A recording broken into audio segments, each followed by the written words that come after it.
The Yeah. So best is the go ahead. best one is an orgasm. That's the best non-pain feeling.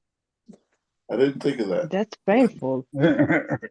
No, orgasms are not painful. They feel great. Um, Yeah, they feel, but afterwards, the area is kind of sensitive, and if you accidentally touch it, it's painful. So, I don't think I've ever had that situation. And I think the worst non-pain feeling is probably being sick to your stomach, like they're gonna throw up. Oh yeah. How yeah, I was feeling yesterday, going through an aura. That's the worst non-pain feeling that I've ever experienced. It's just so annoying. Like I said, I was on the freeway and I just wanted to get out of the car and just take off running for some reason. I did not want to be in that car. Yeah, so that's auras I've been experiencing. They are not fun. Um, and the best non-pain feeling I can think of would be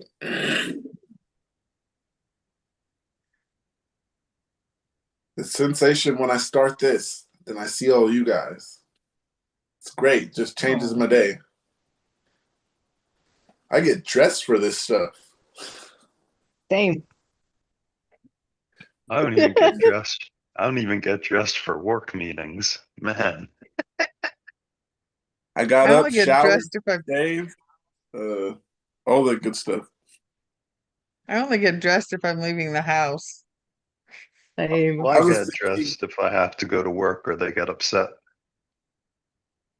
I was I don't thinking know why. that I shouldn't get up and get dressed the days where we do the morning show, and it's like so early in the morning for me. But on days that we do this, I get up and shower because we start at 12. So much easier. Not gonna say better, but I'll say easier. If you guys get a chance, watch the morning show Saturday mornings, um, for sure. Uh, we're figuring out the second day of the week and where to move it to. Um, Sounds good to me.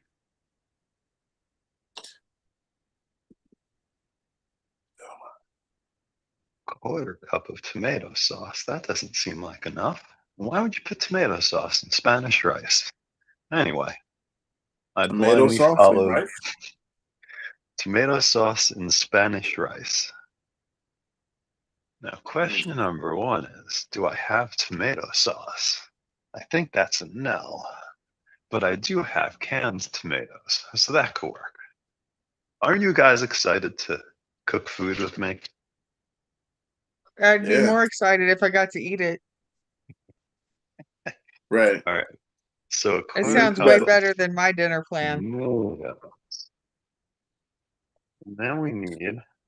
I'm not putting garlic or onions in there. That's just too much sad stomach stuff. I got And what do something they have? here. Oh, you want to stop Never too listening to me much talk? garlic. It's all good. Oh no, I'll get started now. Oh, go It ahead. says seizure free, but always on edge. I've been seizure free for 8 months, but I'm stuck in a constant OCD anxiety loop about auras and seizures. I was diagnosed with epilepsy in 2020. I went 4 years seizure free. Then I had 3 grand mal seizures last year that were directly tied to alcohol use and severe sleep deprivation. Since then, I completely stopped drinking, fixed my sleep, take my meds consistently, three 3 grams Keppra and 100 milligrams of Vimpat. I take vitamins, and I'm doing everything right. End quote right. I'm also in the process of getting a therapist. Objectively, I'm in a much better place and have been seizure free for 8 months. But mentally, I'm struggling a lot. I have severe OCD and anxiety, and I constantly question every weird or anxious moment in my brain. Sometimes I'll have brief moments where my brain feels overwhelmed or like I can't grab onto anything. A thought because my mind is spinning from anxiety, it doesn't feel the way as my past auras, but my OCD immediately latches onto it and goes, what if that was an aura? Then I replay the moment over and over, analyzing every detail, trying to figure out if it was real or not. Even when I logically know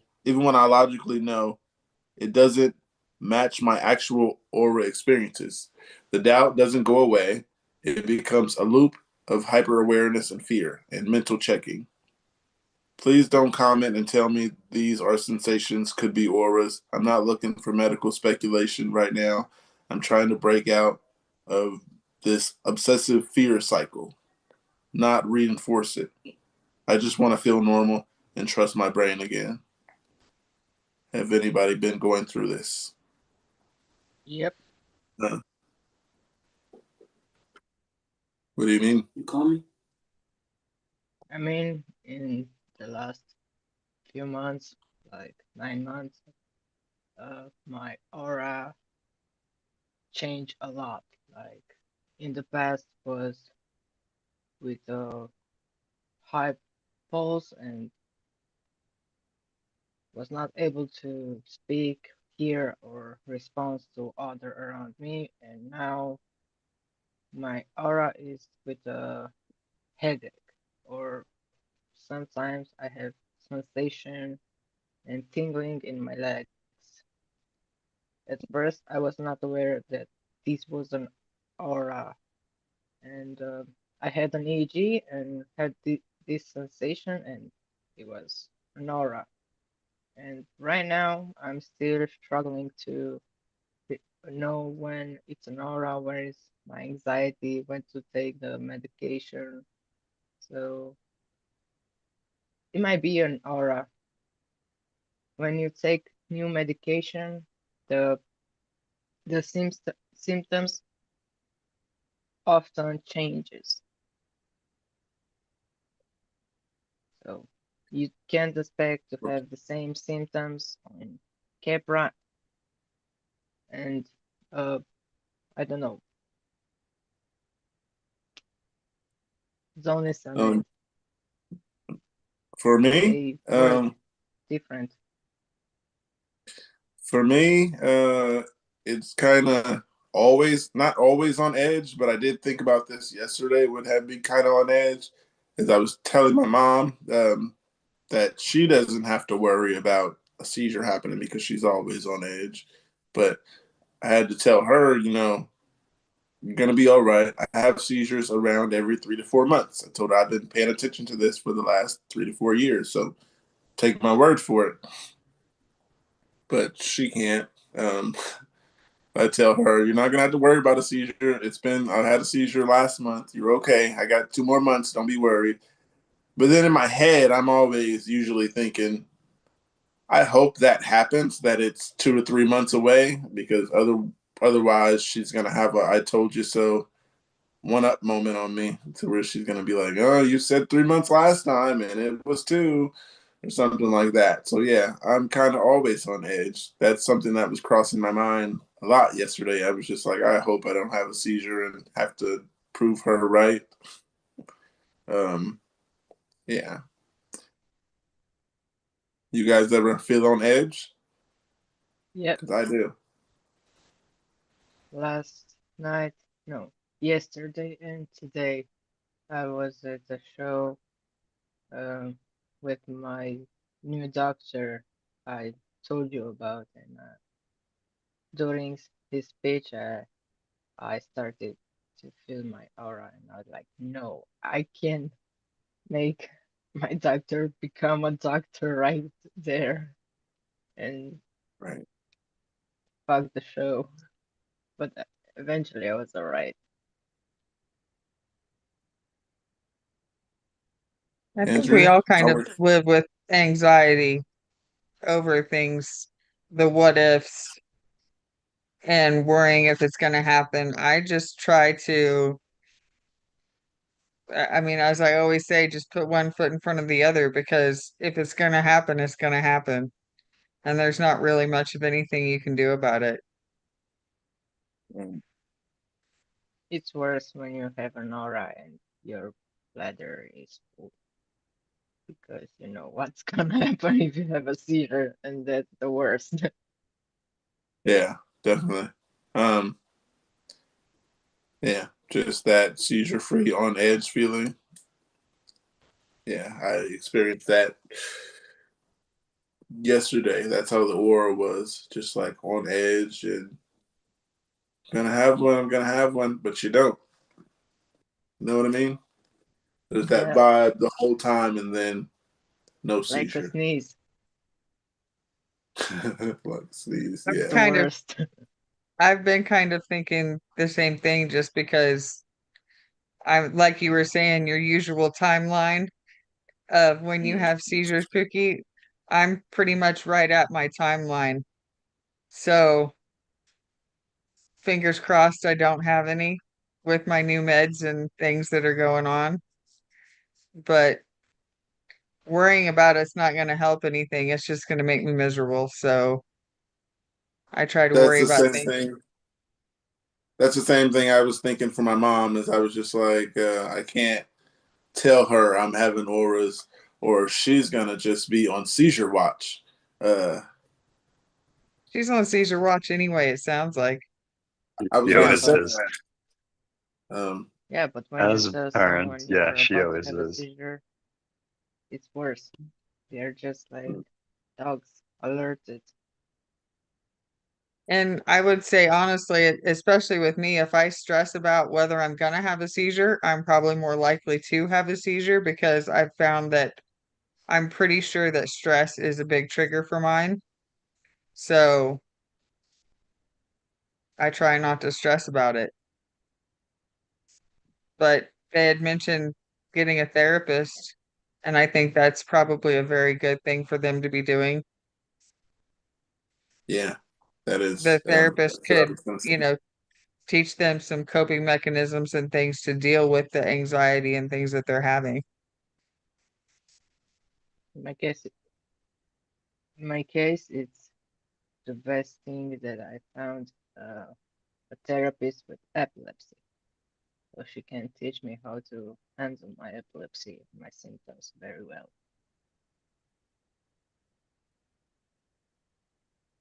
Um, I got something here. It says Lamictal and lamotrigine side effects. Hello, I've been on Lamictal for around 4 months. About 4.5 weeks ago, I increased the dose from 175 milligrams. It says I increased my dose from 175 milligrams to 125 milligrams, which isn't actually an increase, but I'll keep going. And have felt like shit ever after. I feel slow to a point it's unbearable. I get a little dizzy. Things where I get dizzy in for like 5 seconds. Many times a day, I randomly get anxious for no reason, and my vision is just generally bad. With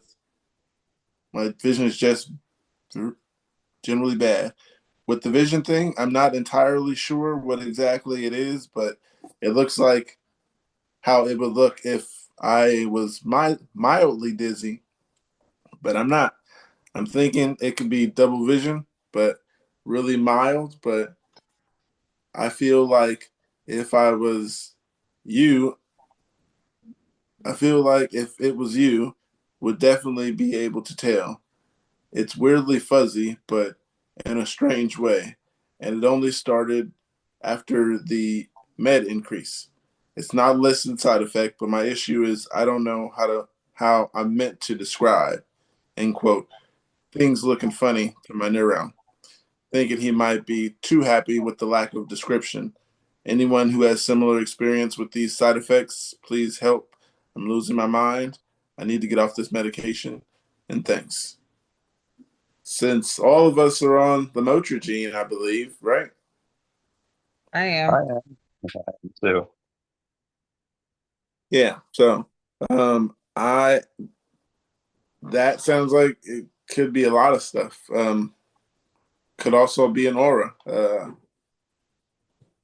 Double vision, that could be the medication. everything's different for everyone. How is it for you, Andrea? You ever experience anything like this? Well, I was coming off the Keppra and onto lamotrigine, and I had such terrible side effects from the Keppra that lamotrigine was amazing. My biggest concern was the rash that they talk about. And so I was obsessively like checking myself in the mirror to make sure I wasn't breaking out in a rash. But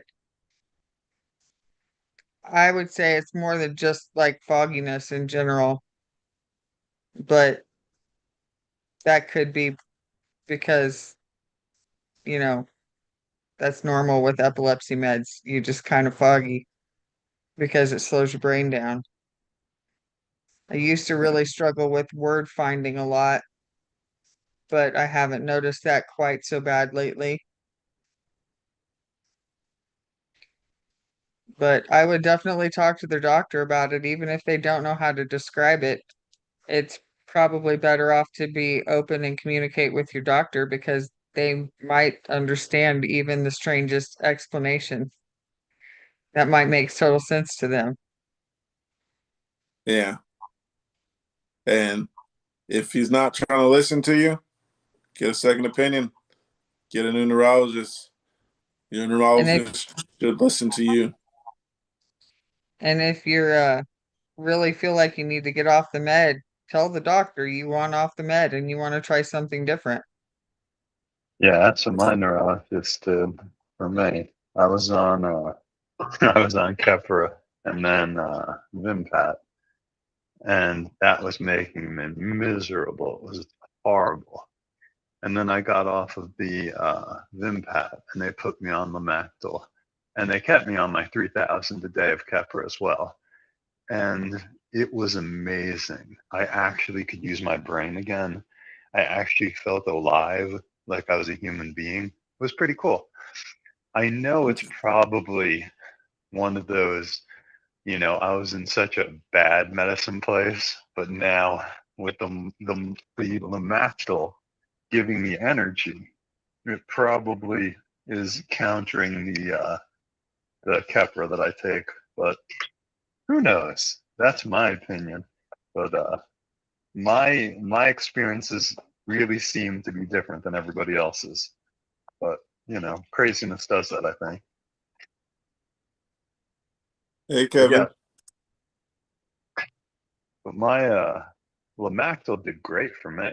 I'm happier than that than I've been on any medicine. And hey, Kevin. Same here. Hey, Chip, and everyone else, how y'all doing? All right. We're making Um, tacos and Spanish rice. Chip's Very cooking for good. us. yeah, Chip's always making something that makes me want to walk away from the camera and go make something myself. There you Mm. go. You got to have a hobby, you know? 3 pounds of ground beef. Yummy. Especially when you made chili. I went and got some chili, but it wasn't homemade chili like yours. So it was Oh, mine chili. was great. There's Did I nothing ever like post? Did I post a Hormel picture of chili. that ever? Yeah, that was good. But Hormel chili it's not the same. I felt like I wasn't eating chili after I seen yours. I was just like, this Hormel chili isn't working. Yeah. Mm. Yeah. I do a lot of cooking myself, but I don't like working with ground beef. I just don't like Right. touching it. Freaks me out. Yeah, that's why I try to use gloves for every raw meat because I don't mind ground beef. Honestly, chicken freaks me out. I hate raw chicken. It's so disgusting. Pork I Mhm. don't care about. Fish I don't care about. But yeah, chicken is disgusting. Personally. It is.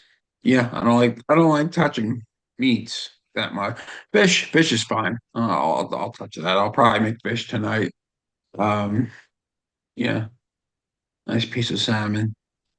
Sounds good. I gotta That go does get sound good. Costco salmon and Manila clams. I think that sounds good for this weekend.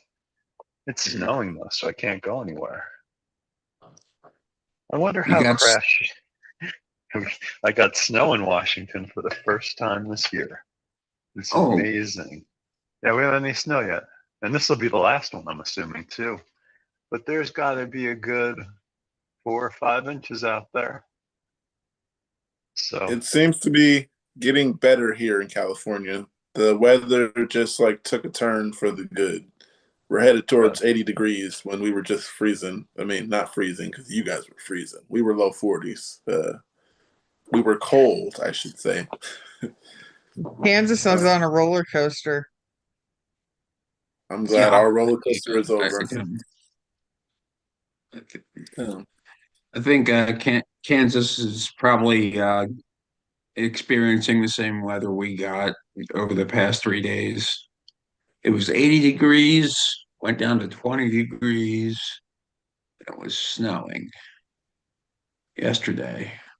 I was outside, so Our highs are floating anywhere between like the 40s and the 80s, like 40 to 80. And it's like it's 80 degrees, then it's 50 and raining, and then it's 40, and then we're back in the 60s, and then it's 80 again.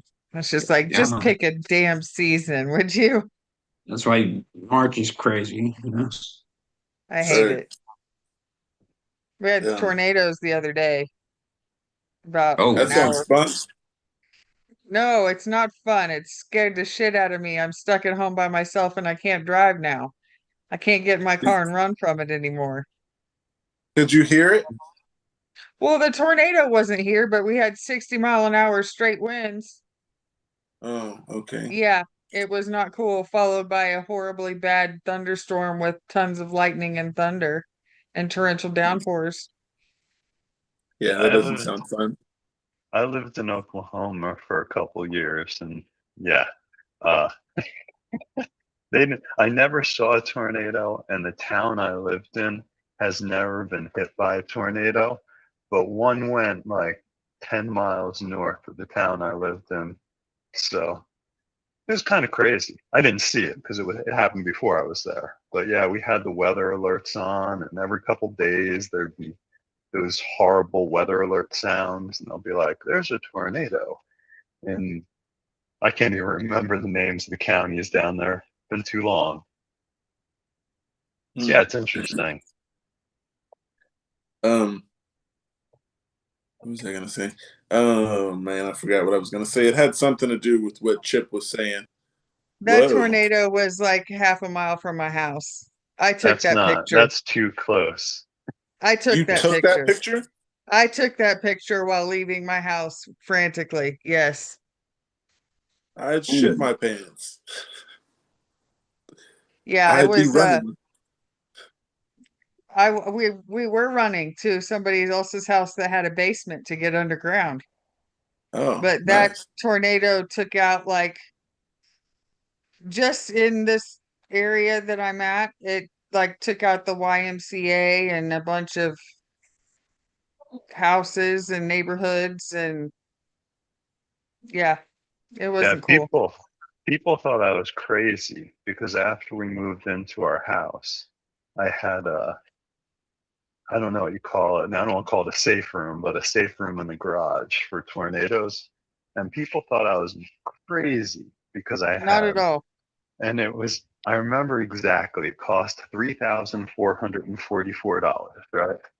And they came in Mm. and they bolted this thing to the floor. And if I bought new, I would have had them put it in the closet, master bedroom closet. But and people are like, "You're crazy. When it's your time to go, it's your time to go." And I'm like, "Cool, man.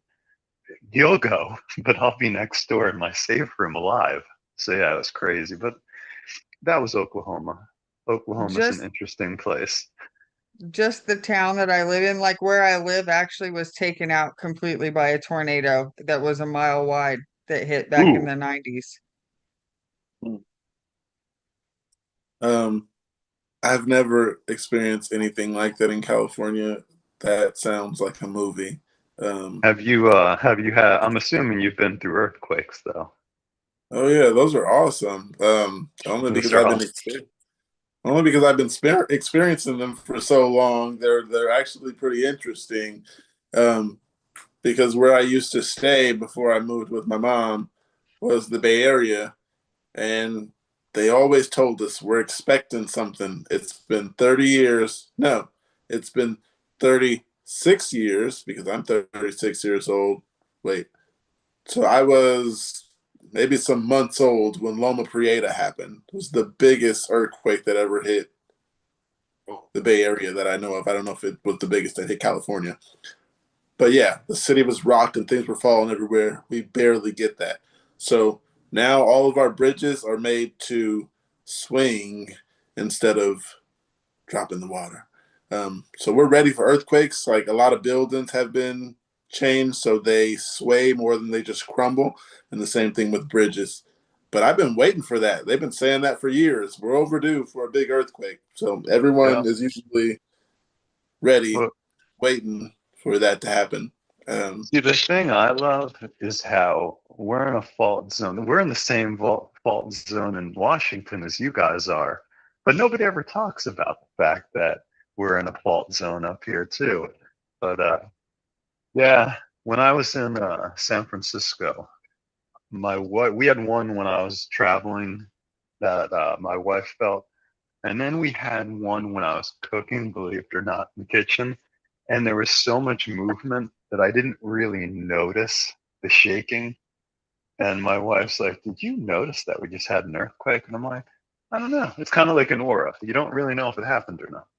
So it was interesting, though. yeah, I find it interesting, and my sister didn't find it interesting, which was hilarious because she's usually outside doing something. My sister's an outside person.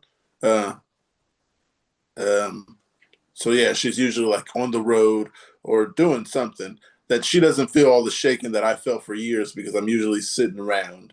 Um, and yeah, so when we both were home together and there was a like a 5 point something, it was a decent shake. I was in my room laughing so hard. She telling the kids, go get in the bathtub. I'm like, that's stuff I hear in movies. I haven't experienced anything big enough for us to go hide in the bathroom. She's like standing in doorways and stuff. I'm like laughing like you are doing way too much. But yeah, it came and went, but it was big. Like my bedroom felt like it swayed, like the building was moving. And then it was just on the news, like, hey, everybody, we had this big of a shake. You get a notification on your phone. It's been a 5 point something earthquake. It's hilarious. And it probably would be hilarious seeing me with that tornado. Like it was hilarious to me when I seen my sister Oh panicking. no. Yeah, to me it's just spring. I'm Uh, ready for summer. Get past the storms and tornadoes. oh, man. I don't want the summer here. Mm, Uh, First summer in the desert. mm, yeah. Yeah. All of those scary things do pass by, but in like very low, not very powerful. We get very like every 10 years we'll get like a point one earthquake or whatever. We'll get uh, a one tornado. We get tornado warnings around Philadelphia. And hurricanes do come through here a lot too. But they're like once again they're like I don't know. They're not very powerful by the time they come off the ocean. So, but I still get to brag that we get all of them. Yeah, we get sunshine and rainbows, as you see. Um, we do not get snow, frosted streets, rain, earthquake, and fire. Oh Isn't yeah, I there a saw group that. named Earth, Wind, and Fire? There Earth, is. Wind, and Fire. Yeah. Okay. We get rainbows, wind, and earthquakes. Yeah. Mm. Yeah. And the fires as well. Those aren't fun. because then you're just preparing for it to get closer and packing your clothes because it might be closer. There was one time we had a fire to where it was getting bad, really bad. Everyone was worried, and the sky was red. It was red for like 3 weeks. Maybe I'm exaggerating, maybe two, but it was just red outside. No sun. The sky was red. The fire was coming over the mountains. Um, yeah, it was nice. It was interesting to me, but it wasn't good. There was smoke in the air. Well, the skies, you would see it's cloudy, obviously. And yeah, Yeah, we had that in Washington a couple years ago. There were forest fires here, and there were forest fires in Canada. And you'd go outside and you see the haze, and you'd smell the smoke and all that stuff, which was pretty interesting. And then I hear stories about people who are here when Mount St. Helens blew. And I know that I was in New Jersey, and we still got ash over there. But people up here were saying how you couldn't drive. And if you drove, you had to change your air filter in your car like every 10, 15, 20 minutes because the ash would just completely clog up the air filter in your car. So that was really interesting. And I expensive. remember. Oh, yeah, I'm sure it was. Yeah, I remember people saying that like their cars and stuff stink, like the inside, like you were saying, the air filters and all that. Yeah, Yeah, I remember people saying, yeah, that it does stink in the car and outside. Yeah. Yeah. definitely does. Or it did. I got something. Oh, go ahead. Oh, I'm all good. I'd rather you go and me hit the Oh, I vape was and saying, yeah, it does stink. That was all I was saying. oh, It wasn't an important comment. gotcha. I got something. It says 24-year-old female. I think I've developed Keppra rage, 750 milligrams twice a day. I struggled with my mental health my whole life, but since being diagnosed with everything, feels like, oh, hold on, devices are dying. Oh That's what the man, post said. That's really interesting. Sorry. Bad humor. it's okay. Yeah, because my device has reminded me already 2 times that it's dying, and then I forget, and then I don't notice until that 5% telling you last chance, or we're gonna shut off. Okay, At least it got tells something you. here. Right. It goes 20, then it goes 10, then it goes 5. So yeah, luckily, like you said, luckily it tells me. But I got something here. It says 24-year-old female. I think I've developed Keppra rage at 750 milligrams twice a day. I've struggled with my mental health my whole life, but since being diagnosed with everything, feels like I spiraled.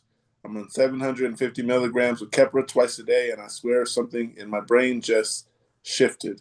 I've always dealt with mental illness, but this is different. I think I may be affected by the rage side effect of Keppra. I feel it's like I'm constantly sitting at a 9 out of 10 irritation level. I snap often, and I feel like I'm always fighting the state to stay okay. I feel out of control in my own body. It doesn't feel like me. On top of that, losing my independence has wrecked me. I can't drive. I can't walk my dogs alone. I can barely function at work some days. I feel like a burden to everyone around me, especially my partner. I've become so dependent on and so afraid that she'll leave that I'm acting in ways that will probably push her away. I hate who I've become. I have a doctor's appointment tomorrow, and I'm planning to bring all this up. I want off of Keppra if this is what is doing it to me. It feels like I put 100% of my energy into just staying alive. Has anyone else ever experienced this level of rage or suicide thoughts on Keppra or any epilepsy medication? Did switching meds help? And what'd you switch to? How did you get through the in between period before changing meds? Um, this makes me think about when I took Keppra, because I have memories as things come back to me as we go through things, and I learn things from learning from other people. Um, that's kind of what the Keppra felt like. I mean, that reminds me of just like the bad irritation of what I felt like when yesterday, and that reminds me when I was having those when I was on Keppra, and now I feel like such a bad person. I was horrible if I was going through this, and that's how I was acting on Keppra. And that's what I remember. I remember being really irritated during that time. And if it was this, then, and it very likely is this, because, It sounds yeah, exactly how I felt. And it was just any little thing at all, and I would just blow up with just anger. And I got suicidal and pretty much just got a hold of my doctors, like, I got to get off of this like yesterday. And they put me on the Lamictal and made a tremendous difference. Once I started getting, even lowering the dose of Keppra helped. yeah, that was me basically. I was just like, this is making me think of bad things, and now it's making me think of how I was acting because I couldn't remember my Keppra days, but everything I learned just takes me back. I remember some of those times of just like, my mother said I wasn't mean. She said you were just sarcastic, um, and very blunt. So putting those together with Keppra and then an aura is very bad. And I can't imagine myself like that. But now I can see bits and pieces. I remember one of my friends said, "You're always acting passive aggressive." And that's me. I don't get angry. I don't blow up on people. So you can feel the vibe if you're around.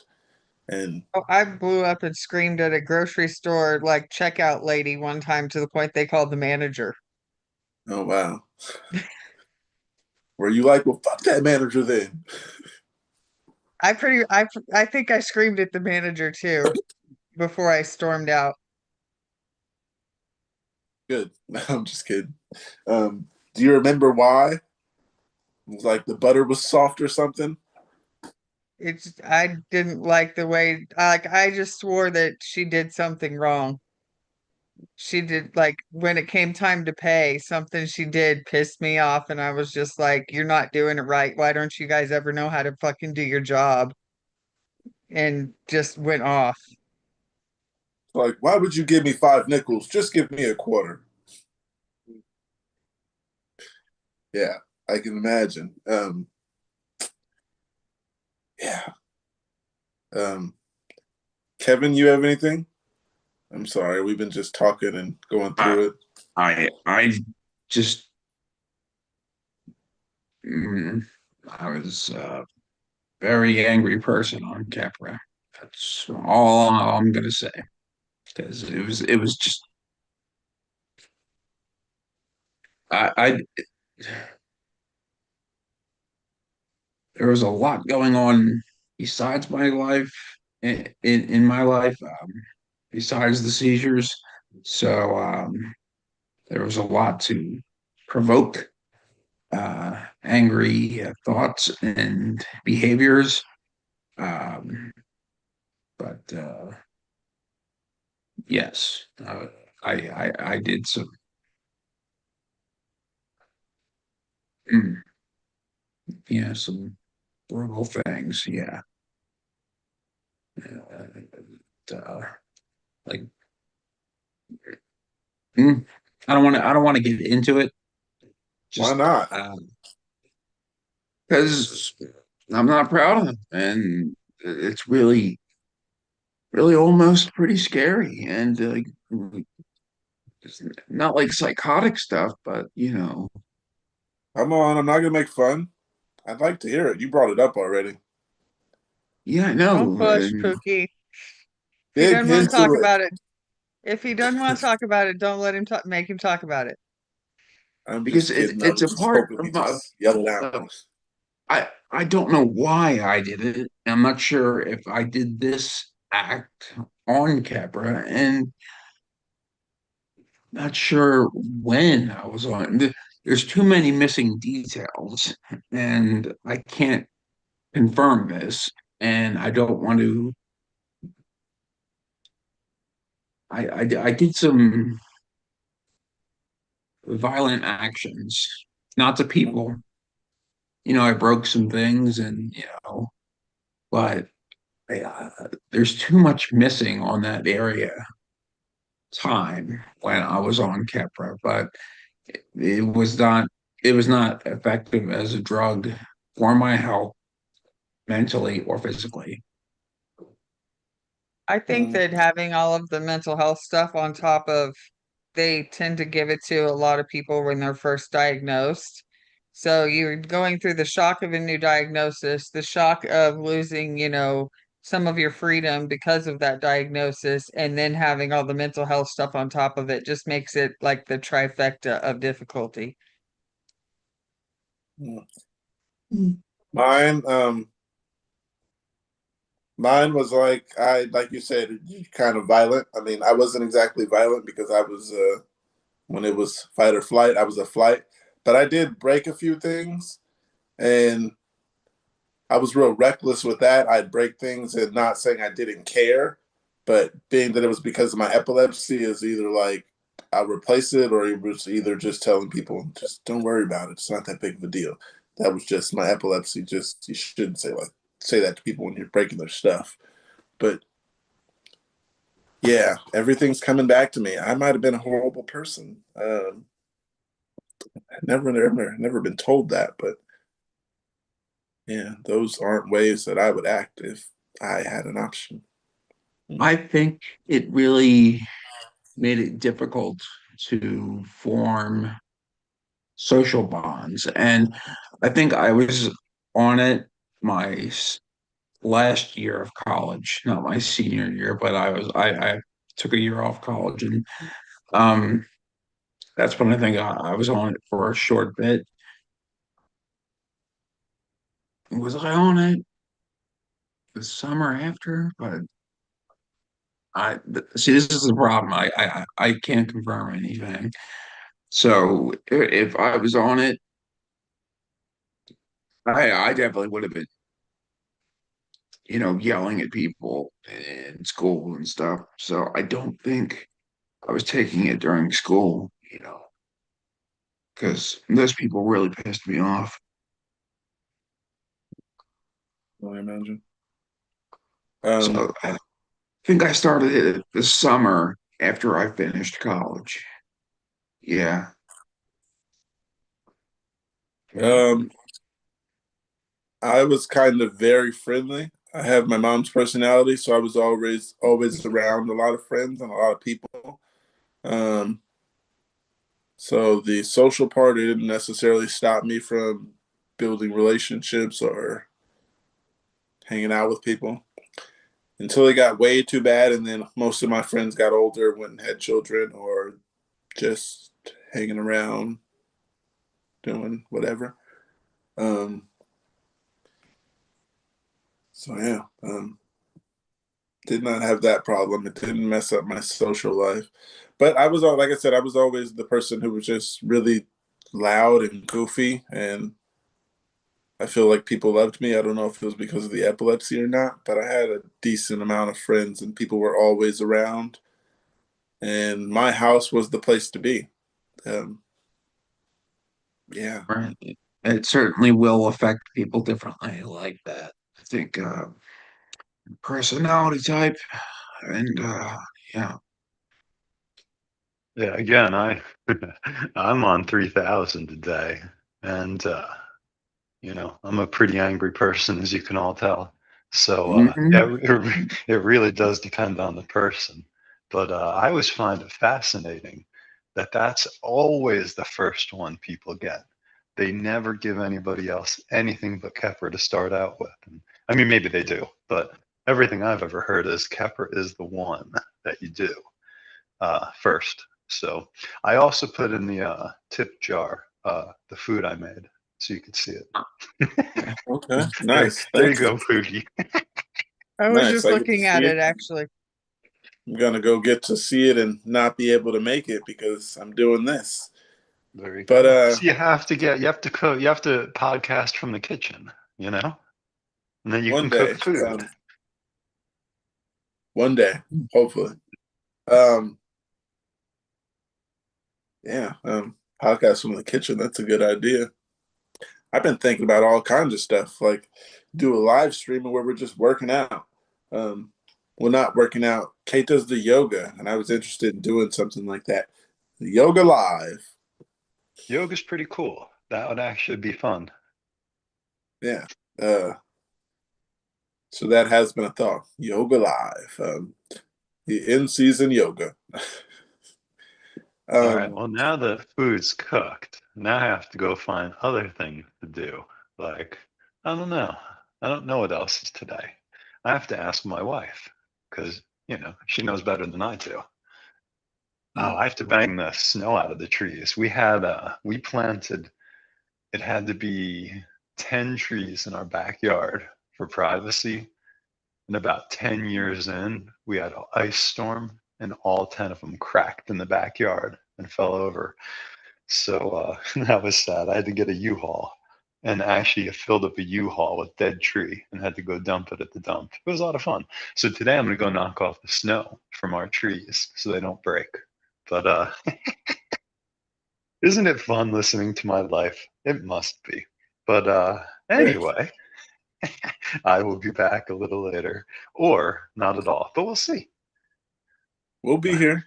All right, guys, You'll have a Yeah. fun see day. if you come I'll back. see. Have fun. Um, yeah, the developing Keppra rage. Back to that. Uh, yeah, I developed Keppra rage, but there were some questions that were on that post at the bottom. It says, "Has anyone experienced the rage or the suicidal threats? Did you switch meds and did it help? Um, and how did you get through the in between period of changes that were made?" For me, um, I had that level of rage, and well, no, not that level of rage, but I had that level of suicidal thoughts. Well, yeah, I wasn't. It was like suicidal ideation. I wasn't exactly like slicing my wrists or anything.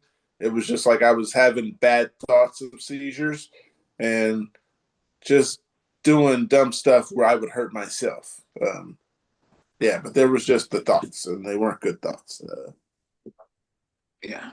Except for the one time that they took me to the emergency room and said I threatened to jump off the balcony. That was one of them that I don't remember, and I think I was in a seizure when it happened because I just came to at the um, psych ward. Um, yeah, but since we are live, we have a comment here from Kylie Sandberg. It says, "Hello." Hi. Oh, sorry. Hello. Oh, hi. How you doing out there? Um, Um, yes, and yeah, did you guys experience the suicidal thoughts? And did you switch meds when that happened? I did not switch when it happened, but eventually I was just like, I noticed the bad thoughts, and I think I want to switch. Uh, so yeah, we did that and switch for the better.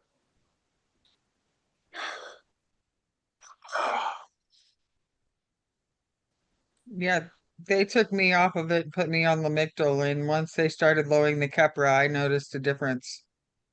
And the lower Life the changed. Keppra, yeah, the lower the dosage on the Keppra went and the Lamictal went up, the better I felt. Nice. Glad you feel like that because that's how I felt. Felt so much better. Like life changed when I got on the Mectin, except Hmm. when I wasn't taking it when I was supposed to. But eventually I got it on track, and yeah, life. It's a noticeable change. Yeah, yeah, especially because I went down from 10+ seizures a year to 5 and lower. Shout out to Lamotrigine. Oh my. Some comments here. One says, I'll look into this, and if I stay on Keppra, I did great on it for a few months, so I'm hopeful that with some tweaks, I may be able to not do a medication change. I'll order some now so I can start taking it tomorrow. I've never heard someone say they were going to order some Keppra. That's a first. Another Probably comment just here. me calling their doctor and asking for a prescription, possibly. Right. Listen to your doctor. Um, Another comment here says, I tried taking B12 for some people. It resolves the rage, but on that stuff for about 5 years, and I was a monster. Mm. Another comment here says, I experienced both the rage and the suicidal thoughts. I've had depression and anxiety for a long time and never had thoughts life would be better without me until I went on Keppra. And the irritability was insane. The smallest things would make me way more angry than normal. My blood pressure would literally raise. Don't even get me started on the road rage I experienced once I was cleared to drive. I am almost fully off of it, transitioned into Lamictal, and I am feeling more like myself than I have in a year plus. Talk to your doctor, and you don't have to feel that way. One more comment says trying out Vimpat right now because of this type of shit. Still have to take Keppra at my current dose until I can be sure that I have something. Oh, that I have something doing the lifting for me while we try to taper off the Keppra. Keppra sucks ass, but for me, it was worth it. While it was very fully suppressing my seizures, um, now I've had some breakthroughs. I figure, fuck it, let's try something else. Yeah. How would you feel if they said we're going to change your meds today? They just changed mine, so I'm not thinking they're going to change mine anytime soon. But I was very grateful for the change because I was having so many severe side effects from the ones I was on. Mm, okay. I'll get back to you on that question. I just found some information. Um, if they wanted to change my meds today, um, I'd be for it because I wanted to lower my medicine for a long time. But I'm feeling woozy lately. Kind of, I don't know if this is something I should report to my doctor, but like kind of like a dizziness in the back of my head, like swirling, you know. Yeah, I recently lowered my Topamax 25 milligrams, so 25%.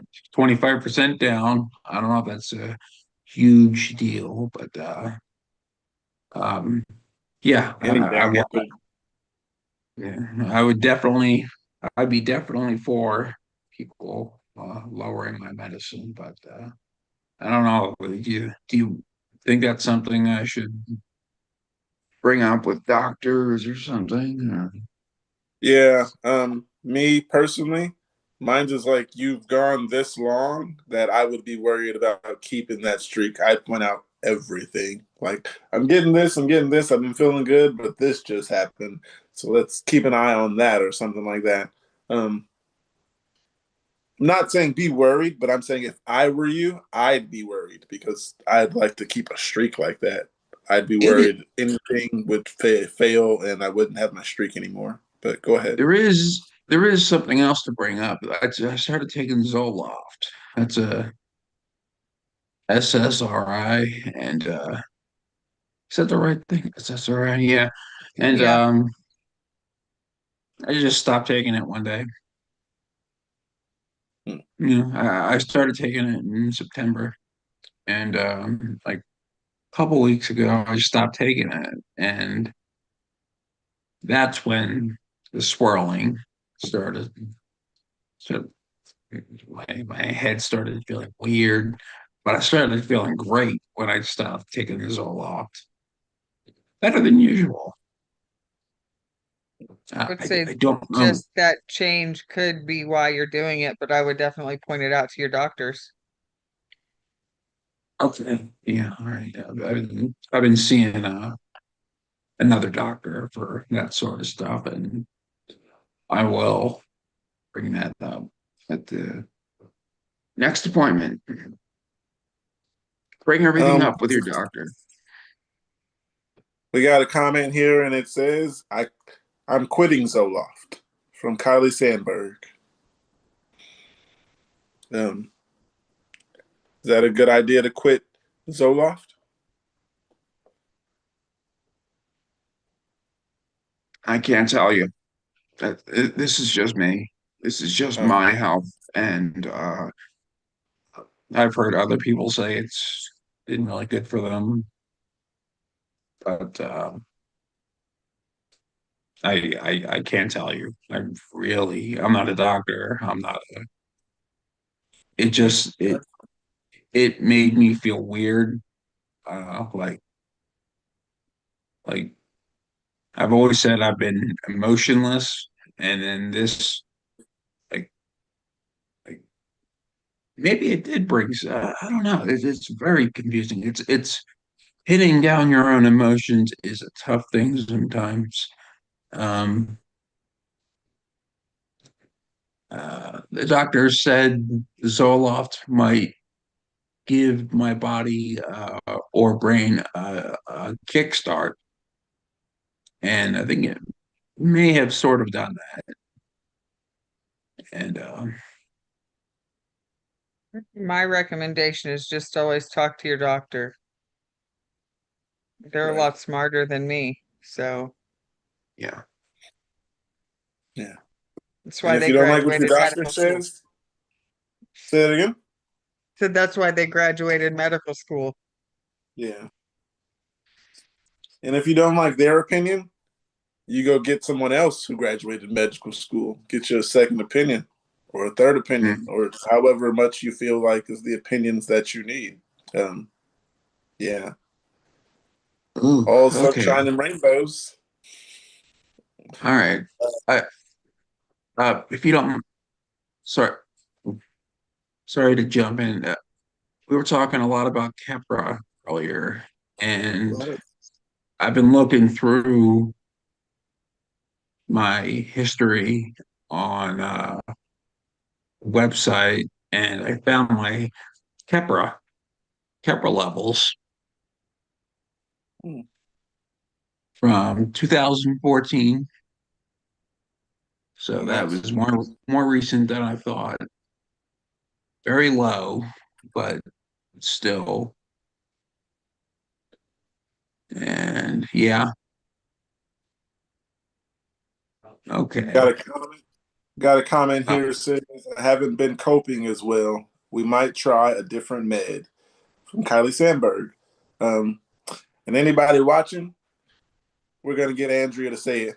Smash that like button, subscribe, and send some comments would be very helpful. Andrea, you're next with that one. I can't Um, remember that much. oh my. I thought you would say that. I was going to say that's a cop out, but maybe you just can't remember because I'm sure there's been some things I can't remember for sure. Um, That's too many words to remember all at once. I'll do it. I'll do it enough times to where you'll remember it eventually, or you can You just paraphrase. You can paraphrase for what you remember. we can write it down here.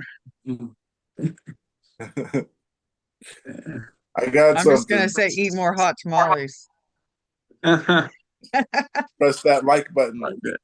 Yeah, press the like button and subscribe and all that shit All right. Pookie said. Yeah. What she said. Um. Wow. Um. Yeah. I got something here. It says, worried about not growing out of this. I just turned 18. I've had epilepsy since around 13, 14.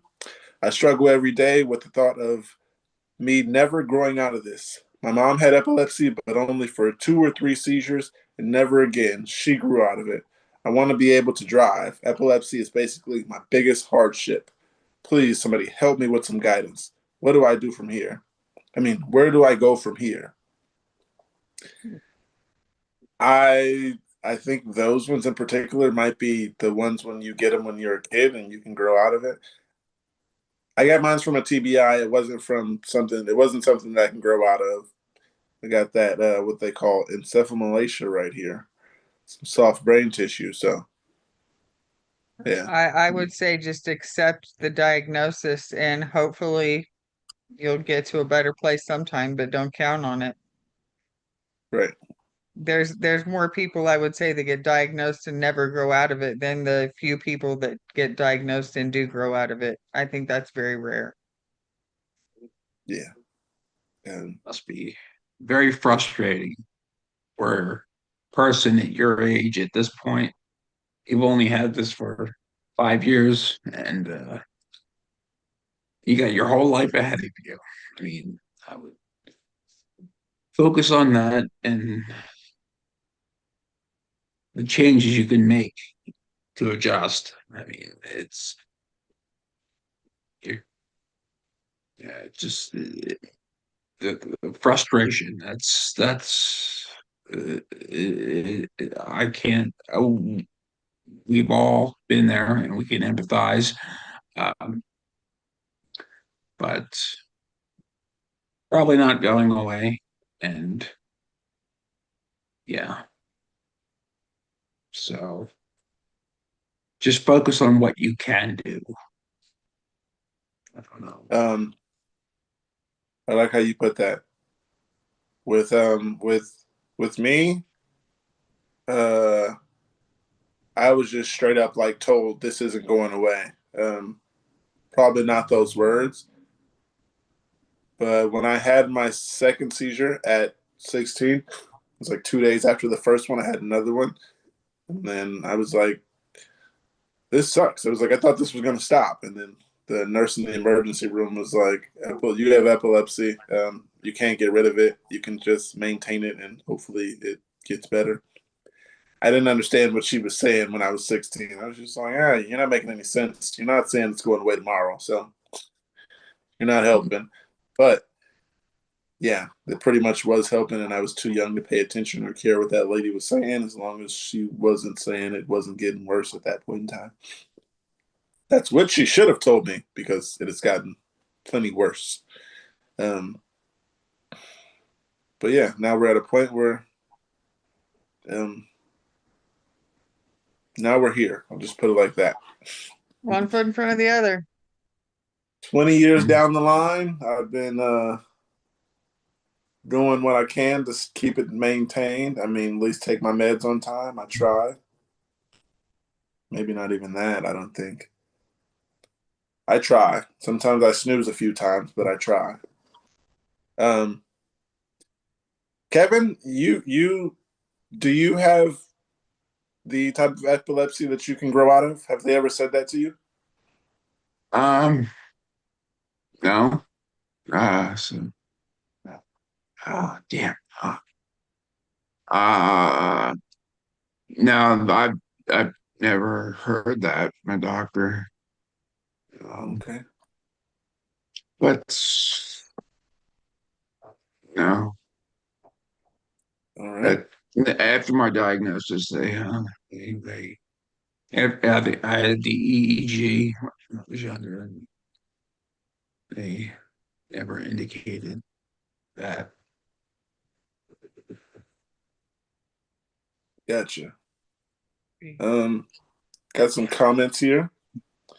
One says, "Mate, I know it feels massive right now, but loads of people manage epilepsy and still live proper full lives, driving included, once you get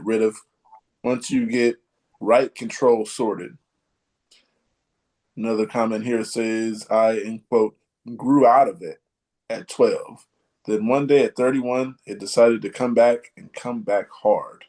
This was such a stupid thing to suffer. No two people are the same, and severity changes, and its treatment long term also varies. I'm looking into surgery as I've been officially classified as drug-resistant epilepsy. I managed to live and adapt. Main things are I have a good support network and especially an employer that lets me keep my job and lets me contend with my condition. Most people wouldn't. I mean, to put this flatly, I mean, I think people, right, grow out of this. I mean, that's just code word for cure. I mean, am I gonna be cured of this?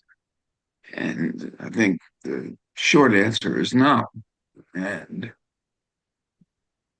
you, I had some. That's cold to say, but um, I had a good thing to follow up with that. Um, Learning to live with difficulties such as this is and changes that's not easy, and learning to accept it. Oh yeah. Yeah. So I wouldn't be looking for a cure. I'd be looking into information, just learn about this, and perhaps that would provide more comfort. Learning about the disorder, and learning uh, what you can do to help yourself in the future. Yeah, that's basically me. Once you know that it's not gonna go away, it was a really depressing period. I was just like, wow, she really said never. It never goes away. And I began to worry. And then I stopped worrying and I stopped caring and I went into denial about epilepsy ever being there. And I just gave up. Really, I was just like, one day this stuff is gonna kill me.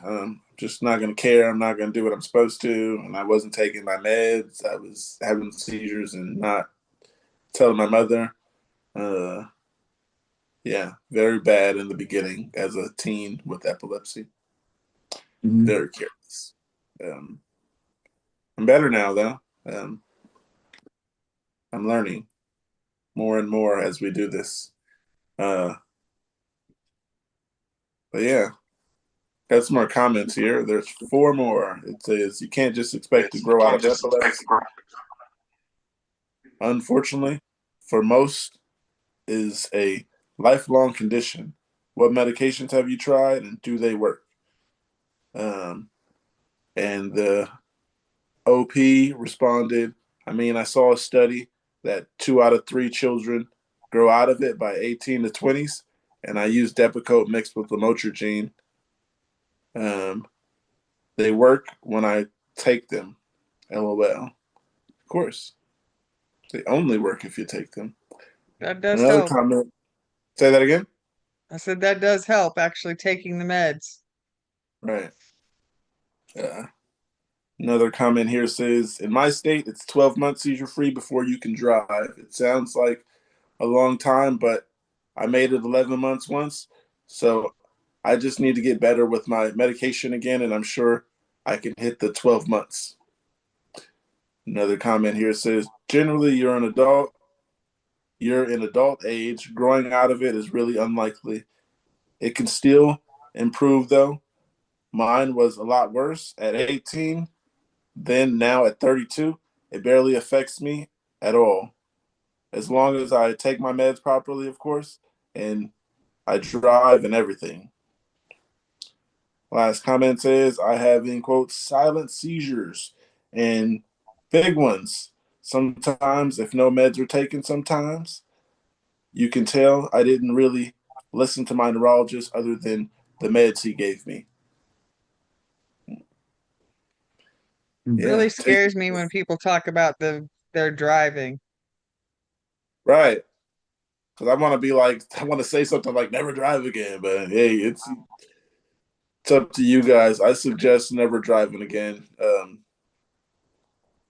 I couldn't Yeah, handle killing someone else because of my wanting to go get a burger or something, you know? It's Right. just not worth it because you're not only putting your own life at risk, you're putting everyone else's life at risk too. Everyone around you on that highway or road, or someone in that house on that road. You could go off the road and go into someone's living room. There's so much. Um, Another comment here says, did he say both sided seizures? Um, did you say that, Kevin? I may have said all this, well, I don't maybe recall it. yeah, all angles, all the information. If I want to be um, more thorough with that statement, just everything about it, because most people just think there's one type of seizure, and there's so much about this that goes into it, that you can control about this. You have a lot of personal responsibility in this with your health, what you do in your own life and what you do, um, and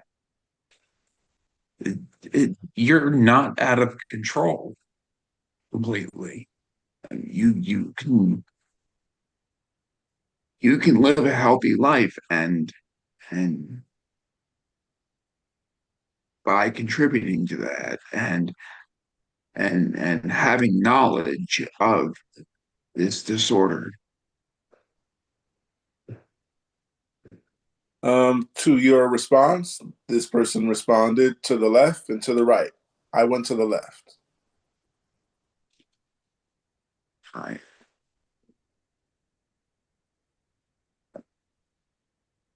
I think she's meaning like, like some people they look off to the left as they're having a seizure, and some people look off to the right. And I guess they say it's dependent on what side your epilepsy is on. I've seen people um, look to the right and like kind of freeze and look around. On videos, mine's has always been the left because I kind of paid attention to something when someone told me that the left and right could be the thing. And mine's has always been the left, which is weird because I have encephalomalacia on the right. So I need to do some more research. Um, and that person responded, "Yep." So thanks for the comments. Please like and subscribe if you are still watching. Um, but I got something here, and I think I read this, but I'm not sure because it looks different than the other one, but it's the same stuff. I read it. It says, it finally happened. His dog triggered my seizures to start again. I warned my BF that his small dog barking in the middle of the night would interrupt my sleep and cause focals to flare up. Sure enough, it finally happened. I don't sleep ever often. I don't sleep over often. I slept over for Valentine's Day. His roommate let his BM stay the night, which triggered the dog to go buck wild at 1 a.m., then again at 4 a.m. I've had two now. One was a deja vu like moment while I was cooking where my thoughts stopped making sense and I had to turn everything off. And I experienced intense anxiety. Then my cat woke me up at 4 a.m. after I passed out postictal. Then today, while at my desk, the darn burning toast right up my nose. The darn burning toast right up my nose. Oh, then 30 minutes later, it was the hair iron and burning hair. I am so distraught. We are supposed to be leaving to Vegas the beginning of the week, and I don't know if I can travel like this. I am hopeful that by catching up on sleep, I can maybe calm and excitable neurons. Not that it works like that. I do have an appointment on the second, but geez, I'm not sure how I'll ever be able to handle living with him and his dog.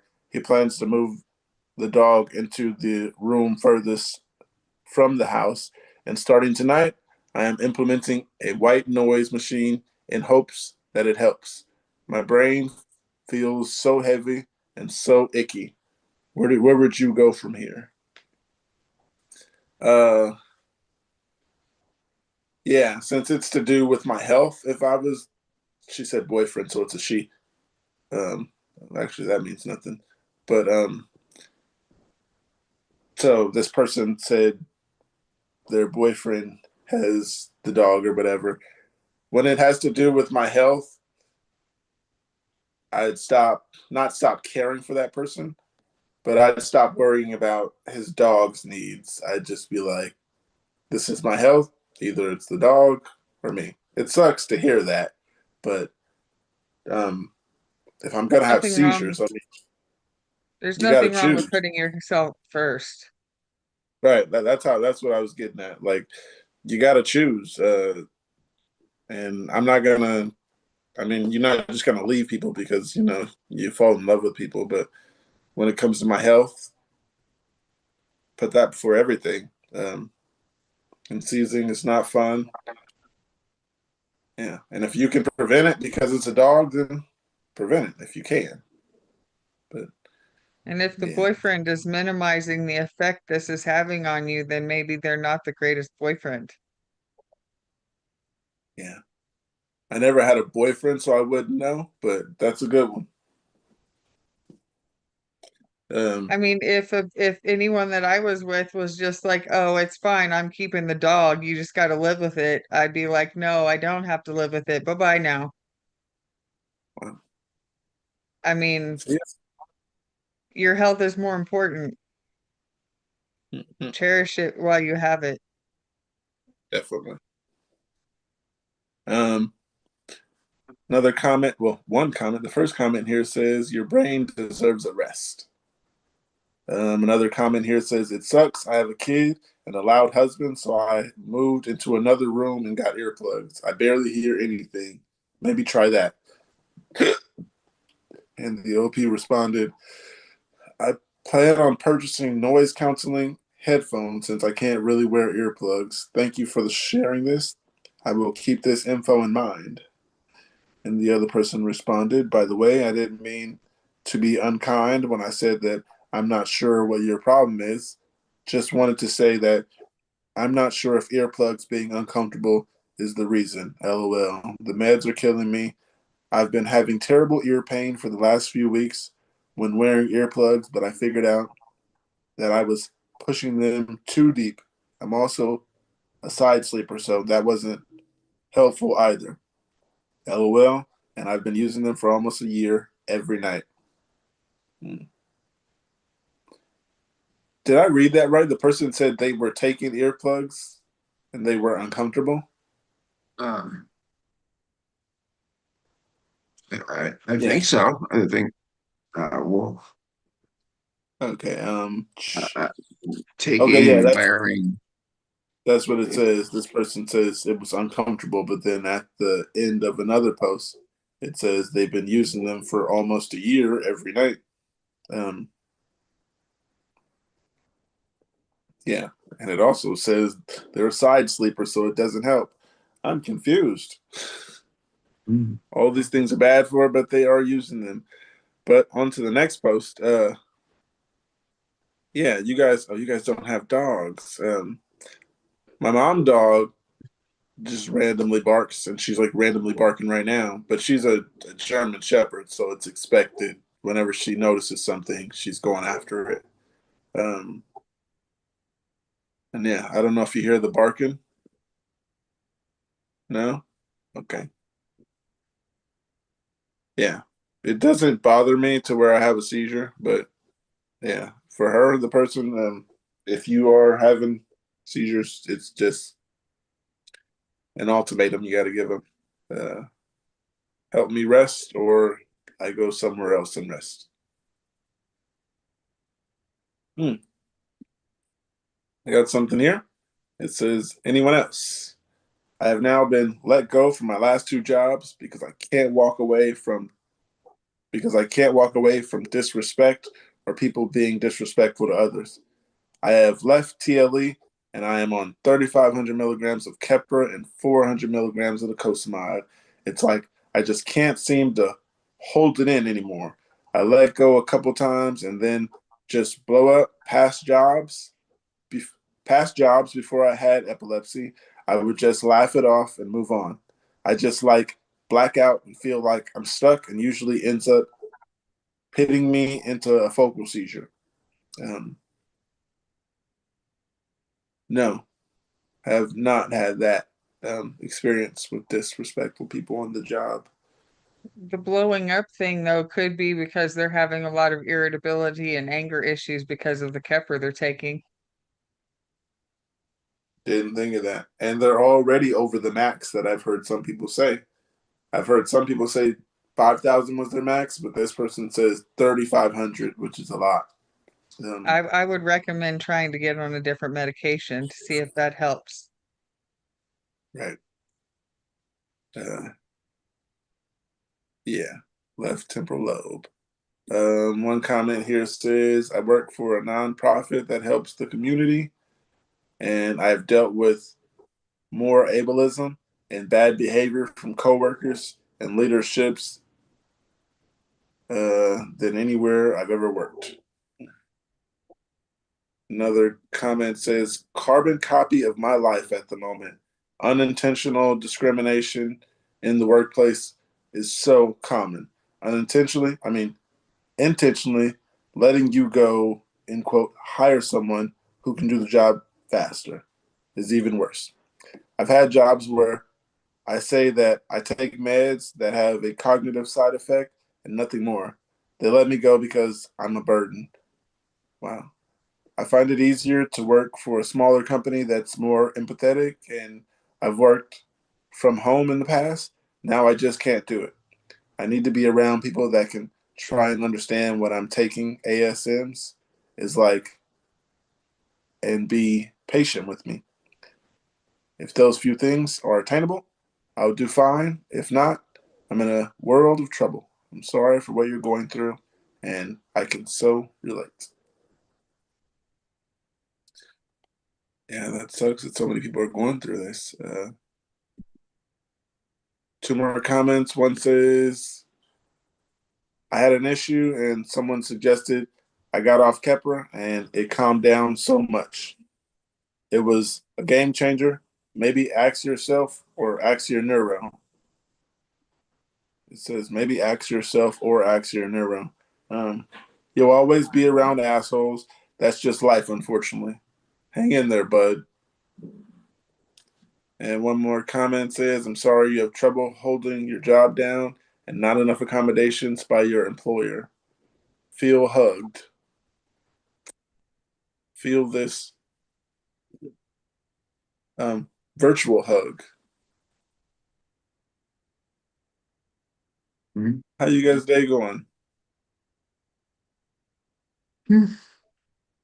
I did not accomplish as much as I wanted to today. Me neither. You know, it's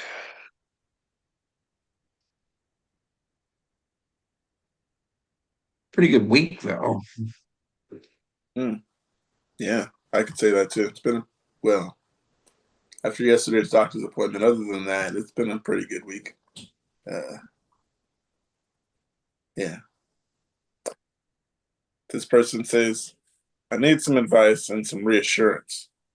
Hello, I'm new to all this and I really need some advice. I never thought I would have epilepsy, never even considered it. I was just living life until November. I felt like the world was going to end and I was going to pass out. This was all happening at work too. Long story short, they had to call 911 and couldn't move a muscle. Oh, and I couldn't move a muscle, but I was still aware of everything. I felt a tingling sensation all over my body. The same thing happened the next day. So they ordered a 3-day EEG test. It came back with abnormal activity, and now they want me to do an EMU for maybe a day or 3. I guess the advice I need is how to deal with this and what the next few weeks is going to look like. I know absolutely nothing about EMUs. I guess I'm just nervous about the possibility of having epilepsy. I don't know what it will change if I do this. Also, I believe the type of seizures I'm having are focal aware seizures. I'm not a doctor, so I'm not too sure about this. Teardrop emoji. Um, some advice would be get in front of a neurologist as soon as possible and get some advice from a doctor, a trained professional. some type of advice. And if you don't like that advice, get a second opinion or a third. Yeah, that's my favorite thing to do. Get more opinions because they're usually different and someone's better than the other. Yeah, great. It's awesome having epilepsy. Anyhow, you guys got some advice or reassurance?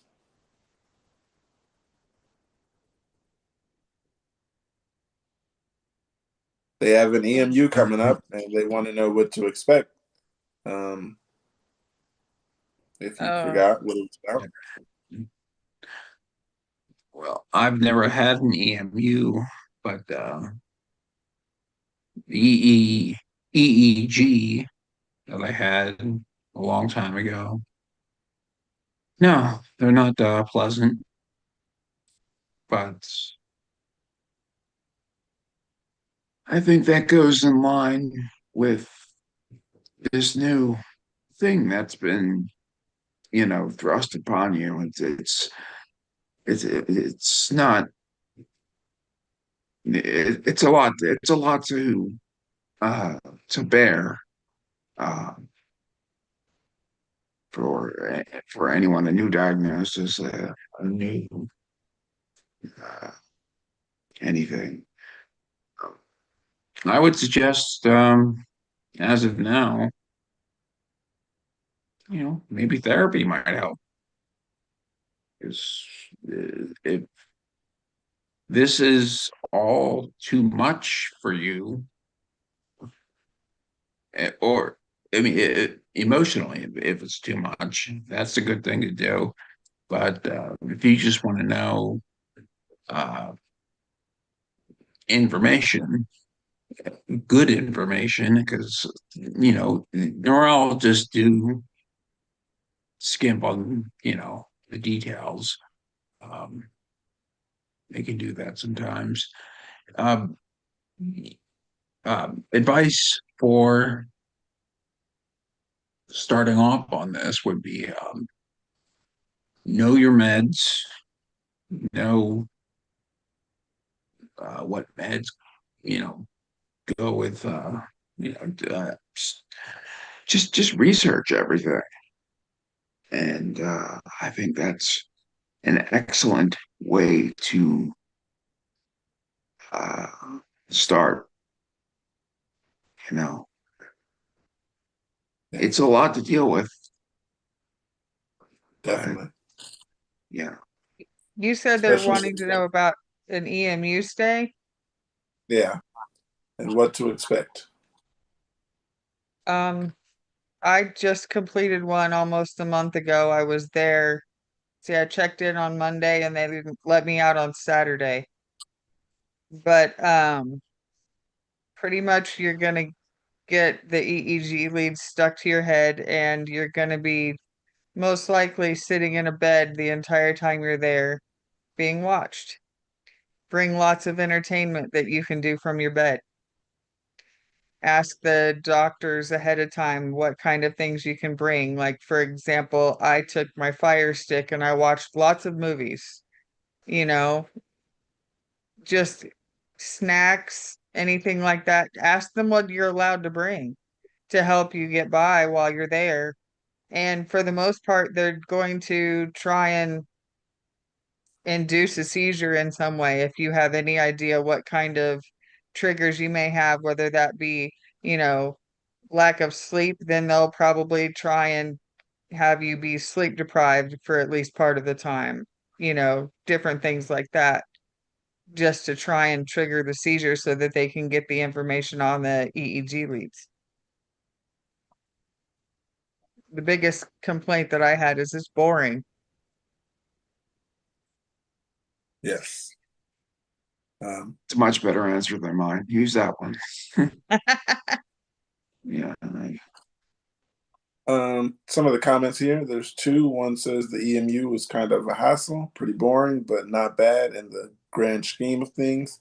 And in my case, it led to a lot of improvement in my treatment. Another comment here says, agree with the above. Agree with the above. It's pretty boring, nothing bad with it. But if they glue the electrodes to your scalp, Be careful when they remove them. I lost quite a bit of hair. The glue is painful to get rid of. Someone I didn't told have any me, trouble with that. oh yeah, I haven't in a while. Someone told me olive oil, I think. Uh, Anything oily will help break down the glue and stuff, is what I was told by the tech that came in to remove all of mine. They basically, I was asking her all kinds of questions when she took mine off. They soak it down with acetone to get the leads off, and then they put a bunch of oily stuff in your hair to break down the rest of the glue. And it probably took a week to get all of the last little flecks of stuff out of my hair, but it's not going to come out right away, but it'll come out. Just be gentle. Don't pull. Don't rip it out. Wait for it to come out. being that you have a lot of hair, Kevin, it would have been interesting for you to have an EEG to be able to tell us this story. Um, but I got another post here. It says, I ended up taking a double dosage, and I'm sure I'm not the only one. It was by mistake. At least I think I did. How did I flush it away? Because before it starts to hit.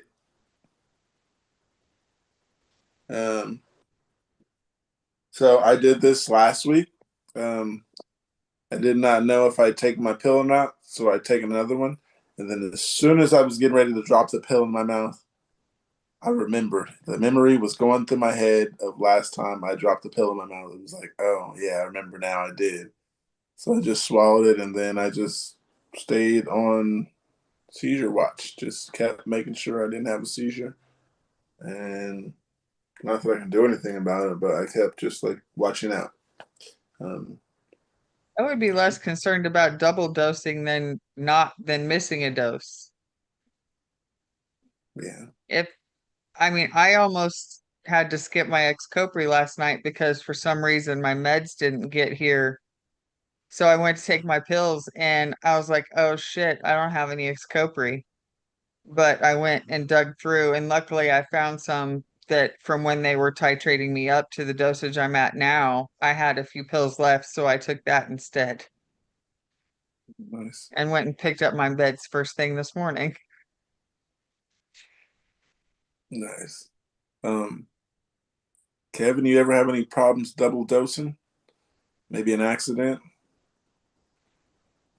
Probably. There, I'll get to something later on that, but I don't think I've double dosed much unless I was not sober or something. But yeah, it might be a problem for your liver or something if you double dose. But I don't know in the short term. Your body will probably be able to handle it. Probably depends on the drug or whatever. Um, like double dosing on benzo or something might be a problem, but I really don't think Okay. it'll be that. But yeah, I when I used to drink, I still took my medicine. Would come home at 4 in the morning and still take my medicine. And okay, you know what? Cut that part out. That's not helpful advice. It cannot be cut out. We are live. No. Oh, we're live? Yeah. It says live at the top left of my screen. I don't know about yours. Oh, I didn't know we were live. Okay, well, I'll say that anyway. Yeah, I used to come home and take my medicine sometimes when I would Gotcha. drink. Um, some of the comments here. One says call poison control and they'll advise. They may tell you to just take the next dose as usual. Another comment says, but what I do is take my meds every 12 hours, so I would be able to take the next dose as normal. Another comment says, I need to know what kind of medication it is you take. Context matters. Drugs like gabapentin or short acting. Drugs like lamotrigine have a long half life, so dosing would be different. Another comment says, it depends on the medicine you're on. My neurologist says it just takes it anyways. If I don't remember it, if I take it anyway, if I don't remember if I took my pills. Another comment says, this has always been my biggest fear. Another one says, if you really want to be sure in the future, maybe get a calendar and make a check mark when you take a dose. We tend to have bad memories. Huh, LOL. I have a One more pillbox. comment. Say that again. I have a giant like 30-day pill box, so every time they fill my meds, I go through and fill my box. And then because mine are all twice a day. So I can always check my little pillbox and tell if I took my meds or not. Yeah, that's the most Never thought of efficient that. way. Get the pillbox is the best. Yeah, do that. I usually um, try to like not get water or have cups near the bed because that'll make me lazy and I'll just take the pills from bed and go right back to sleep. But this morning, I didn't know I was going to have to get up. But when I noticed why I was having to get up, I was like, I got to go take my pills. And they're all the way in the room because the case is right next to me and I didn't refill it. So I have a 7-day thing, Monday, Tuesday, and all that stuff. It wasn't refilled. So I actually had to get up regardless if I had the meds or not. But yeah. I don't like opening that many pill bottles. That's why I got a pillbox. Yeah. Yeah, Takes too many meds. it really is a pain in the ass to refill it every week. But I highly recommend a 30-day or a 28-day or whatever. Great. Yeah, I think I'm gonna look into getting a 30-day because uh, that would be so much better if I just I didn't have to think it's refill that every I week. think mine's technically 28. It's 4 weeks, but I got the pharmacy to sync all my prescriptions so I get all of them at the same time. So I just go through and fill it. Mm, okay. Um, I got something here. It says, "What are you proud of that you've achieved in life despite these stupid medications?" I want everyone. I want everyone to see what we can achieve. Areas of family, work, or sport. Success despite medication.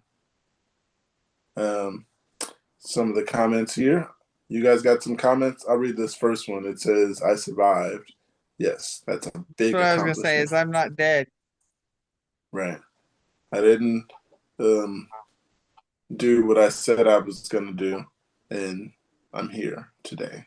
Um, yeah, because I was told I said I was going to do something that would have made it so you won't be talking to me right now. But you're talking to me, so that means I didn't do it. Or, yeah. You guys, any success that you can speak of? Oh, I had children, started a family. Those are success. That's a great success. I only got diagnosed a few years ago, so I had already done a lot of that whole family making, married, divorced, all that shit beforehand. So Oh wow. Um, I haven't done much, but I'm still here, one foot in front I of the didn't know. other. I didn't know you were part of the divorce club. Oh yeah, 2 times. I've been divorced twice and widowed now, so yay. Sorry to hear that, but yeah, I got two great kids out of it, so nice. There's always an upside. yep. Doing Um, everything I can every day to be happy. right. Same here. Kevin? I, 7 or 8 years seizure free. So that's good. Oh, oh I yeah, have no that's the I best. I have no kids, so that's my accomplishment. Um, yeah, I'm gonna You went flip to side of that. college? Yeah, yeah, I guess. Um, I didn't. that's and here we both are at the same place. Yep. College is a coin flip nowadays. Um, yeah, but I did learn a trade. I did go to yeah, so I'm still using that education to further my career. We'll see where it goes. So the Nice, story continues, and nice. I can do things. When the healthier you get, the more freedom you have, I suppose. Yeah, I can play sports and do stuff like that. That's fun. Yeah. Um, some of the comments here. One says, "I got my bachelor's degree, and I'm working on my master's." Pause to that. Another one here says, "I'm in graduate school working on my PhD in molecular sciences. Came back from a leave of absence a few months ago and have been doing a great job pacing myself with work while still being productive. I definitely put too much pressure on myself and tend to work too hard and then crash for a few days. I'm try my best to break out of the cycle and just take it slowly. For anyone who are having major fatigue, you got this shout out to Nature's Made. It won't let me put it too close. I can see There it. we go. Yeah. It's So, um, yeah, shout out to Nature's Made. I took that. I haven't had a focal since last year of April or May, and I'm almost at a year. Um, yeah, and it took away all the fatigue. If you guys are out there still fatiguing and dealing with that, I suggest Nature's Made. The gummies in particular, because you don't got to swallow them or go get pills and water and all that. Another comment here says, "Today marks 3 weeks since diagnosis. Still working on the ins and outs of this diagnosis and medication. Still adjusting and tired, but I got up and tackled chores despite family worrying about me doing too much." 3 more comments. One says, "Having a second operation in September and no seizure since. Uh, no seizure since. I am more aware of the fact that I didn't use my epilepsy as an excuse to not take part in or do something, but I don't feel relief of being free from seizures, maybe the early days." Another comment says, "Stayed employed as an engineer. That's it so far."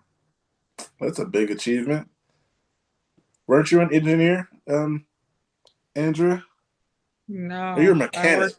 Different. Yeah, I worked on cars Yeah, and I my was in bad. banking. I got Mark, engineer mechanic mistaken. Mark's an engineer though, isn't he? My memory is way too bad to give you an answer that might be false. I think Um, he is. there we go. I think Mark is a engineer. yeah, yeah. On to the next comment. It says, "Never cared about numbers on a piece of paper. Marks don't mean a squat.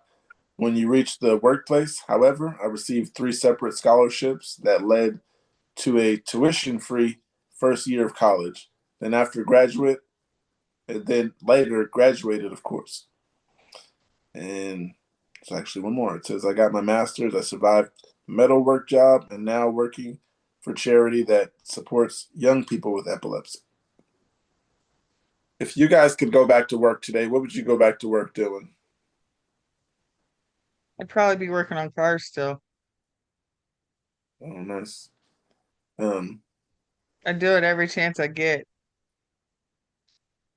uh, I got something here. I'm not sure if this relates to everyone, but it does to me. It says, do any of you guys have horrible handwriting? My handwriting looks like a second grader made it. Since I was a child, I was never able to improve my handwriting, and later in my life, epilepsy started to become more obvious. My memory is not in the best anymore.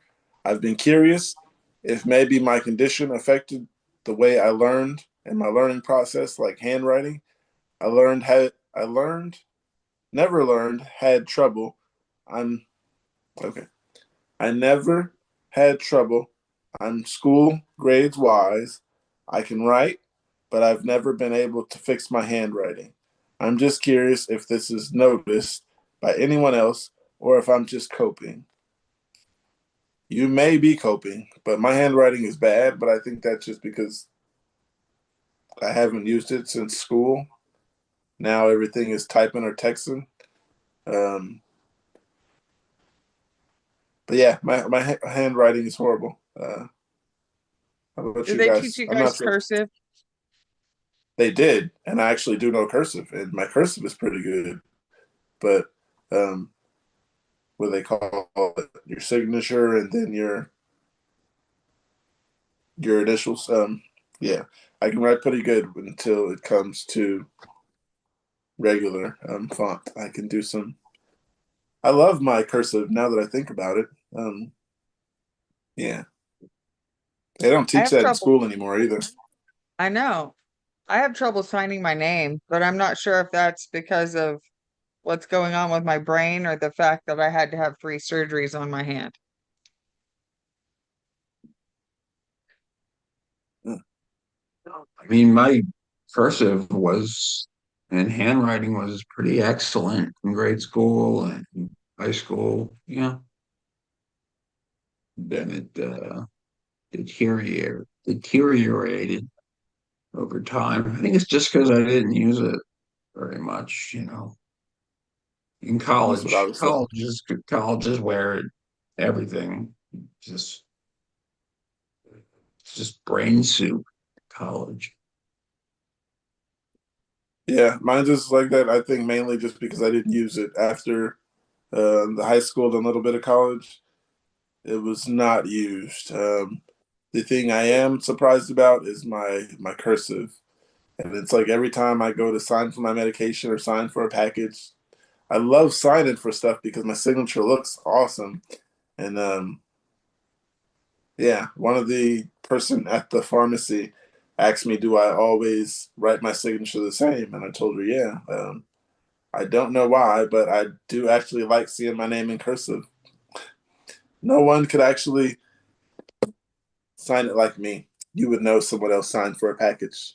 Um, I don't sign stuff. I just huh? read a line. I I got usually tired of. just put my initials. Uh, yeah, for some reason I just like seeing my signature, so I've done that. All I right. quit Yeah. trying to sign mine when I started having trouble because I would literally just screw up my signature so bad that I'm just like, okay, I quit. I was watching a video of a guy with epilepsy, and he was trying to write something, and his hands were shaking so bad. I forgot what he said it was. He was like in his 40s, so he's still basically young, and hands like shake really bad. Yeah, I forgot what I got to look at the post again, but I was just like, I do not want to get to that point to where I can't keep my hands still. I feel for that guy. Um, Mine does like weird, it'll just like jerk or I'll write the wrong letters or like it's like I yeah, forget how to sign my own name. Like, yeah. how I do I only spell it again? I only do cursive when I'm out, and everything I write when I'm in the house is usually in my notebook. And no matter how bad I write it, I can tell what it says. No one That's else can good. tell, but I can tell what every writing that I write says. Yeah, I've been Well, that's asked, what did that say? Looks like a T, but that's an A. I was like, that's an A. Where do you see a T? But like I said, only I can read it is what I'm getting out of it. And yeah, as long as I as can long as read it. you can read it. Yeah, that's what matters when I read it. Um, then some comments here. One says, I avoid handwriting as much as possible. When I have to, I print in all caps block letters. I really struggle with simple things like writing checks or signing cards. Hmm. I hate Oh, yeah. signing cards because I'm always afraid I'm going to screw them up. And it's not like you Right. can just redo it. Right. I always sit it on a counter and I put my arm down and try to write as nice as possible, as slow as possible. And if I do it in cursive, no one ever knows cursive these days. And I was thinking that specifically from when I got the card from my son last for his birthday. Um, what I did is I signed it, and then my daughter signed under it. So, being that her handwriting was bad, it was not paying attention to mine, but he read it, so it was legible. But yeah, uh, I wouldn't sign. I mean, just give someone anything else, like a paper that I wrote on a letter or something. Yeah, blame it on another kid. That's what I did. I was just like, look at hers. Yeah. Um, another comment here says, no idea if it's related, but I know that you mention it. I've always been the one in my family with the worst handwriting. I have to focus real hard to get it to be somewhat straight. I hate writing on blank paper because my handwriting looks even worse. I prefer that one that has lines and circles and squares as a guide. I don't know how it's called. English is it my first language? I remember my mom bought me a cursive practice handbook, but never managed to learn it or actually even teach me because it was so hard for me to write in a way that could be comprehensible. I tried everything, tried really hard, but my mom thought I was mocking the book. Wow. Another thing I was thinking is that a lot of kids, a lot of these days, I don't type a lot. I mean, I don't write a lot of these days. I'm typing a lot, but I can see like why a lot of kids aren't doing cursive because they're using computers a lot. Even in school, they're using computers during the day. Hmm. MacBooks, I mean, not MacBooks, but Chromebooks. They're giving those out during the year and they're using those in class. That's far from what we were doing Yeah, I even remember 10 going years to ago. computer lab. Right. We're going to go to computer lab to use the computers. Um, and that was the fun part. We're going to computer lab. But these days, you I'm walk old enough. into the I took class. typing on a typewriter. Oh, wow. Good. Mm, yeah. Wow. Typing on a Does anybody typewriter. know what a dot matrix printer is? Oh I do yeah, not. I do. Okay, there Please you explain. go. All right. It's going back to the Hey, 90s. I'm older than the internet, so No. Me too. Um, I think. I think I got a Uh, decade on you at least. I mean, I guess that yeah, I'm trying to think how old the internet is. But yeah, okay. It Um, was early, I think it was early 90s when it first early started. 90s, I thought it was. Oh, uh, the versions of the internet. Um, Yeah, it's nothing like it was today. you're supposed to know this.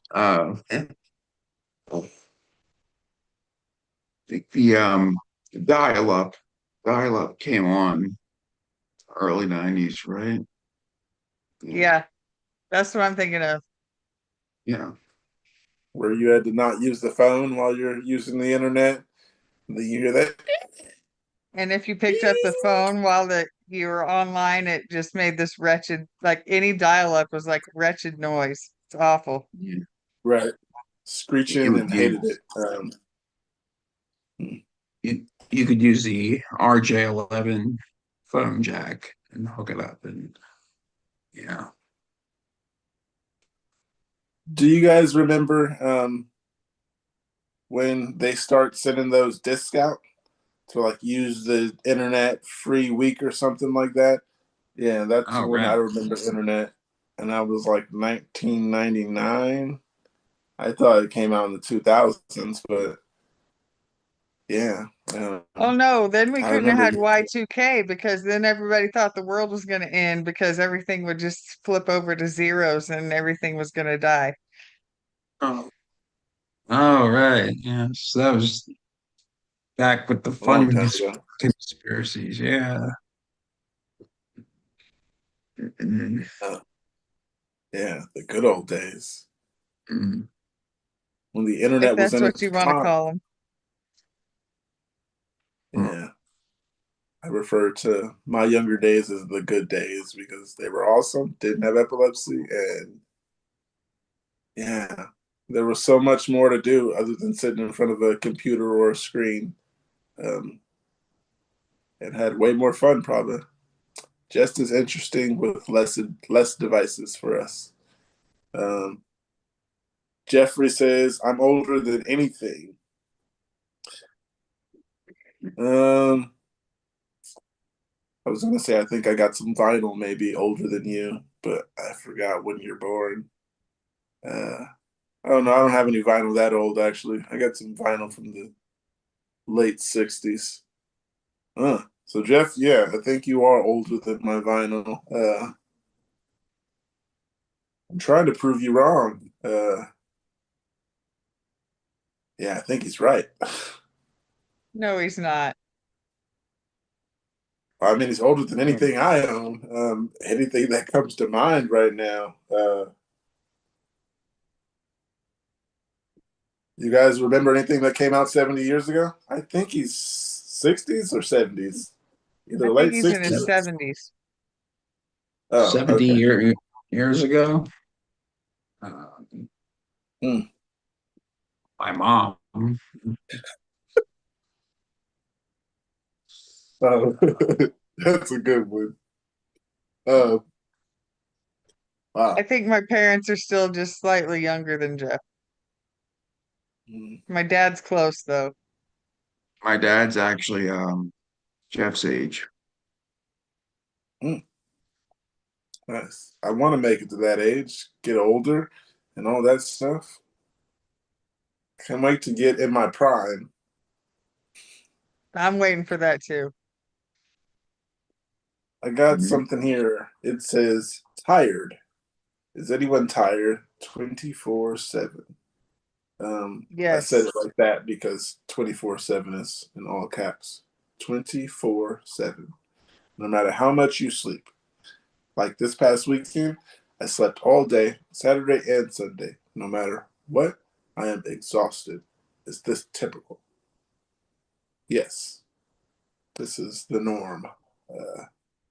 But um, I'm not getting a bunch of naps now because I take B12 by Nature's Made. Yeah, shout out to Nature's Made. It's helped.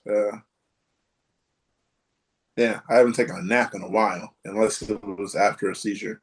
But yeah, got the B12 and it worked same day. Next day had no focals, and since then I don't remember the date, but it's one day. Eventually Only back there. It's almost a year. the only time I take a nap is if I accidentally doze off in my chair. But for the most part, I would say I usually sleep somewhere between 6 and 8 hours a night. Varies, but it gets like I wake up at 6:30 in the morning, no alarm clock almost every day now, and I hate it because I want to sleep in because I'm tired, but I can't. I just can't lay there anymore. I got to get up. Mm. Um, You feel like you uh, gotta force yourself to do things, and but I got nothing on the schedule. I gotta do. yeah, basically, I take the B12 by Nature's Made. It's taken away the fatigue, so I haven't taken a nap in a while, and I love it. Sometimes I don't because sometimes I do want to get more sleep, and that B12 it gives you the energy that you don't want, or the energy that you want when you don't want it. So, yeah, there's that. Uh, Jeff says 77. He is 77 years old. And I'm trying to look at this room. Is there anything that's anywhere near that age? Mm-mm. Yeah, you're right, Jeff. I don't know anything around that number of 77. Um, but there are some comments here.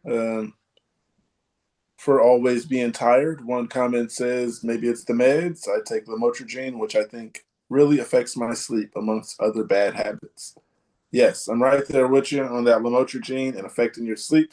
It's caused me insomnia, so just not sleeping unless I smoke a decent amount. Well, weed helps me. I can just throw that out there. I don't want to start giving medical weed advice, but it's helped me get sleep and it helped me eat more, which in turn, eating more has helped me gain a lot of weight. Um,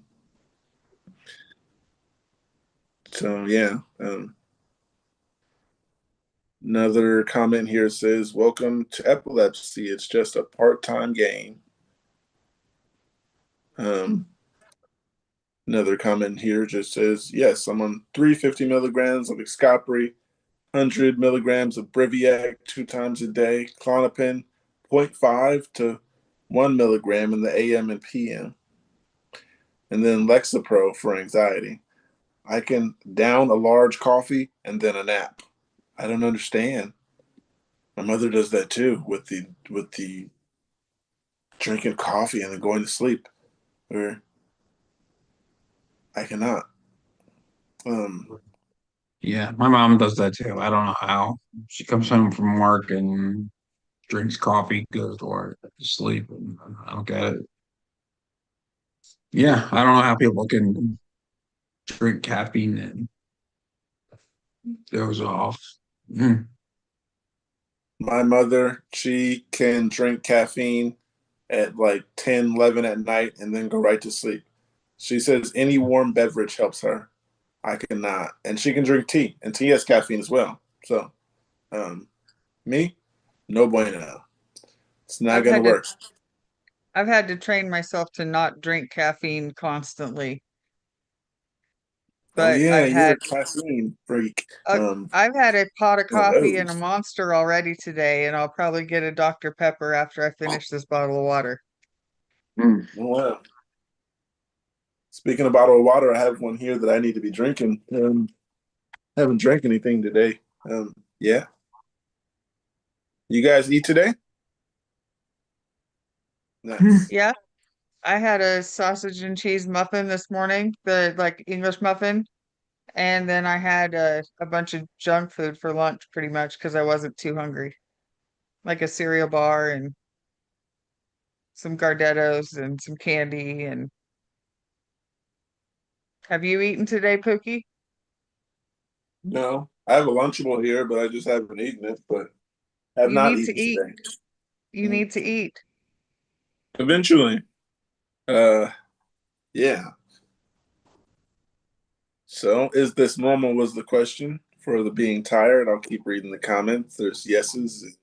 Another one says yes, except when I actually need to go to sleep. I'm uncontrolled, unmedicated. Hmm. And I've been having absence seizures since 4. Uh, I think this person should get meds. Um, Another one here says might be a side effect. And another says yes, it's debilitating. Another says the meds can certainly make me tired, worse at night when I take more of them. Welcome, welcome though. Your epilepsy, it's just something I've learned to deal with, and I've gotten sort of used to it.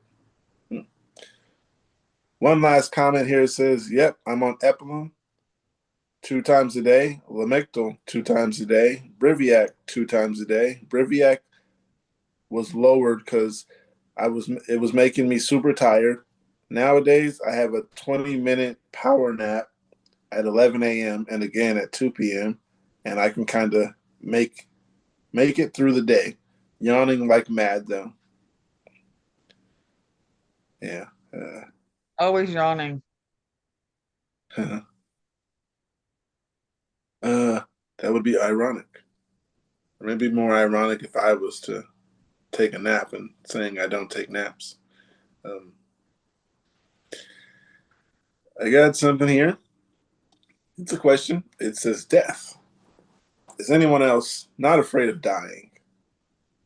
Like, you're not suicidal. However, somehow don't care. I've left everything ready. I have a cemetery plot. I have life insurance ready to be cashed out. Everything is set. I love my life. However, somehow I don't care. It's weird. I don't wish for it. However, everything is ready. The question was basically is anyone else not afraid of dying? It's not something I think about, so I wouldn't say not afraid of dying because it just never comes to mind. I'm like, oh, think about, you know. But I mean, I'm not making fun of anyone. That could be that person. I don't think about death often. Even when I think about seizures, death isn't one thing that comes to mind. But go ahead, anybody. I would say that I don't really worry about it. I mean, I don't, if you're gonna die, you're gonna die. You could be healthy as can be and just die. We don't have control over that. So why worry about it? Right. Don't worry about things that you can't control. Jeff Right. told me that. Just keep putting one foot in front of the other. One foot He in told front of me the that. other. Don't stress Wow. yourself out with things that you cannot stop and prevent. Yeah.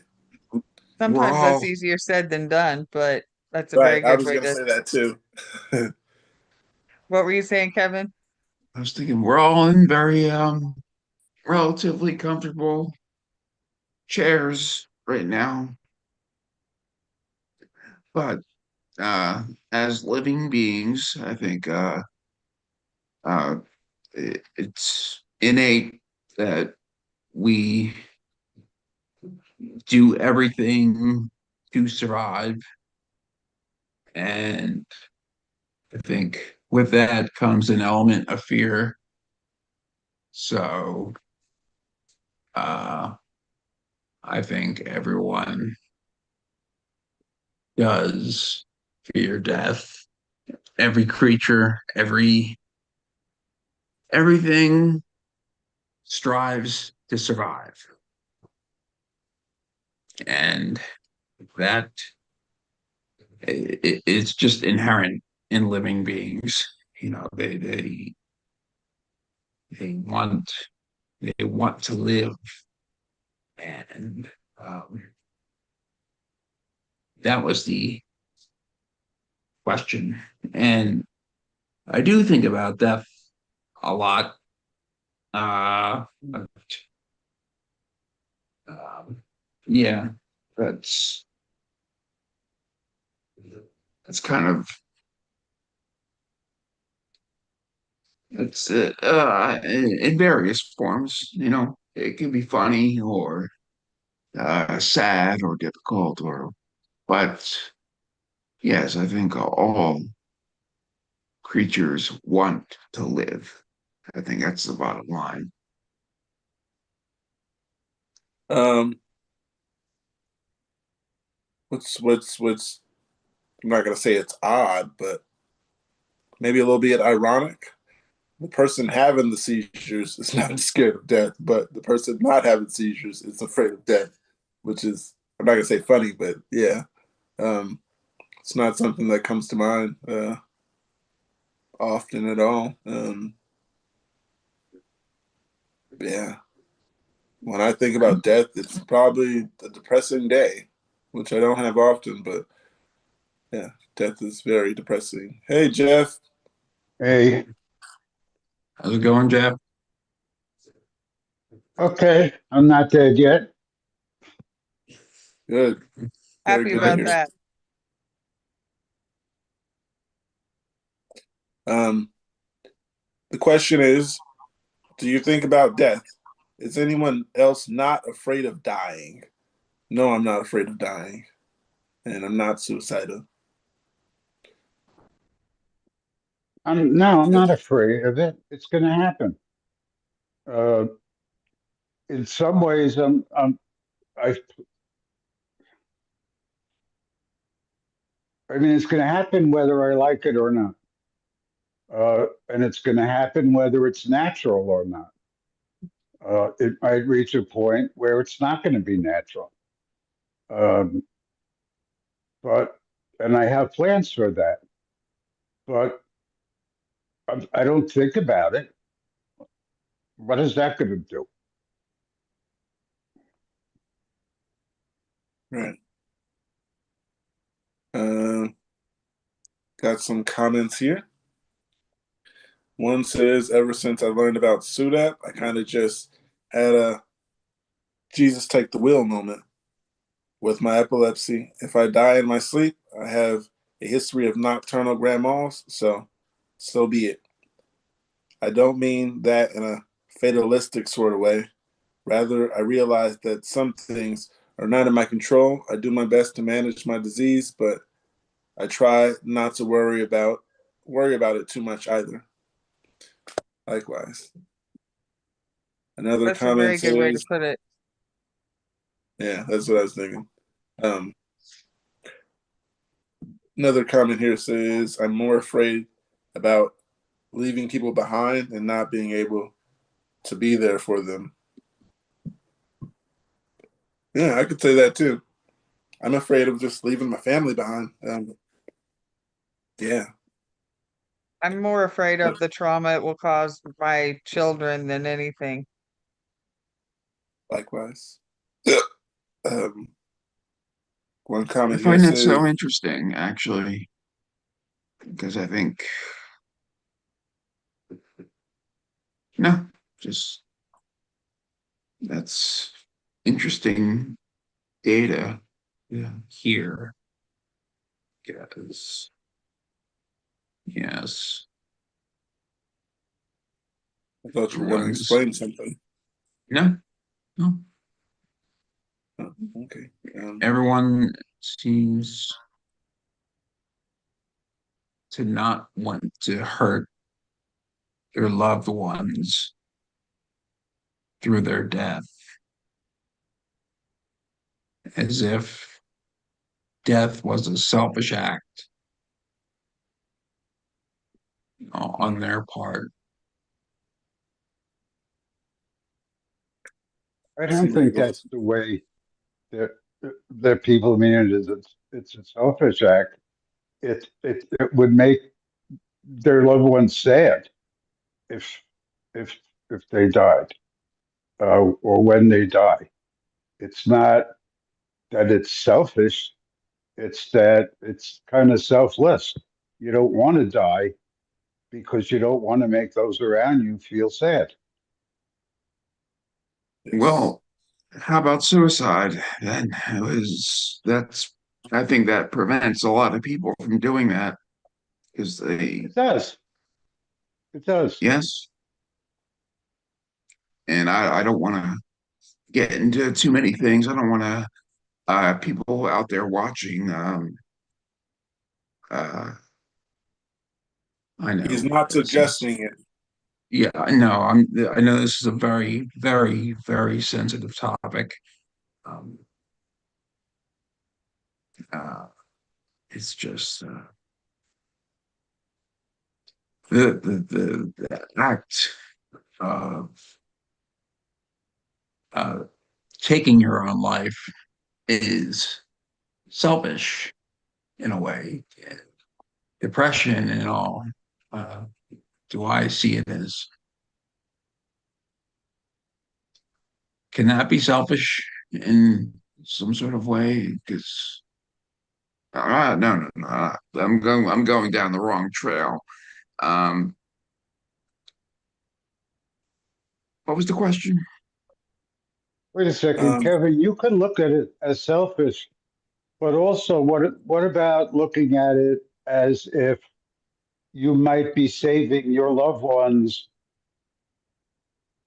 their retirement funds by you having to live in some kind of housing facility or memory care, uh, and costing them fortunes.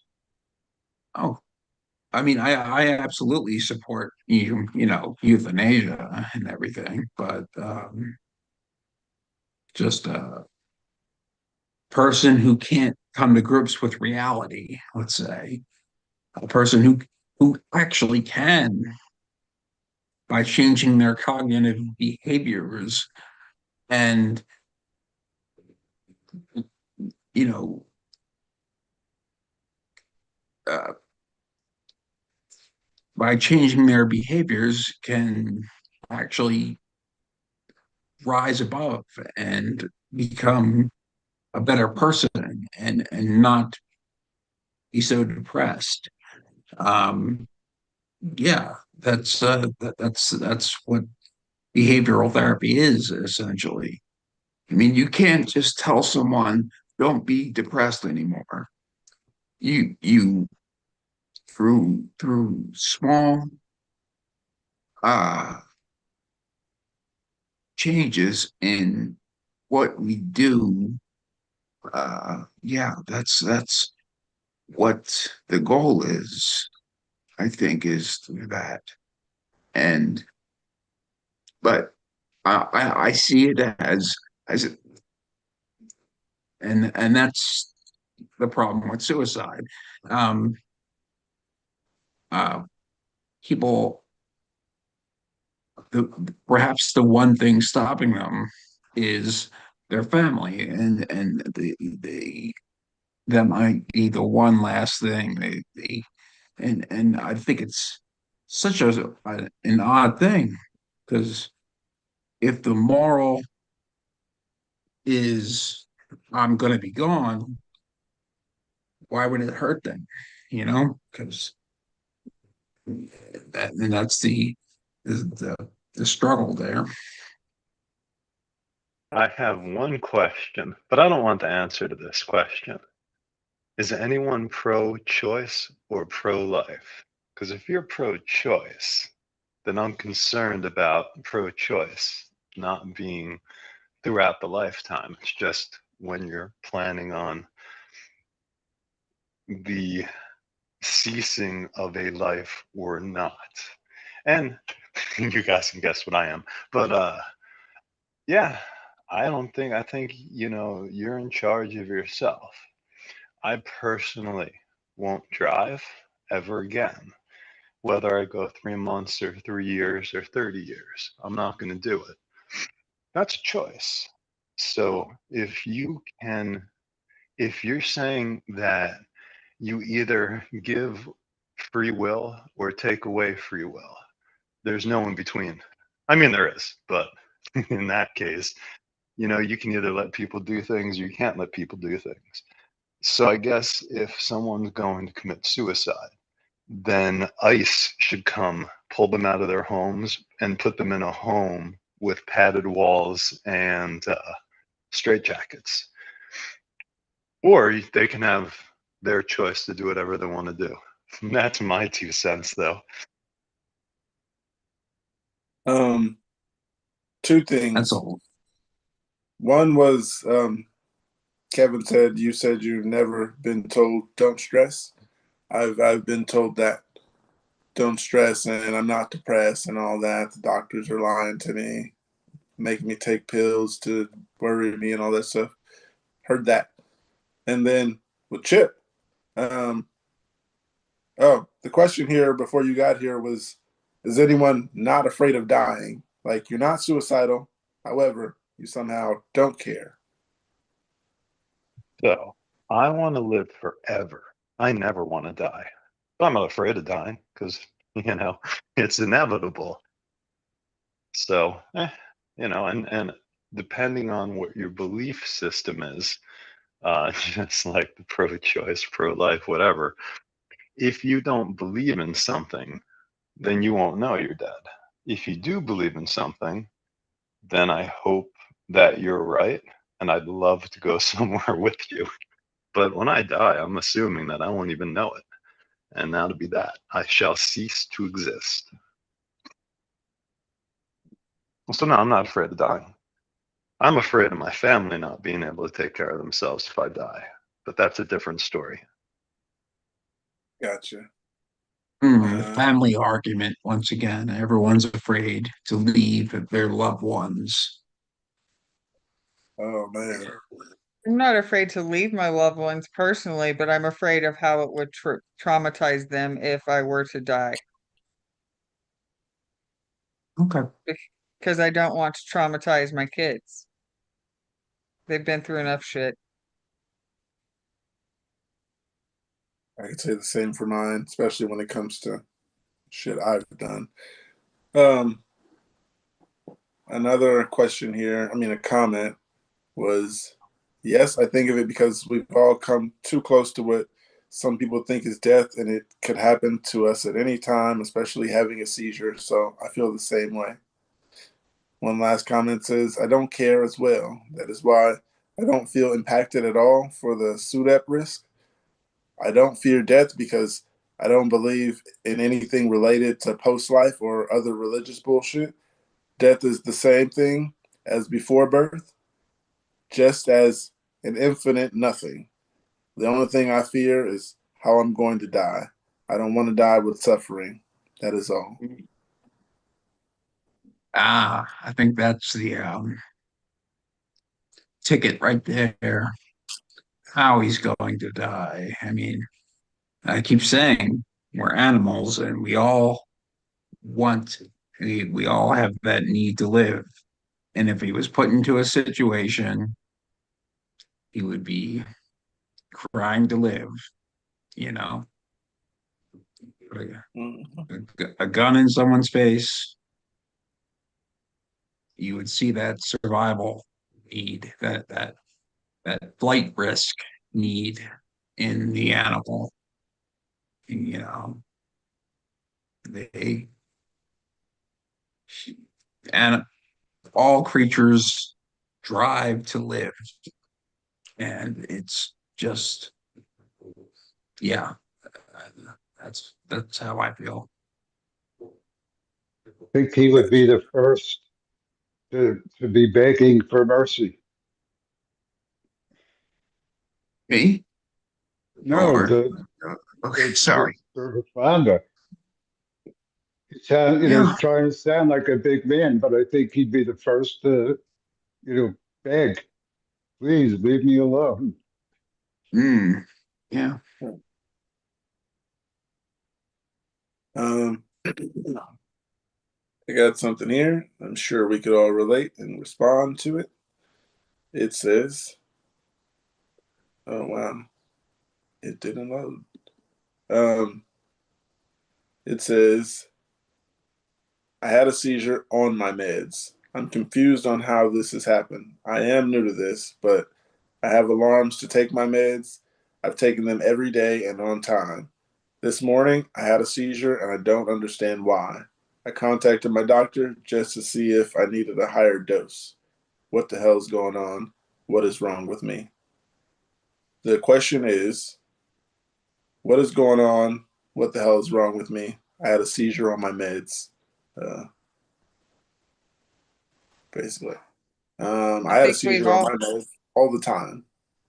Well, not all the time, but usually I'm on my meds when I have a seizure anyway. So, yeah. I think all of us have had seizures on our meds before. It's common that the medications do not absolutely stop seizures. They just help control them, hopefully. Yeah. Yeah, because I've had a seizure 3 hours after taking meds. Then I've not had a seizure with no meds for almost 48 hours. So much more different. Yeah. So that's one thing you can't worry about. Yeah. Keep in touch with your neurologist. Yeah. If you don't That's what like I was that, gonna say. go ahead.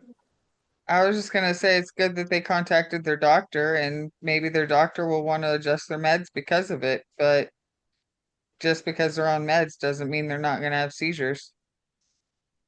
Oh, I like how you put that. Just because you're on meds doesn't mean you're not going to have seizures. Tell the people out there to like, comment, share, and subscribe, Andrea. Hey everybody, like, comment, share, and subscribe because Pookie said so. Huh. Well, I wanted to do it because you said so. But yeah, Because I said so too, and because Pookie said so. yeah, like that one. Yeah, smash that like button. Yeah, I got that one. But to this comment of seizures on meds, I'll read some comments. One says, "Sorry this happened to you. Sounds like a breakthrough seizure. Definitely get into the doc to see if you need readjusting or change. And also think about the possible recent triggers: messed up sleep schedule, travel, illness, injury, etc." I don't know if that's uh, well, that's advice. Yeah, but to say you might need your meds readjusted for it, I don't think that's the first thing you should jump to. Sometimes Because that's I what just, doctors do, though. yeah. It- Go ahead. and sometimes, maybe the doctor thinks that they're not at the appropriate medication levels, so they may adjust them if you have seizures and contact them about it. Right. And maybe the higher dosages will help control their seizures better. Um, yeah. I It's say, kind of a it's kind of a crapshoot. They've just got to find the right recipe for everybody, and sometimes there is not a right recipe to control somebody's seizures. sometimes I'm not gonna say it's just meant to happen, but sometimes we don't have a reason. Right. Another comment here says, "Don't be hard on yourself. Unfortunately, the dosing is all guess, and checking with the consequence being you have a seizure. Your neurologist will likely up the dosage, and the game begins again. I've been testing my epilepsy medication dosage for the better part of 2 years, and I just now found a spot that feels good. Hang in there, and you'll find the sweet spot." Another comment says, "Epileptic ICU nurse here. It happens. Believe me, I'm on 3 different epilepsy meds and I still seized a week and a half ago. Hell, I've had 7 to 8 in the last 3 months. I also had a baby 4 months ago, so hormones could be a factor. And just found out that I'm like one step away from needing surgery. Don't beat yourself up. All you can do is contact your doctor and have them up the dosage, which you've done. You've also you've done all you can. Sometimes your body just gets used to the drug, or you could be metabolizing it faster than others do. Hang in there, my friend. And this is Reddit community is so supportive. And next post. I don't think this subreddit community is good. I'm kidding. Um, Ours is awesome. yeah, they don't like me here. But anyway, one more comment here says, "I'm sorry this happened to you, but it can happen sometimes. Not your fault. Last time I had a breakthrough, my doctor just said to stay on course. We didn't increase my meds, and haven't had another one in almost 5 years. Oh, that's nice for you. Um, yeah, haven't had a seizure in 5 years. It's not your fault. It's just epilepsy. Uh, yeah. I personally wouldn't what do they call it? Uh, go and tell them things like that because I just think they're just gonna up the meds, but personally, and like just a random seizure. I don't go to the emergency for all of them. So I think if you do go to the emergency room, they're gonna be like, "This isn't working. Talk to your primary and try this, this, and that." Um, yeah, I think I I'm the just only one in this community that's never been to the ER for seizures. oh nice. No, no Yeah, ambulance rides, nothing. I started in high school, so those seizures were um, you can't turn it down when you're at school. And you go to the emergency room and no more school that day. That's it. At least you got Yeah, out of school. I didn't like getting out of school, to be honest. I loved school. Uh, I loved the time in school, the sports playing. Yeah, just being around other people. I had a lot of friends too, so that was another thing. Love school. Just getting to school. I was one of those kids that run to the area where all your friends are hanging out. Well, I guess that it's Yeah. just I've only been doing this for about 5 years now, and the majority of my seizures I've had by myself, like home alone. So that's probably the only reason why I haven't been to the ER or gotten to take the ambulance ride. I've only been there, well, for epilepsy once, and that was the first seizure I had. And it's, mine's crazy because they diagnosed me in the ER too. So, and that never happens. But I have big crap on my brain, so I guess that's not hard to see.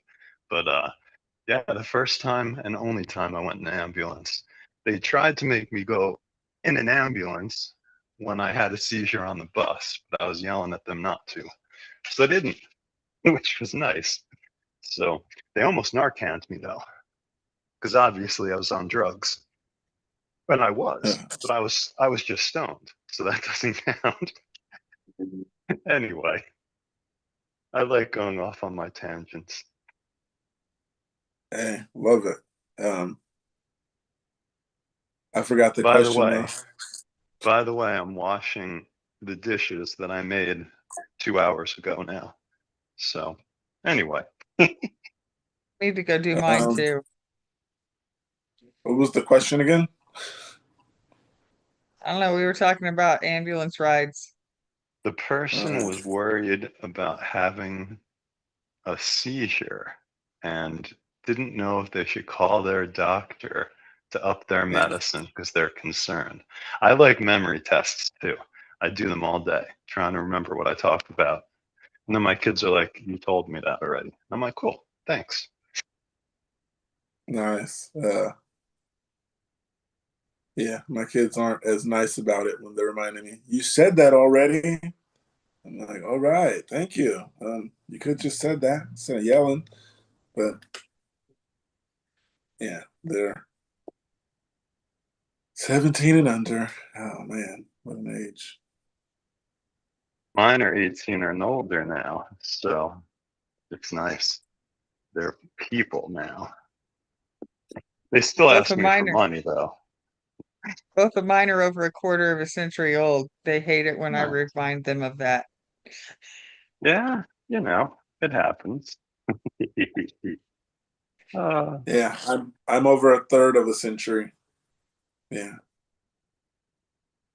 I was gonna say it feels good to say it, but it makes me feel old.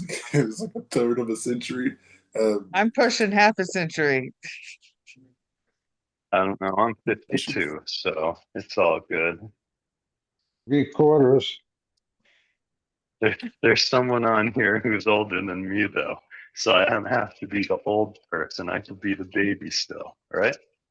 Right. That's all right. You Thanks, guys have all the wisdom. thanks, Jeff. I Right. appreciate that, man. Oh, I love all Um, the wisdom. yeah, I love all the wisdom Jeff gives me. Chip has some great advice. Um, yeah, you guys are much older than me, and you guys are, of course, wiser, I'd say. But more got another mentally ill. post here. Oh, it said. No, go ahead. What'd you say? Oh, I said we're just more mentally ill as time goes on. So that's where our wisdom comes. You know, the people who are talking in our head say it to us. Um, yeah, even if it isn't wisdom that you give me, sometimes you just say some funny stuff that I love hearing things you have to say. That's my job. Thank you. One post here. It says lamotrigine, lacosamide, and Briviact. Anyone else feel like their neuro just keeps piling on more medications? So far, I'm not noticing side effects from Briviact, but I'm also in the early stages of ramping up. Lacosamide still makes me feel terrible, and I'm hoping maybe I can go off of it after the Briviact is at full dose. But seriously, I feel like I'm gonna destroy my liver and kidneys before I solve my brain issues. What did you do? Anyone else feel like their neuro just keeps just keeps prescribing medications? Um, me The personally, last one no. did. I've never to date, I've had it for 20 years. I've never been on more than one med at one time. They have suggested. I suggested they don't suggest it and kept moving. Um, I'm on the Motrigine now, but the Keppra I got off by choice. I don't like this one. Let's change. She said, okay, no argument. Um, but I was yeah, up go ahead, to Andrew. I was up to 4 meds at one point in time, and because my last neurologist just kept upping the dosage, and when they didn't want to up the dosage anymore, they just added another one. And I am now at a higher level epilepsy center, and they have cut my meds in half, and I'm only on 2 now, and I feel much better. So if you feel like your doctor is only just throwing more meds at you, maybe you should go get that second opinion Pookie's always talking about and find a different neurologist. Right. Yeah, I totally agree with that. Unless you're in a town with one person, you know, I love my neurologist, absolutely love her. If I wasn't married, you know, I might ask her out on a date, but I love her. And anything she tells me she wants to do, I'm like, cool. But she also said to me, like I said earlier, you know, well, if you don't like the medicine you're on and it's giving you horrible side effects, which was the Vimpat, why should you be on that medicine? Let's put you on something else. Especially since I had seizures since when I was on it. She's like, why would we want to keep you on medicine that doesn't work and makes you feel like crap? That makes no sense. And I'm like, I agree. But I also said to her, when am I going to get my next ambulatory EEG? And she's like, well, why are we going to have one of those? And I'm like, because I want one. And she's like, well, you're not controlled. What's it going to tell us? That you're still having seizures? And I'm like, I guess you're right. So, you know, that's why I trust whatever she says. Question what they say, trust what they say. If you like them, find somebody else. If you don't like them, I trust what they say. But as my father used to say, and this is one of my favorite sayings, Trust no one. what do doctors do? They practice.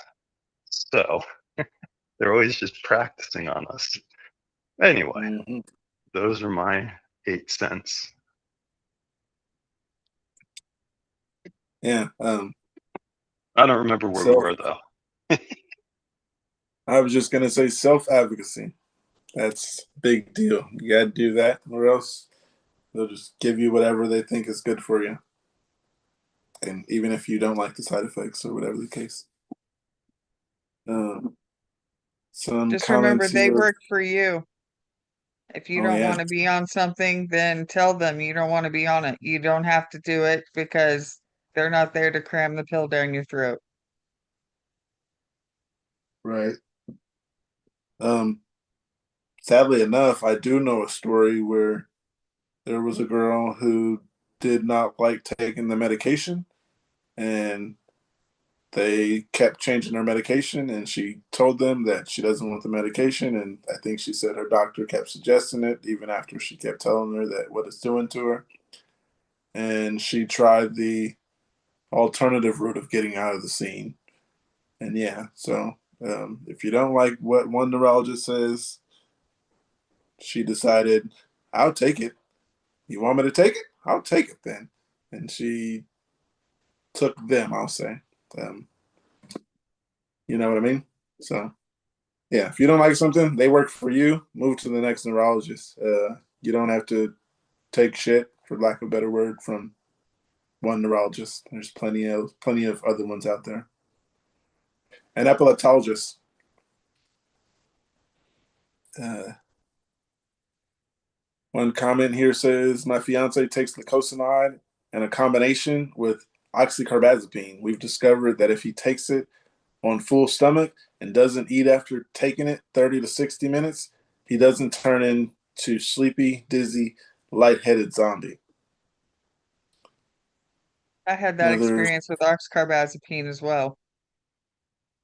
please explain because I have it in a bottle here and I just never took it. It made me feel all fucked up. And when they got my dosage up to 600 twice a day, and that was my third pill, and then they added a fourth pill, I couldn't see straight or walk straight for half the day, Hmm. especially because Sorry I to hear that. still didn't have my appetite and I wasn't eating. So I was doing all of that in the morning on just coffee. Hmm. Okay. The epitome of health. Yeah.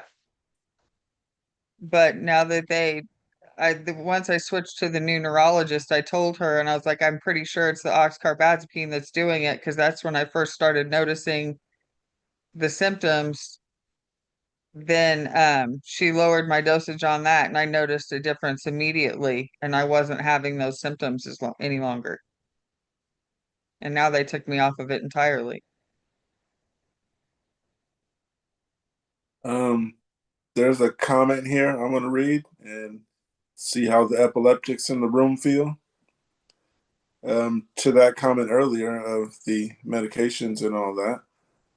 One comment here says, well, what do you want them to do if it's not working? Stop trying and let you have seizures? Right there, when I seen that, I read it and then I was like, a person's kind of a little insensitive, you know? Everyone's opinion is different, but there's more to that.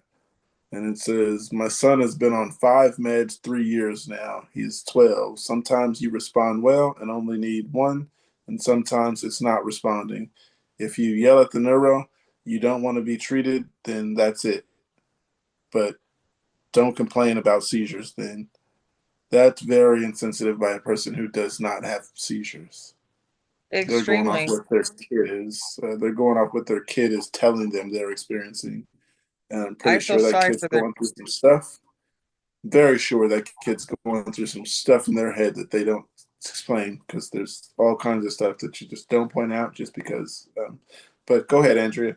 That sucks I to was hear just that. gonna say I feel sorry for their kid Yeah, because I mean, not only are they having to deal with epilepsy and 5 medications, they're having to deal with that insensitive shit on top of it. And I'm sure right, moms are cramming all those pills down their throat, no matter whether the kid wants to do it or not. I was at the right. point when I was having all the side effects, I was ready to go in and tell them I would rather have more seizures than stay on these meds. Sometimes that's a choice that you make. I mean,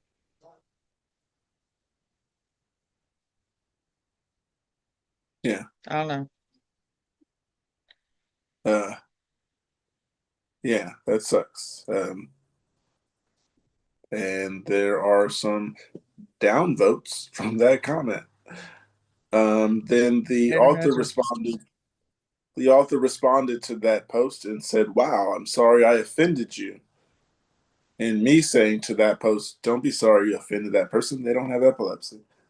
But then the other person responded to that comment and it says, did you? I have you reality.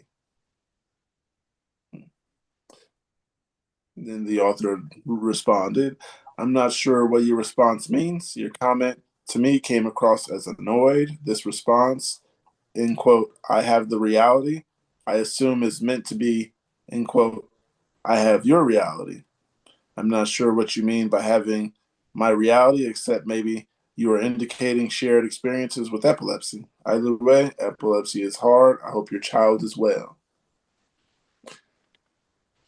And that person responded, I didn't mean anything bad with it, just reality check on epilepsy and treatment. Want seizure control? Keep searching and combining meds to see what helps. Sometimes 2 and 3 isn't enough. And I don't think it was fair to say that your doctor just wants to pile on with medication. He wants to help you. Epilepsy can get so hard, so severe that a person can regress, lose memory, and die of SUDEP. Maybe you think I come across as sharp. Epilepsy has shown all of the sides to me and my son. This person isn't getting it. No, they act like they have epilepsy, and they obviously have admitted that they don't. It's just their kid. So their idea of epilepsy is just their perception of what they think they see. Yeah, that's what I was thinking. Is this person is basically like, I've been through it all with my son. There's nothing you can tell me. Um, there's They're so not the much one more, experiencing it, though. right? There's so much more than what you can be told about epilepsy. I got to keep reading this argument, to be honest. Um, and the OP responded, I appreciate that, and I know my neuro is great and doing everything he can to help. I guess my post is a bit of a rant. I've been dealing with seizures for 20 plus years and been on numerous medications and combinations. It's frustrating. That's all I'm saying. It's so discouraging. Also, the other person was just talking about just add another pill until the combination works. No one wants to do that. Your kid does that because they didn't have an option. But yeah, that's messed up. Um, yeah, and to that. Oh, wow, okay. 2 more comments. The ones where the person told me I appreciate that, but it's discouraging. The author of that comment says, sorry to hear that. Most people think epilepsy is just fall to the ground, shake and wait, and then you're fine. But it's not. Cases like yours and my son's son shock people when they hear it because it's different from movies and what they've heard in life. Like my son, he's 11 and doesn't remember the past 3 years. Doesn't doesn't know when he went swimming with turtles on a special holiday. Doesn't even know he went on this holiday. Had to switch school because he regressed. Can't do sports because he gets too hot and seizes. Shit. I read that lacosamide makes you feel bad. That's pity. It's the only other med that worked for my son when he added it on top of Depakote, Etho, Limo, Keppra, and Omvi. May I ask you what your seizure types are? Mostly TC or locals? Drops? Myclonic? What do you do and look like when they're on? Uh, I'll read this last comment before I express my feelings toward this person. Um, Last comment, the author responded, oh my, I'm sorry your family has to go through that. I can't imagine that level of memory loss. I have memory loss, but much less severe. I have focal impaired awareness, nocturnal, and TCs. When my focal and nocturnals are really frequent, they trigger TCs. I used to have an executive level career, and losing that and the ability to be alone, always need someone home with me, has been really challenging. But there are always others with even worse struggles. Um, so to that other person, like you said, they're just kind of expressing the worst parts of their child's situations. They have no idea that shit is going to get way worse than it is. And they don't sound like they're trying to listen. They're trying to sound like, well, I'm not know what they're trying to sound like, but it sounds like this person is saying basically that they're doing the best they can for their child, or they're in control. They're controlling shit, and they don't know what's going on in his head. Andrea, you said it sounds like your mother. She said, "Take these pills." She She always labeled them thinks and she put them on knows the better. counter. No, but she always thinks she knows better than everybody else, so whatever. Yeah, She's not the one going through it. right. That's what I was thinking. Because let me read this again to you guys. It just keeps going through my head. The person said, "Sorry to hear that. Most people think epilepsy is fall to the ground, shake and wait, and then you're fine." Um, but it's not the case. Like yours and my son's son shock people when they hear it because it's different from the movies and what they've had and heard in life. Like my son, he's 11, doesn't remember the past 3 years, doesn't know he went swimming with turtles on a special holiday, doesn't even know he went to a holiday, had to switch schools because he regressed, can't do sport because he gets too hot and seizes. Shit. A read the lacosamide makes you feel bad. That's pity. The only meds that worked for my son when we added on top of Depakote, Etho, Lamo, and Keppra and Omvi. Yeah, this person sounds like they're just being the doctor, just like testing stuff and saying it's working for their kid, which you don't know what's going on in their head. Because just because you tell someone you have a focal doesn't mean you know you didn't have a focal earlier. There's a lot of stuff that this stuff frustrates me when people with epilepsy just assume they know everything. I'm sorry if you guys feel bad about me saying that, but yeah, this person doesn't seem like they're trying to listen. Um, they're just like, I'm just gonna do this with my child. I know best. Yeah, Kevin, how do you feel about that parent? Your child, your life.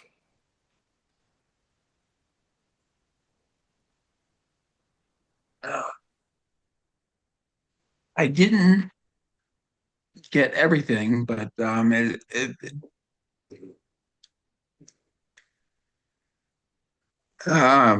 they sound like do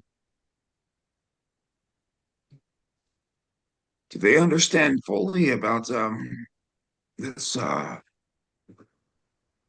hmm, No, I can say maybe that. I don't think they understand, and I can say that because this person's giving an epileptic with 20 plus years of epilepsy advice and telling them they don't know things that they know, that they're expressing that they know. This person's like, no, no, no, my kid did this and this and this. So um, They we don't may have even know different what their own feelings. kid is okay. going through. Right. You don't know what this Okay, kid's facing on a daily, just in his head. okay. Um,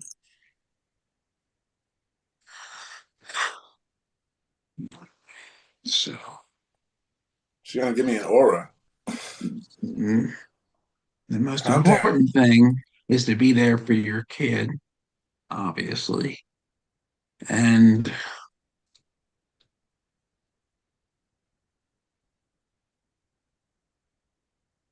what they're saying is, what were they saying? I'm sorry, I didn't remember get all of that. Yeah. I just, Of course, we can go back because this one, being that I take lamotrigine, which is on this list, it just frustrated me that the person was saying things like they knew more than anybody with epilepsy. hmm, They're just being a parent, but yeah. Let me find the comment. Did you know what the initial post said, or did you need to know what that said as well? no, no, I'm good. You just read whatever. Um, oh man.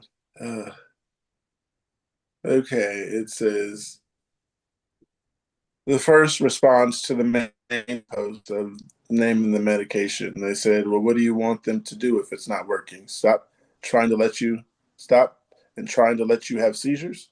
My son has been on 5 meds in 3 years. He is 12. Sometimes you respond well only on one med. Sometimes it's not responding. If you tell the neuro that you don't want to be treated like that, then that's that. But don't complain about your seizures then.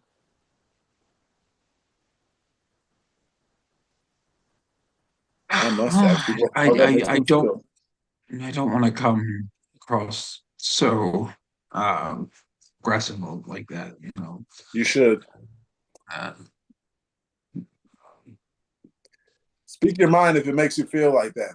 no, I That's why we're mean here. the person in the post seems to be a little aggressive. Um,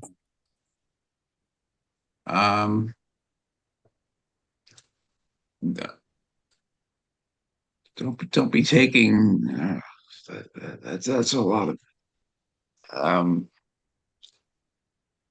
their mood just something seems to be missing there. I'm not getting. I'm sorry. I'm not trying to uh, not contribute. It's just I'm not missing. I'm missing something. So The this question was the question was the meds that this person named: lamotrigine, lacosamide, and Briviac. Anybody else feel like the neuro just keeps piling on more medication? Was the main question. and how old is this child? 11. Uh, okay, and is it effective at all, or Um, what the person who has their kid taking the meds said basically they've taken 5 meds for 3 years. Um, they haven't said if it's working, but they're just giving advice like this is what you need to do because this is what's good for my kid. Um, yeah, they just said what they're doing and that their kid is doing them. They didn't even say if their kid's doing well on medication. They just were saying what you should do because my okay, kid yeah, does this. all right, yeah, okay. Um, well, I would sort of discount this comment because every every condition is different for every person, and you can't just you know one the one combination of drugs is not a cure all for everyone. You know, it sounds a little bossy. That's all. That's why I said it sounds a little aggressive coming, to this person. Um, uh, I don't know. I don't know. Yeah. I don't know what. Um, Either she doesn't know the nature of the disorder, or because I never like hearing, what are you taking? What's the trick to this? Because there is no trick. Right. It's a puzzle. Yeah. Personally, I just don't like people without that don't have epilepsy. I mean, you're not even a medical professional, but to tell someone what works best and you don't have epilepsy, you're going off, you're basically testing on your kid. You're getting your results off what your kid's going through. And everyone's epilepsy is different. All pills make everyone feel different. And it just rubbed me the wrong way when this person was trying to be doctor or whatever they're trying to get at that point. Hmm. Yeah. Uh, yeah.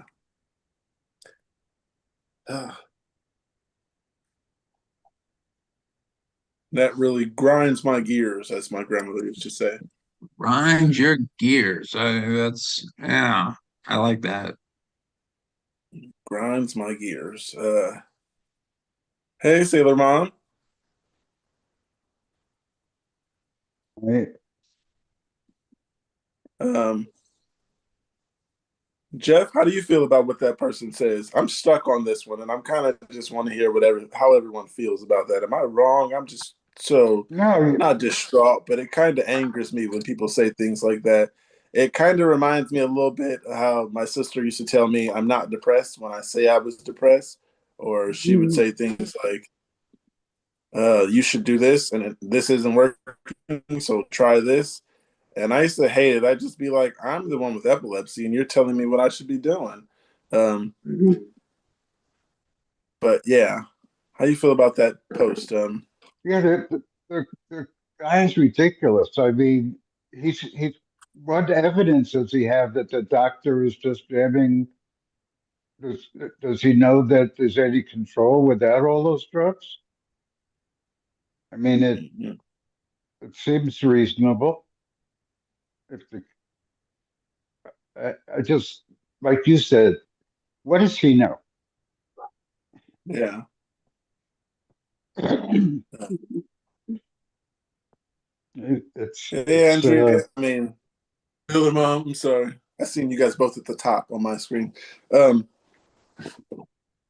yeah, I'm gonna read some of this post to throw you up to speed, and you can tell me how you feel about this because I got stuck on it and how it. I want to know how it makes others feel. Um, the best explanation I could say is it grinds my gears. My grandmother used to say that. Yeah, this one is. Uh, I read it. It says lamotrigine, lacosamide, and Briviac. Anyone else feel like their neuro keeps piling on more medication? So far, I'm not noticing any side effects for Briviac, but I'm in the early stages of ramping up. Lacosamide still makes me feel terrible. I'm hoping maybe I can go off of it after I get on the Briviac at a full dose. But seriously, I feel like I'm gonna destroy my liver and kidneys before I solve my brain issues. Um, and then someone responds, "Well, what do you want them to do if it's not working? Stop trying and let you have seizures? My son has been on 5 meds for 3 years now. He is 12. Sometimes you respond well and only need one, and sometimes it's not responding. If you tell your neuro that you don't want to be treated, then that's that. But don't complain about your seizures then." And I was just thinking, someone without epilepsy to say something like that. Yeah, you Yeah. should be banned from that subreddit. I'm sorry. Um, Mm, I agree. I mean, well, mm, if you're controlled, don't complain about the medicine. If you don't like the side effects of the one, then, Hey, Mona, what? mm, Take your food? no, I'm not. You can take your food. Go ahead. No, she did. Yeah, this is where we feed her all the time. I'm sorry. Yeah, Oh, I don't know. People get tired of the medication and how the doctor. She gets up there all the time. I know, but that is there. That's not normally there. I'm sorry. Pardon me. Yeah, I don't like it. I don't like their post all or right. their comment. What What do you guys think? Anybody else? I think that's messed up. That person should not be telling someone who's been dealing with epilepsy for 20 plus years that based off the information that they got off of their child's been having epilepsy for 3 years. Um, yeah, there was a back and forth argument on that post that that person was having with the other person.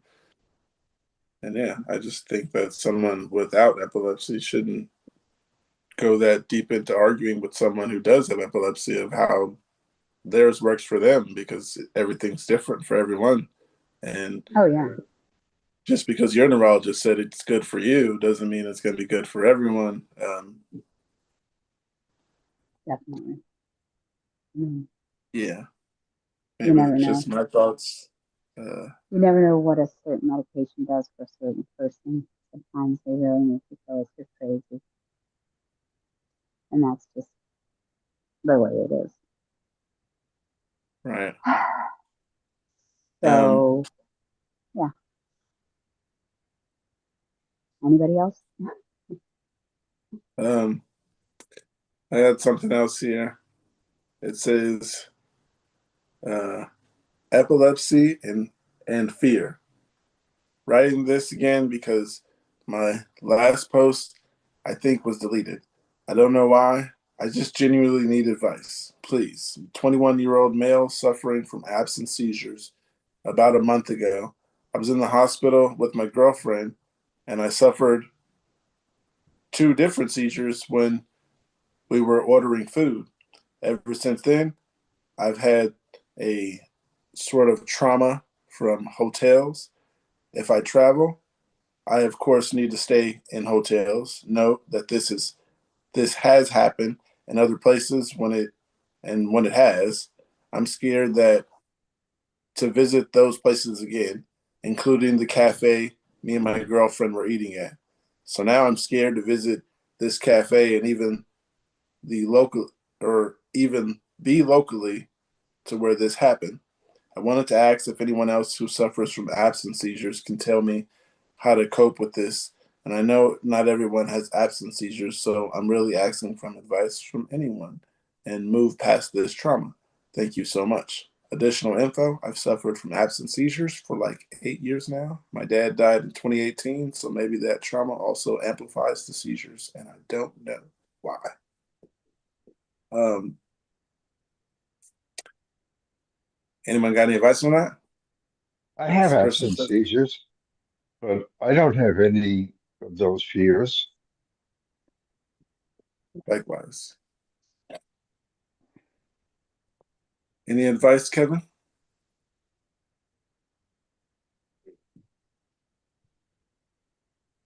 Well, you got to deal with your trauma. That's a really important thing.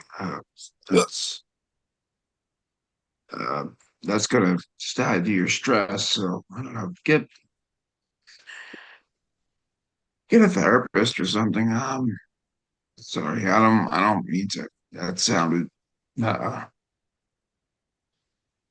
Good insistent. advice. Um, yeah, you gotta reduce your stress, and those are really bad triggers. So, yeah, losing a loved one, that's I can't imagine. I haven't, but yeah. So do that. Try to, um, yeah. No, make sure you have somebody with you. That's, I mean, that's the thing. If you suffer absence seizures and you're going in public, then it's really important to have somebody you trust. Sounds like your girlfriend, right? Um, and to reduce the fear, gosh, I don't know. I mean, absence seizures are the least of my fear of seizures, really, because you're just kind of forgetting, right? You're not there. You're not doing something that everybody else around you is going to be traumatized by. usually, usually for me, it's something doing something really, really random in my house. I don't have trauma of that. So I don't know how to tell you. I just, I just almost had a big one right in front of my kids, and they helped me not have a big, huge seizure. And I'm traumatized by that. They probably are, but I probably tried not to show the fear that I had, and I was talking to them just to make it like, it's okay, everything's okay. I, don't know. I'm sorry, buddy. That's, yeah, maybe get a therapist or talk to a neurologist. They can prescribe things. They can tell you who you can go visit. It's on your plan. It sounds like, I'm going in public. Everybody has to go in public. Sorry. Um, Maybe, yeah. I mean, if you have like any kind of auras or any kind of like something, if you don't, then just you're gonna just have to have somebody with you. I don't know. I'm sorry. yeah, for me, I could say about 90% of the fears with epilepsy kind of went in really early away because it was kind of just getting hurt too often. I just stopped caring about epilepsy and I gave up on everything and even trying to get better. I was just like, this is going to happen. Just gave up on everything on even protecting myself from certain things. And then, yeah, so I don't really have the fears. My worst fear is just like leaving my children behind or, yeah, having a family and then them not having me is what sucks. It's different when you have children. Uh, yeah, I know it's gonna happen one day, and then I gotta go. But for now, it does bother me that I'm so young and I could possibly leave that many children behind. Uh,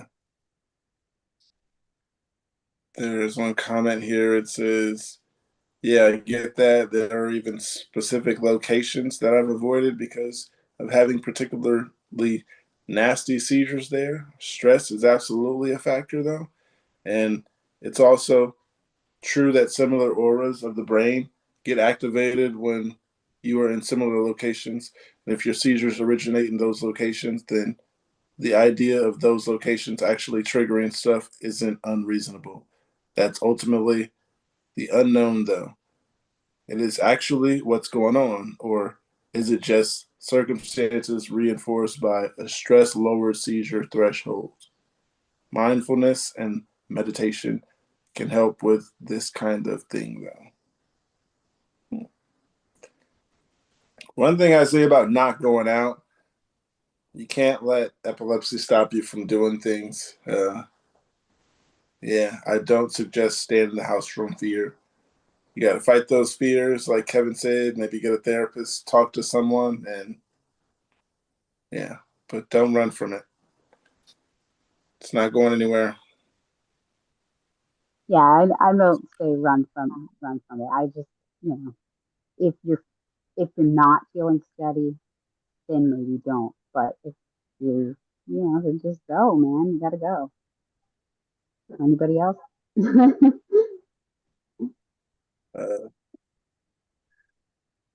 Uh, I got a post here though.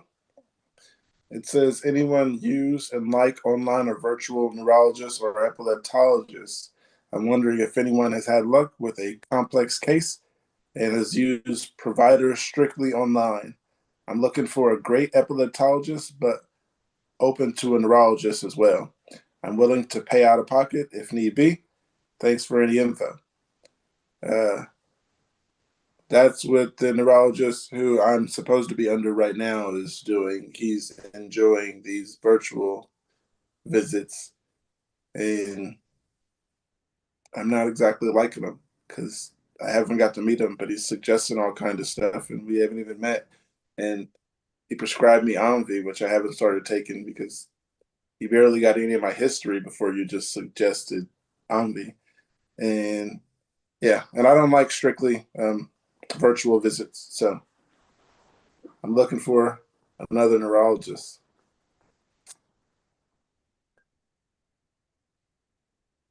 Thoughts, Kevin? Virtual, online? Um, well, yeah, I do have some occasional online visits with my neurologist, but I that, that's not my regular thing that I do. I I don't know about that. Hmm. I was not aware, Pookie, that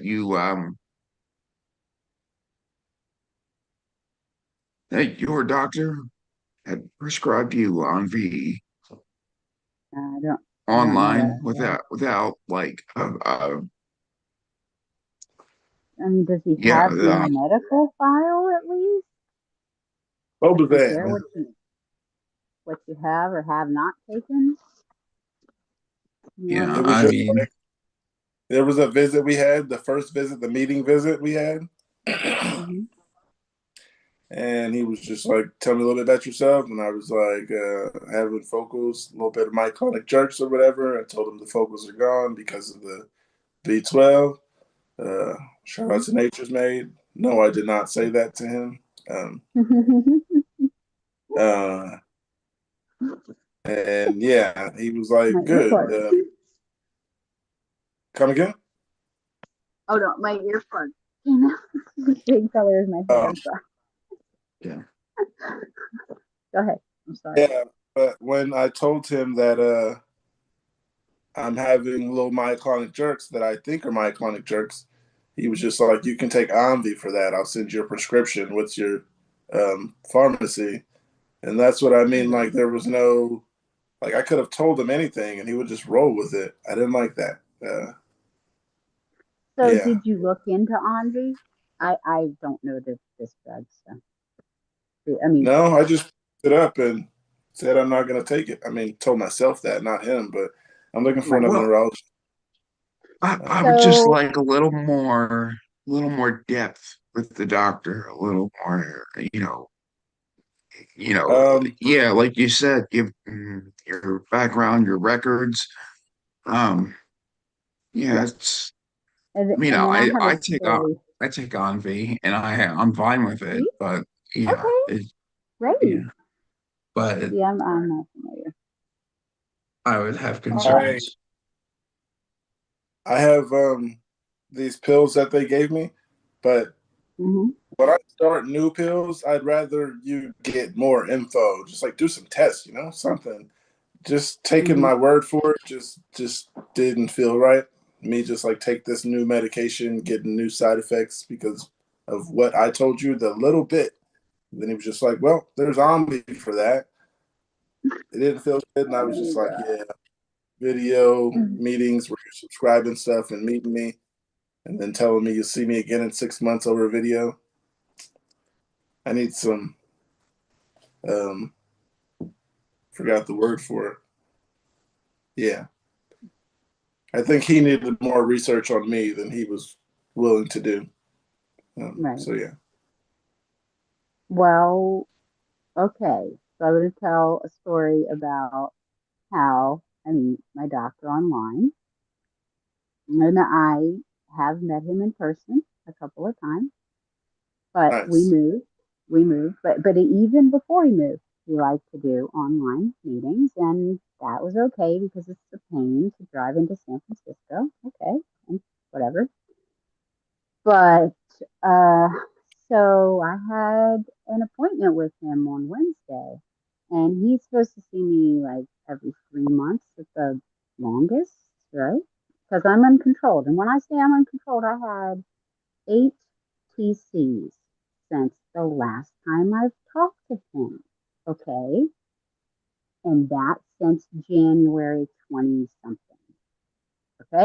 And I don't mean like the year, I mean like January 26th or something like that. And I was there waiting in the waiting room early and, on time, everything. And I had all my notes, my weight, everything. I've got my notebook of every fall, every seizure, every absence that I figured out, every focal, everything. And I waited for an hour and I called the hospital and I was like, hey, did I do something wrong here? Am I not in the right waiting room? And she got with the girl who's his, what do they call him? I forget now. They his coordinator. And she got back to me. She's like, "Oh, I'm so sorry. He's already moved on to his 2:30. We'll have to reschedule. Reschedule for May." And I told her, I'm like, "Lady, I've had like 4 serious falls. I've had like 8 CC. Are you sure?" I can't believe, I mean, really. So online is great, sort of, I guess, but a lot of times, yeah, he just says, "Oh, you are still having this. Let's try this drug. Oh, that one's not working." At one point, I was on like 5, 6 different medications every day, and then I still had 2 rescue meds, and I was still uncontrolled. So, yeah, meeting online, even if you've met them in person, sometimes isn't the greatest, just as an opinion. I'm done. I'm ranting. All the I could have like things could have went really good if we were just to do it in person at least this time or next time. But he had already had plans for next time being over virtual, and I was just didn't like it. My problem with that is that you had a stroke. 6 months is a very long time to not address these things even over online, even like definitely talk to somebody at least. More than that, I'm sorry. This is my opinion, and I'm going to shut up now. Sorry. No, I Go need the ahead. opinion. Need the assistance. How long was your meeting with this doctor? 20 minutes. Oof. That's Yeah. I'd like go. I always like at least a half hour, because you know, or I'd like to be honest, I'd like an hour to talk to a doctor because I get it, you know, they're busy, but whatever, because they they should they the duty is on them to explain why they're giving medicine to you and its full side effects and the future of what it's going to be because that's a benzo and if it's going to be any difficult coming off it or so uh yeah if he's just going to pop this drug up, you don't know anything about it. And yeah, so that's yeah, Yeah. gonna Like I said, it was like a 20-minute visit. And I mean, I had a decent amount of notes, but I didn't get to tell him everything. And yeah, that was just for me, as I feel like when you're going to prescribe something, at least know the person or know more history than what I've told you. Um, we didn't go back and get history from other doctors or anything. He just asked me what's going on, and that. But another question I had for you guys, since I went through that, um, uh, do you guys like mind a med change over the phone? Not if I've established a relationship with the doctor. I've had many med changes over the phone, but Okay, typically, yeah. I call them because of changes in my Mm-hmm. seizures or whatever, so they will adjust a dosage or add something Yep. new or whatever. Uh-huh. Almost always over the phone or in a Zoom, but usually over the phone. Agreed. Are you um Okay, my situation is the first time meeting this guy. I mean, would you rather like your first experience with this person be like mine? Your first second is what it sounds like. My second is going to be there. It's just going to be like virtual meetings all the time and stuff. We're not helping it, I don't feel like. My last No, I, neurologist, we meet all the time. We did, yeah, no, three I and wouldn't six be months. comfortable with that. Yeah. That Because the I other thing, understand it's impersonal, and very, but um, I'm going to take the flip side on this. Um, we don't have many options, and I would just like more information from doctors when they talk to us. That's it.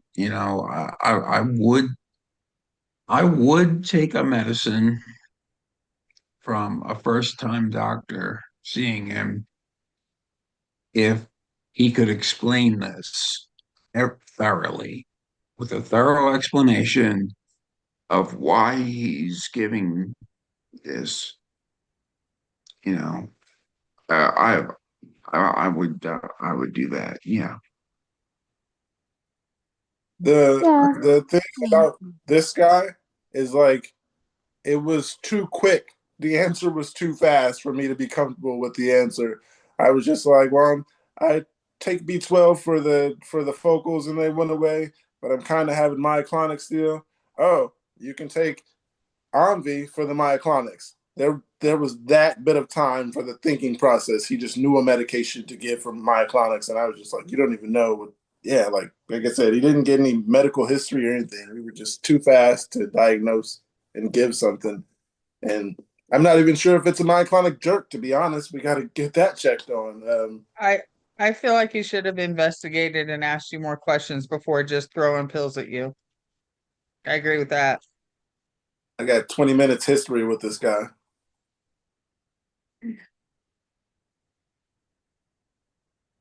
Yeah, but I got some I hate it. comments here on the anyone like the virtual better or yeah. First comment says I had a buddy. Come again? No, no, go ahead. Oh, I thought Kevin was talking, but I got something here. It says had a buddy who went to the telehealth route for his appointment, his epilepsy management appointment, and honestly, it worked better than expected. He was dealing with breakthrough seizures, and his local neuro wasn't cutting it, so he found the epileptologist through one of the specialized telehealth platforms. The doc was able to review all of his EEGs remotely and actually caught some subtle patterns and previous guy missed. Only downside was having to coordinate local lab work and getting his meds adjusted took a bit longer since everything had to go through his primary care doctor. But for complex cases where you need that specialized expertise, it can definitely be worth the extra hassle and cost. Um, yeah. Uh, I do a um, lot of telehealth, but not just for my epilepsy. I've done telehealth for that. I've done telehealth with my therapist. I think it's a good option. It just, like I said, it depends on how thorough the doctor's going to be. yeah. Um, likewise. Uh, Another comment here says, my son sees a pediatric epileptologist, and after the initial visit, we have had the option to do follow ups online. So, might find that more cost effective to travel to an in network provider and then have ongoing virtual. Um, I like how the last person said their doc did a decent amount of research on them and watched and where they say, uh, um, able to review all of his last EEGs and get back to him with that, and tell him what the last person missed.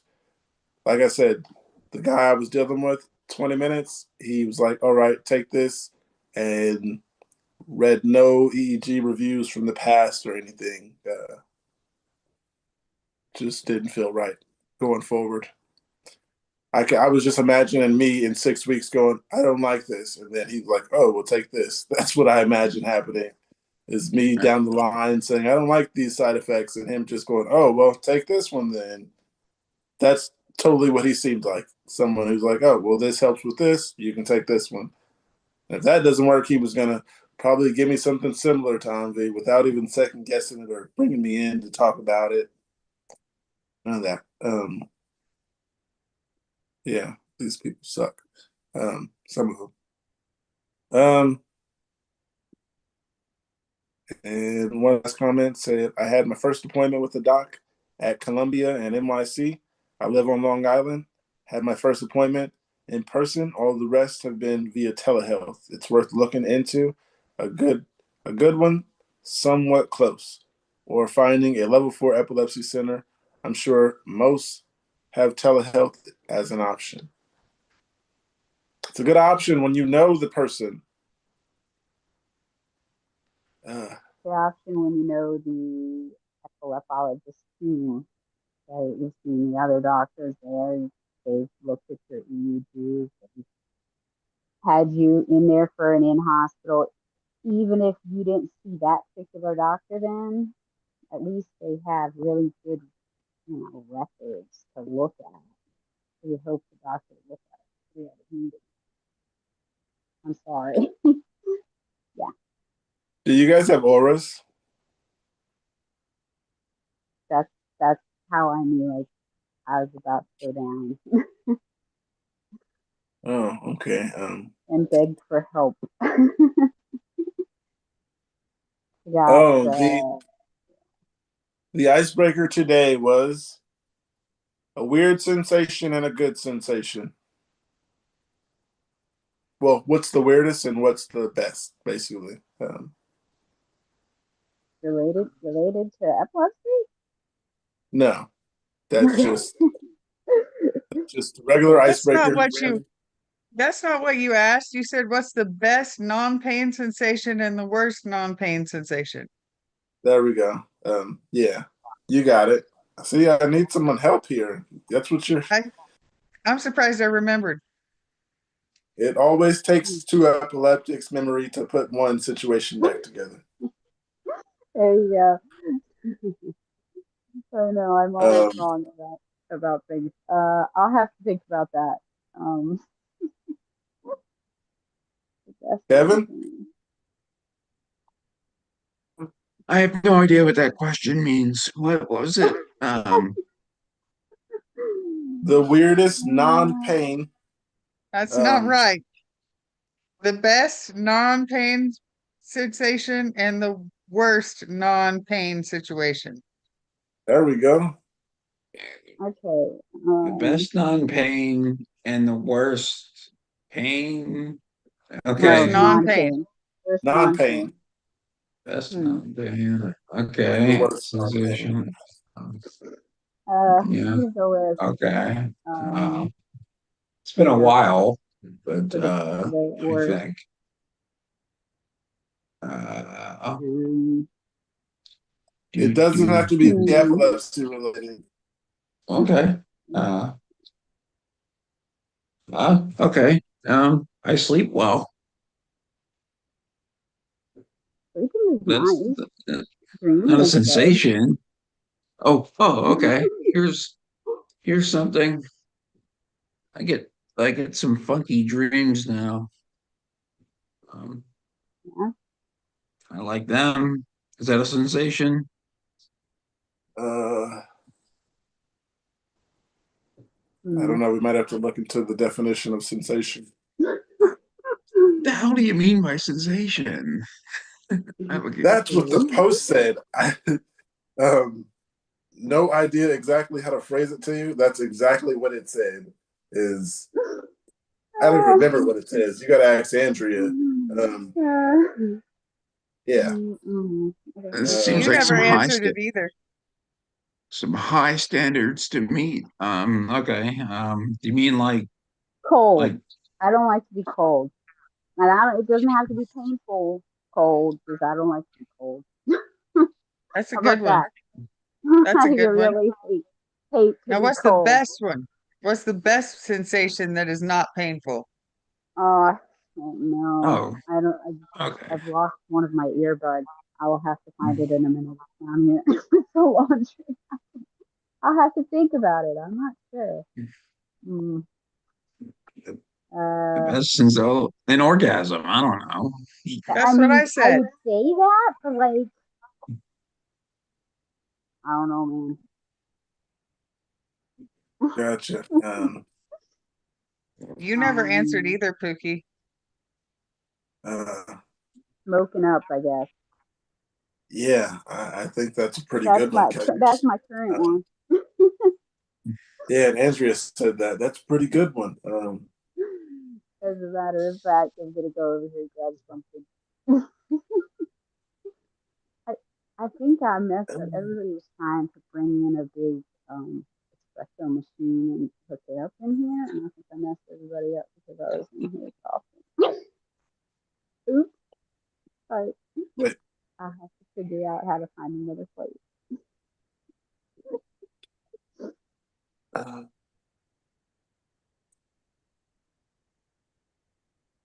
I'm sorry, you Anybody else guys. got an answer to this question? I'm just stretching. I'm just. I'm dealing with a vape pen that's tripping out on me. So, 1 Oh second. no. I wouldn't say tripping out. The battery's dying, so it's telling me you can't use this one. So just move on to the next one. That's a pretty good juice if you've ever Say that had again. any really good LSD. I shouldn't say Have not had LSD, but I heard it's not bad. that. It's legal in I California, so I would not do it now based on my health. But when I was young, I'd you totally never know try what it. you're gonna do. Did you? Definitely. It's legal. It doesn't seem like it would kill me. Yeah, yeah, why not, right? I've If heard you good got, stories about it from oh people with yeah, epilepsy. So, yeah, um, yeah, it wasn't painful. yeah, There's a lot of LSD, good things out there. There's mushrooms. a lot of good things out there that are not painful. A lot of good sensations, not painful. Yeah, I want to try DMT someday. Hopefully someday soon, but eventually. Um, oh, that would be fun. uh, I got something here. It says Right? Just sorry about my camera. Motrigine and hair loss. Has anyone switched to the Motrigine because of hair loss or oxycarbazepine? And did it help? What meds helped? And I what meds had your hair falling out? I have Lamotrigine. focal symptoms. Thank you. uh Lamotrigine made my hair fall out for months, but then Uh, it quit. So see this lovely bald spot here? That's from it, and it never came back. Sorry. Excuse me. But yeah, I was gonna say oxcarbazepine. I took oxcarbazepine for probably close to a year. I mean, not that I was controlled. I've never been controlled, but it worked pretty good along with the other things they had me on. Um, and it didn't give me crazy dreams. Like one of them that I took, and I don't remember which one, was just dream about cats, like whole towns full of cats, but no people. It was really, really weird, and I did not like the way it made me feel when I would wake up. I don't know which drug that was. Anybody ever had trouble like that?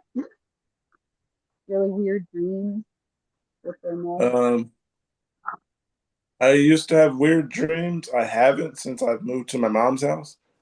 Okay. Mine's I talked to a few people and they explained it as sleep paralysis. So I need to go get that looked into by an actual medical professional before I say I'm going through it. But that's Mm-hmm. exactly what was happening. Is I would wake up and I could not move, but I could see things and I was getting nervous and I couldn't move.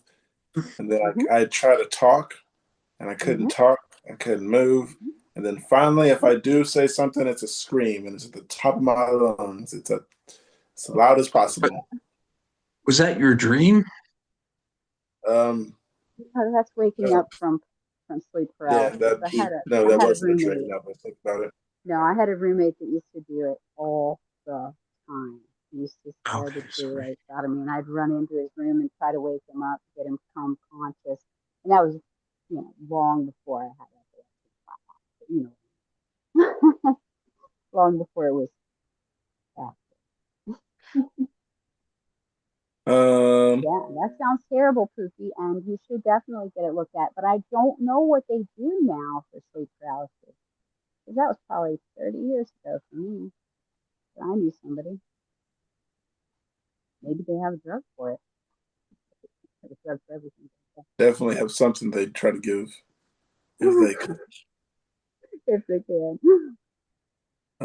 To the post about hair loss, the first comment says, "This sucks, mate," and the second comment says, "Whoa, could that be why my hair is falling out? Mhm. I thought I was just getting I old." thought I would cover it this way. Smiley face, No, smiley face no, emoji. not getting old.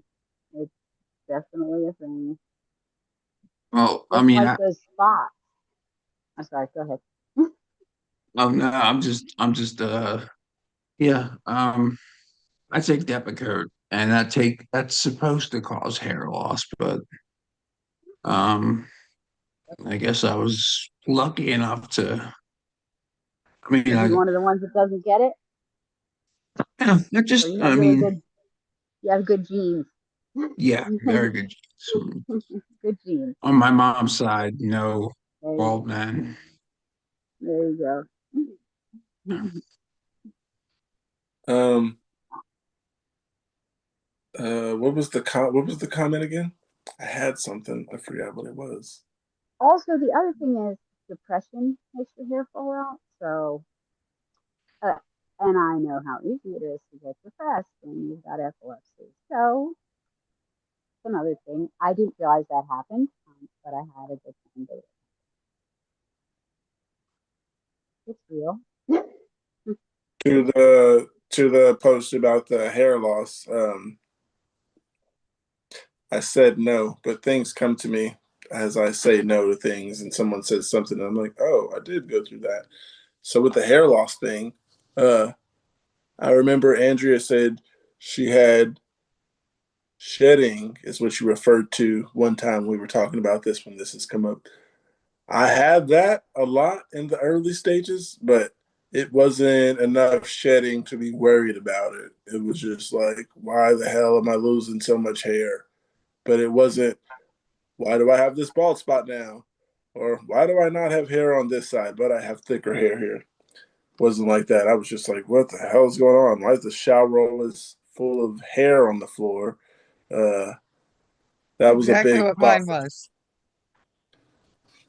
Yeah, that was a big bother at first. All the hair in the shower, and it. I was gonna say my hair got used to it. The pills, my body got used to it. And eventually, that stopped happening. But that was a big deal and a big problem in the early stages of lamotrigine. Hair everywhere, everywhere. Um, yeah. I got something else here. It says med reaction. I've been on Tegretol and Lamictal for a month. When I went to Walgreens yesterday for pharmacists, when I went to Walgreens yesterday for the pharmacist, said you should not talk to these. You should not talk these three meds. Okay, they're Take these three meds together, yeah. right? I think some other words here were in the wrong place as well. But anyways, said you should That's probably not take meds together. I was having a rough time for a month. Also, they never told me about grapefruit avoidance. My landlord had to physically pull me out of bed, drag me into the ER, and they said I had a sprained butt. When the landlord found me, I was uh, half in and out of the bed. I think I had a seizure on the floor, sprained my butt, and was trying to get back in bed. By cutting out Lamictal, I feel normal once again. Uh, have you had I any take it. awkward med reactions? Is the question. Um, no, mines were all validated. They were all on the side effects list. Yeah. And I think they so. weren't. I mean, I'm sorry. Oh, no, I was just gonna say mines weren't weird. They were just as expected. I was read the stuff and it's like this is gonna happen. So yeah, now I got insomnia too. So there's that. But Oh go ahead, Kevin. no. You Yeah, I really mean, so? yeah. You're not sleeping, Pookie?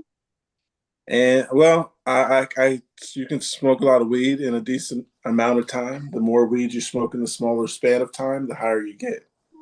Yeah, I know. I know that, sweetheart. I'm asking, are you ending up staying awake till like 4 in the morning, 5 in the morning, 6 in the morning? I'm going to sleep these days around 2-ish, 3-ish. Well, hell, But there are okay. times where I just have to shut the TV off because I just look up and it's 5 a.m. or something like that every now and then. So yeah, there's that. yeah, Mm, that's kind of that's my sad. sleep schedule too. Yeah, I, no, I try to that's go to bed I, around I'm 4, but yeah. Okay. Well, that hey, at least you have a goal that you're shooting for. The worst is when you got it so bad you don't even. It's just like, well, if it ever happens, it'll happen. I had a therapist that said you shouldn't get in bed if you didn't think you were ready to sleep. And she had all these little things like sweet yogurt before bed and things like that. But that was before I had this, and that was before the medication. So I kind of think to some degree that those points are moot now. yeah. I don't know. One question because I'm not sure. Can you really sprain your butt? Is that a thing, I had or is this person trying to be funny? Yes, no idea what I he mean meant there. it would be your tailbone, and yes, I mean you can crack it, Okay. sprain it. I mean It, I would guess it's more it, like pulling. What do you guys think? I don't think you can sprain the coccyx. It's the tailbone, right? Mhm. Well, it's there's a large part and there's several smaller parts, and like I'm pretty sure I cracked one of mine when I fell down the stairs one Oh, time. sorry to hear that. That sucks. They wanted me to go get an X-ray, and I was like, "What are you gonna do? You can't put a cast on my butt. I'm Right. just gonna have to be careful, and that'll be that." But yeah, so I just didn't bother. Like, why am I going to shoot a bunch of X-ray for what purpose? Well, most sprains you just walk off. So, you just walk off your butt. Just, Yeah, I mean, it was like about a month, and it stopped hurting. I imagine that being a process where there's not much sitting for that healing process. Yeah, it was yeah. a lot of sideways stuff and laying and Okay. standing. Like Kevin said, walk it off in a way. You have to stand because that's the only way it's not compressed. I'm sorry for this person in this thing, but I completely believe it though. They probably were trying to get back in bed. Sounds so much like something one of us would do. Uh, But other than that, I don't know what to tell them. What was the exact question? Something about medication or the med reaction. okay. Yeah, they just said Well, when I clearly feel maybe the normally available. pharmacist was right. I mean, I hate to say it, but maybe pharmacists should pay more attention to that little list that they have than doctors are. You know what I mean? Just have a list that shows interactions and things. My Okay. doctor usually checks it. But if so, you should probably call your doctor's office and say the pharmacy says I shouldn't take this together. We should do something different. Then, of course, you need to tell them to sell out of bed and hurt yourself if they don't know. All right. I got some comments here. One says, "Yep, grapefruit. I don't know what's the name of the enzyme that had in it, but it's toxic, and all epileptics should avoid it." Not toxic. Also, It's so acidic. it lowers the Uh, threshold. But beyond that, it also has a terrible interaction with benzos. So if you are on any kind of benzo medication whatsoever for your epilepsy, it will do bad things. We had a grapefruit tree right outside our house last night, and I could and a see it lot of from. other stuff too, not just our medicine, just medicines in general. Oh yeah, yeah. Grapefruit In is not a health, good like thing. If you're on any kind of medication, don't take it. Don't eat it unless you grapefruit is talk to your not, doctor. just don't eat grapefruit. Okay, if you're, I don't, yeah, Okay, all right. Don't eat it whoever you at all. are, yeah, just, Yeah, yeah. for sure.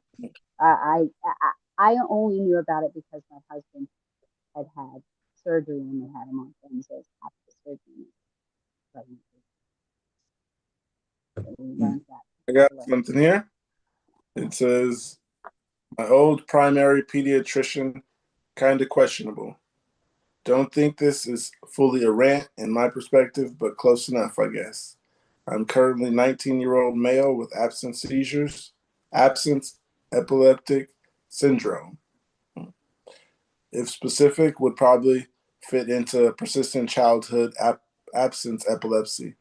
For about 8-ish months, I've been really obsessed with like brain and whatever, and since then, kind of hyper aware of me epilepsy, but also my own behavior." Someone gonna say something? Did I cut someone off? No. Okay. Um, is kind of hyper aware of me epilepsy, but also my own behavior. Before that period, though, I thought I had also been diagnosed with ADHD, which would make sense because it runs in my family a lot, and my mom told me I hadn't I hadn't it, but come to find out, I hadn't actually been diagnosed. My mom told me it was because my primary pediatrician had said something along the lines of nothing can be done because of epilepsy, when ADHD concerns were brought up in the long time ago. My dad, however, claims my primary pediatrician just didn't think I had it. Respectfully, if that's the case, I want whatever they must have been on because I asked my mom to send me over to IEP documents from before I entered high school, and they certainly arguing against that. There were other issues that make me think, uh, how have I not gotten clinical neuropsychological evaluation at all? It's probably silly that they had me brought to the primary pediatrician, not my neurologist at all, but I more so blame my dad for that because my mom says he wouldn't let her handle my neurology appointments. Also, poor right now, US moment, which uh, which is why I haven't actually gone to try and get a referral or something for a neuropsych test since awakening. I'm happy to share more stuff about my IEP that convinces me something else is existing. However, Reddit is deciding not to let me scroll while typing on my phone, so I'd probably be in a reply if anything. I can't wait to hear your responses. Uh, Um, I don't know. I Well, think your dad should true. let your mom work on your medical stuff. Well, for sure. But it's true that if you had ADHD, you really can't take ADHD medication with epilepsy, at least as far as I know. Um, but yeah, IEP records can be really interesting. I Really think interesting. uh, I think your earbuds. You might be better without them. It's a lot of What? in and out. Is it? Okay, I'm sorry. Sorry. I'll mute myself. How about that? That way I can just listen to y'all. All right. No, that doesn't work because when you do come in, then that's when the when you're talking, it's in and out. So it'll probably be better if you did use the earpods when you talk. Um, but I got you. My earpods suck too. Um, I can go get some headphones from upstairs. uh, Just have to unhook and reconnect. But I have to fold this sheet anyway, so I'll be back. gotcha. Uh, yeah. Kevin and Andre, did you hear that? This person basically saying their old pediatrician is kind of questionable. Uh, Okay. Uh, all right. You could go to the hospital, maybe. I don't know. There's uh you could go to the Epilepsy Foundation, maybe. I don't know. It's this is a really tough one because depending on where you live in the country, it could be really helpful or really harmful. Just not listen to you at all. I just folding laundry I anyway, oh, so I talk to my friend. Not, no, go ahead, not Kevin. a big deal. Just doing my duty as mom. No, I'm just kidding. I want to do it. Go ahead, Kevin. I thought Andrea was. Is someone else talking or? That was Sailor Mom, I think. Go ahead. Okay, all right, okay. Um, yeah, I'm not great with bureaucratic stuff like paperwork and all that, but I don't. But yeah, just look for. I would say first step, you know, establish a network and someone who can get you help. Um, maybe some kind of appointment with a doctor, because obviously this doctor, I don't know, doesn't seem to be working. Uh, just someone who can get you some kind of appointment with any neurologist or uh, s- uh, the foundation. There's foundations that can do this. There's people in the government sector who do this. The ACLU people do not the ACLU necessarily, but there are organizations online who could help you probably.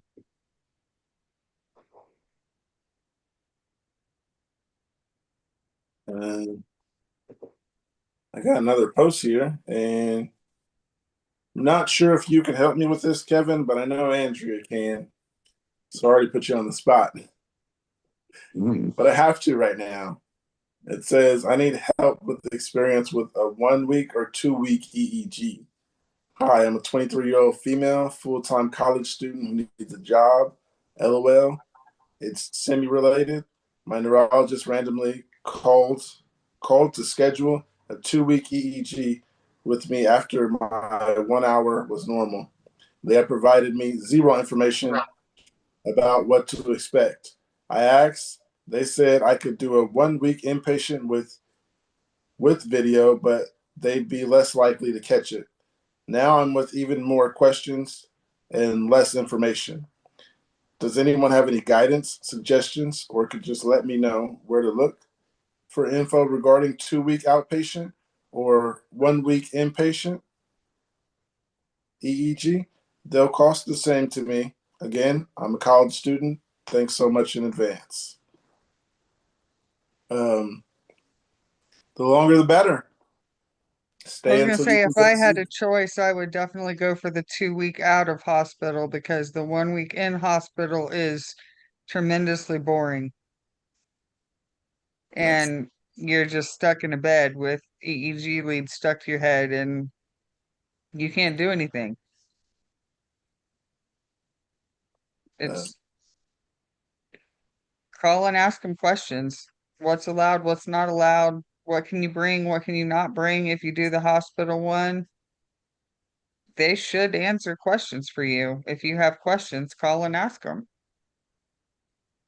But my last inpatient, I've had 2 1 week in hospitals, and the first one was much less restrictive than the second one because the first one I could, like, if I had to go to the bathroom, I could just get out of bed and go to the bathroom. Whereas the second one, if I had to go to the bathroom, I had to call the nurse and be escorted to the bathroom. And I was, in my bed, not able to get out without assistance. So if they're giving you the option of doing one not in the hospital, that's the one that I would choose, especially if you get to sleep in your own bed. right. That's the best thing about it. Being at home in your own bed. Well, and if you're probably going to be more likely to have seizures in your normal environment, I would think anyway, because you're going to have your normal triggers. I never thought of it like that. You are more likely to have some at home. You have your normal triggers, like you said, and you're going through your normal days in an EEG. Your brain's not working much when you're sitting in that room. Now that I think about it, it's not thinking No, about life outside of that room. It's thinking about how bored I am right now and things like that. Um, I spent a week, literally the most I walked on a single day, I believe, was 320 steps that week I was in the hospital. Once they hooked me up into, according to my Fitbit, 320 steps walking from my bed to the toilet and back. That was it. I'd probably do that on a regular day. If that, I'm sitting around editing videos. Um, and so far, I think I've took around that many steps. Woke up, got in the shower, went to the kitchen, came right here, left here once or twice. Um, I mean, it was great being in the hospital for the fact of they were cooking for me. I didn't have to worry about what I could just call and say, bring me this. But oh, at the nice. same time, I was only allowed 2 cups of coffee in the morning and I wanted to kill somebody. That was the The, food. the food was actually much better than I expected. Literally, I took like a little mini suitcase just full of snacks because I was expecting the food to be so crappy. Because the first one that I had, I pretty much didn't eat the whole week because nothing sounded good. Nothing tasted good. I didn't want anything at all. I was sick. I was miserable just from the seizures I had at the first one, everything. But the second one that I had most recently was at a different hospital and the food was actually pretty good. Right. I barely ate any of my snacks, so now I'm trying to eat them all now. Yeah. Um, You know. I got one here. It says dehydrated post seizure. Like the title says, I was just wondering if anyone has experienced being super dehydrated after having a seizure. I feel well hydrated normally, even when going down during auras. The majority of my seizures are in my sleep and lately with more consistent seizures, but I've been feeling super dehydrated while coming to. While not perfect, I've also been making a big effort into staying I'm making a big effort into staying dehydrated, generally speaking, so I'm a bit of confused about it. Huh. I don't think they meant to put dehydrated. I think they wanted to put hydrated. Perhaps, yeah. I'll just assume. I have not felt like this, but it reminds me of what they said. It reminds me of when after seizures, I'm usually, well, not usually, after a decent amount of seizures, I usually get the metallic taste in my mouth. So that's what I'm usually eating a popsicle or just drinking something just to change that taste. And it usually takes a lot to do it. So it's usually like 2 or 3 popsicles. Juice doesn't work. You It guys, could, it, do you think it's because maybe they're sweating a lot or something during their seizure or after their seizure before the, when they're postictal? And then when they finally kind of get their brain back together, they realize that, they lost a lot of fluids, therefore they feel dehydrated. that could be. Yeah, you sweat all everything out you got in you.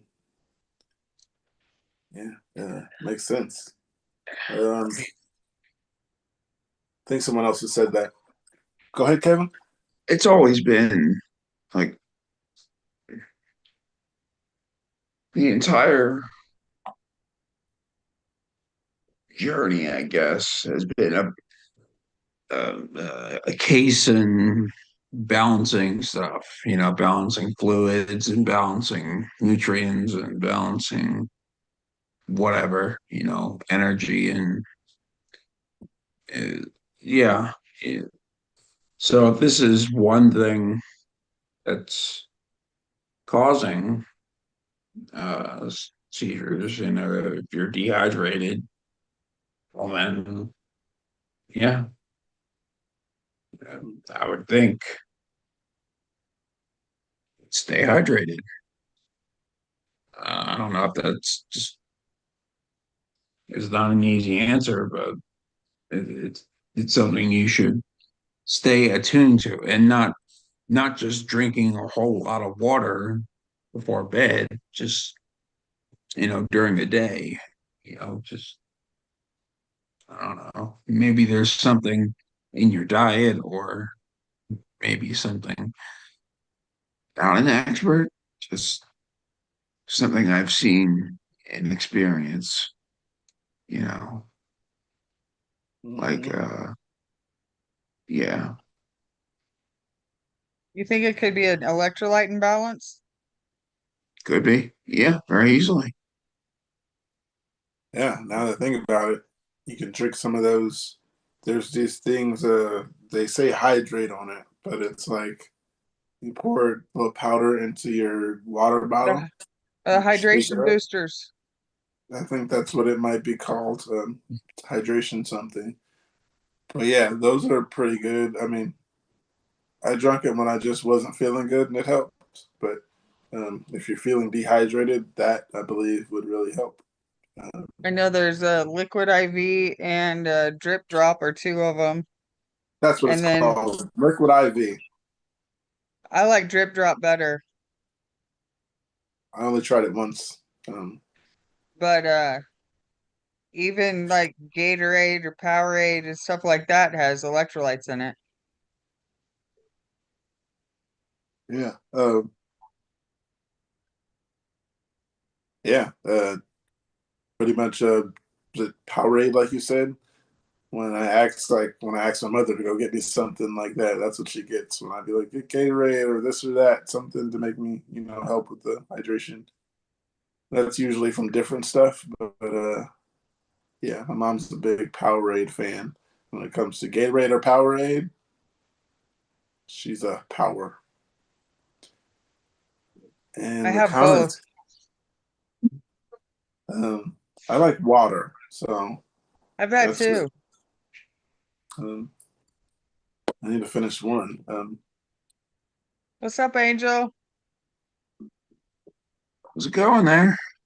Hello, hello, hello, hello. How are you? I'm good. Going. Just chilling right Um, now. Got home. Oh, okay. Andrea has the icebreaker, but to anybody watching, smash that like button. Go ahead, Andrea. You got to give me while I'm chewing. Oh, well, they pretty much understand. She's What chewing, is you guys. what is a good sensation and a bad sensation that are not pain? Like not a Not pain-related sensations. Good one. right. A Oh, good no, one and a bad one. yeah. um, not related to pain. So I think a bad one will definitely be like loss or or grief or something. Yeah. And a good one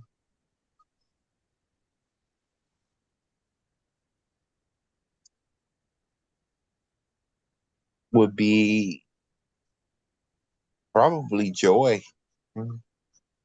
Like true joy or true peace. Gotcha.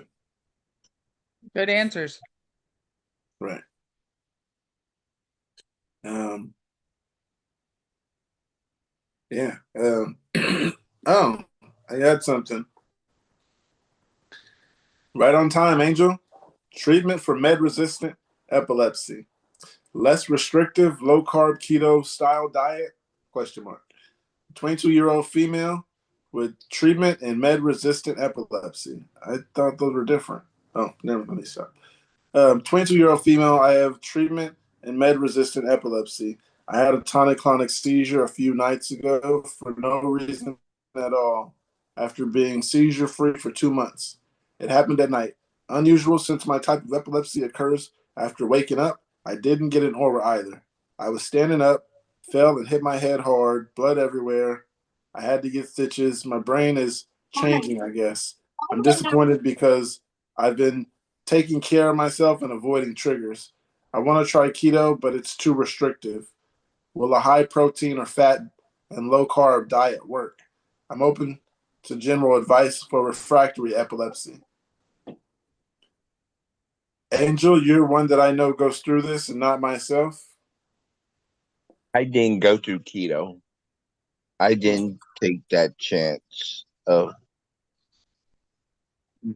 you know, doing things that might have put more stressors than I needed, especially with my like when I had my 6 hour, it was like, no, I'm not putting anything else that's going to put way too much stress into that. I did do a Mediterranean diet, which is very healthy. I'm working on that. Um, my mom doesn't realize that she has to start it, but like Do you cook the it's meals? huh? I said, do you cook the meals? No, they wouldn't let me because of my epilepsy. My sister does the cooking, Oh, nice. but Uh, yeah, Yeah, okay. the I think what for a young woman, I think like that, it's um I think she definitely should try other things first, other options before going into keto. it's very difficult to maintain. And the Mediterranean diet, like I said, I'm probably gonna have fish tonight, and it's Fish is a way plus, and it's like yeah, one of the most recommended things on the Mediterranean diet. So there goes it's your got the B12. yeah, it's loaded with that, yeah. That's an nature, mate. Uh-huh. And I make like beans and rice and salmon or something. Um, what was else with this It was person? the post was about treatment resistant epilepsy, but I know that me and you don't go through that. Angel does though, Okay. so that's why I was aiming for Angel. Yeah, it's hard because you don't. For me, it's like even with my diet being Mediterranean and everything, it's still I'm not gonna have every answer of why I get the seizure. It's just gonna come when it comes. I'm, you know, it's like Tom says, I'm epileptic. I'm gonna get seizures. Um, couple of comments here. One says keto and super strict diet stuff seem to have more effect on children with epilepsy than adults. It's like Yeah. controlling it with diet wears off after puberty. Another comment says, I did strict keto for a year to see if it would have any impact on my epilepsy. To my understanding, there's evidence that it's more effective for children than it is for adults. It didn't seem to make a difference for me, but my seizures are pretty well controlled by medicine. One more comment says, yes, modified Atkins, low glycemic, gluten free were all options, along with strict keto given to my daughter by her neuroscience dietitian. There's a scientific evidence for each, but being in ketosis was considered most beneficial. Modified Atkins is a high protein, low carb diet. You could try starting there. Trialing dietary changes is definitely worth it before getting on medication like a merry-go-round. There's more parents today in the comments than we usually go through. I'm noticing that. These parents are getting real opinionated. I'm kidding. They always are. Yeah. Got something here. It says excopri titration. Tune in, Angel and Andrea. I got this for you guys. But it says, hi, everyone. Anyone here taking excopri? My 22-year-old daughter has refractory bitemporal lobe epilepsy. She had a LITT when the doctors believed it was TLE. Wrong. Since then, she has had an RNS implant with electrodes on both sides of her brain. It's a little use right now, but it is early on RNS journey, and we have seen it knock about 5 seizures, and that we know of since May 2025. At her last appointment, the epileptologist decided to put her on a fourth seizure med, Excopri, and started titrating from 25 milligrams, 2 weeks at each dose. She just started the 50 milligram in Deja Vu and Aura, and she doesn't feel great. We expected that. However, she feels like she is living in an almost constant state of deja vu and aura. Friday evening, she had a grandma that I called 911 because she turned blue and stopped breathing from her own secretions. She rarely has those. I cannot find a single article that reports that Excopri causes these side effects or increased seizures. Quite the opposite. Can anyone share with me experiences with this med? Her epileptologist is very disappointed. It is not helping. No clue how many meds she has tried at this point. Losing hope. Please help. I didn't have any trouble titrating onto Xcopri other than some mild gastrointestinal issues for the first probably couple months. But I'm on 200 milligrams a day now, and I think it's great.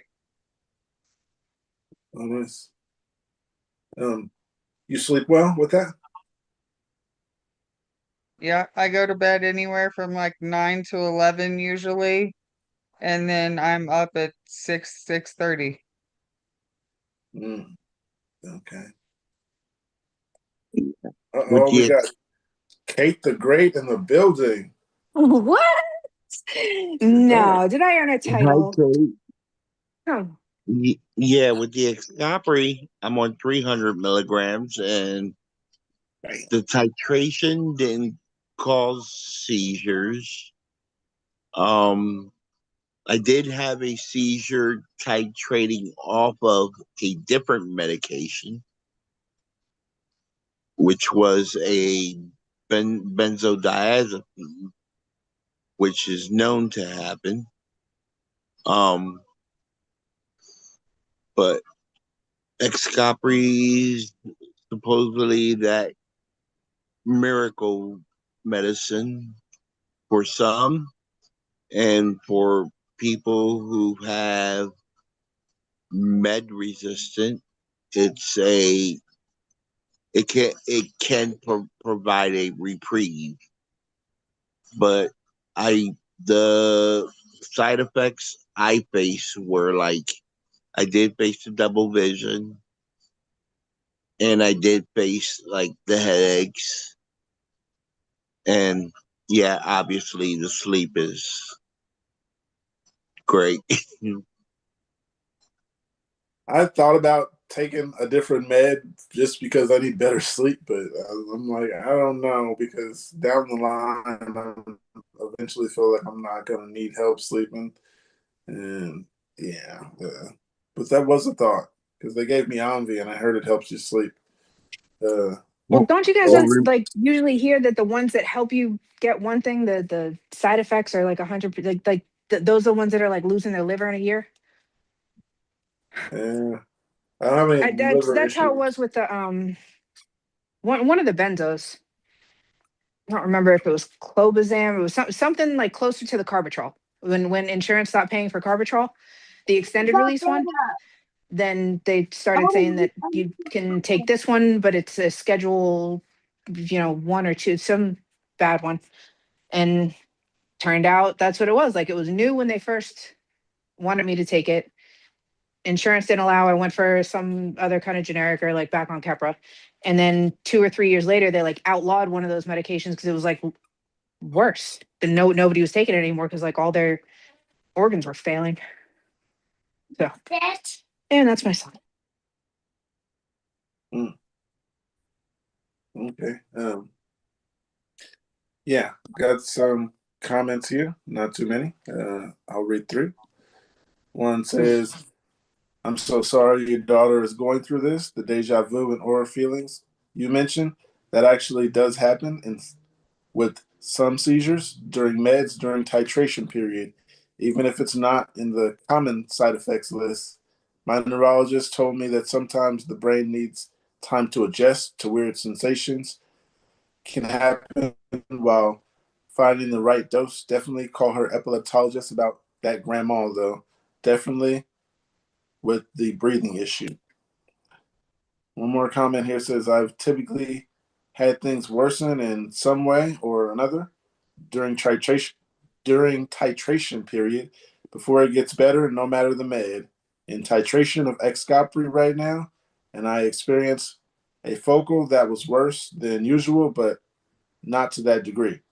Only on 12.5 milligrams so far, but I feel great comparison to zanisamide, which is the replacement.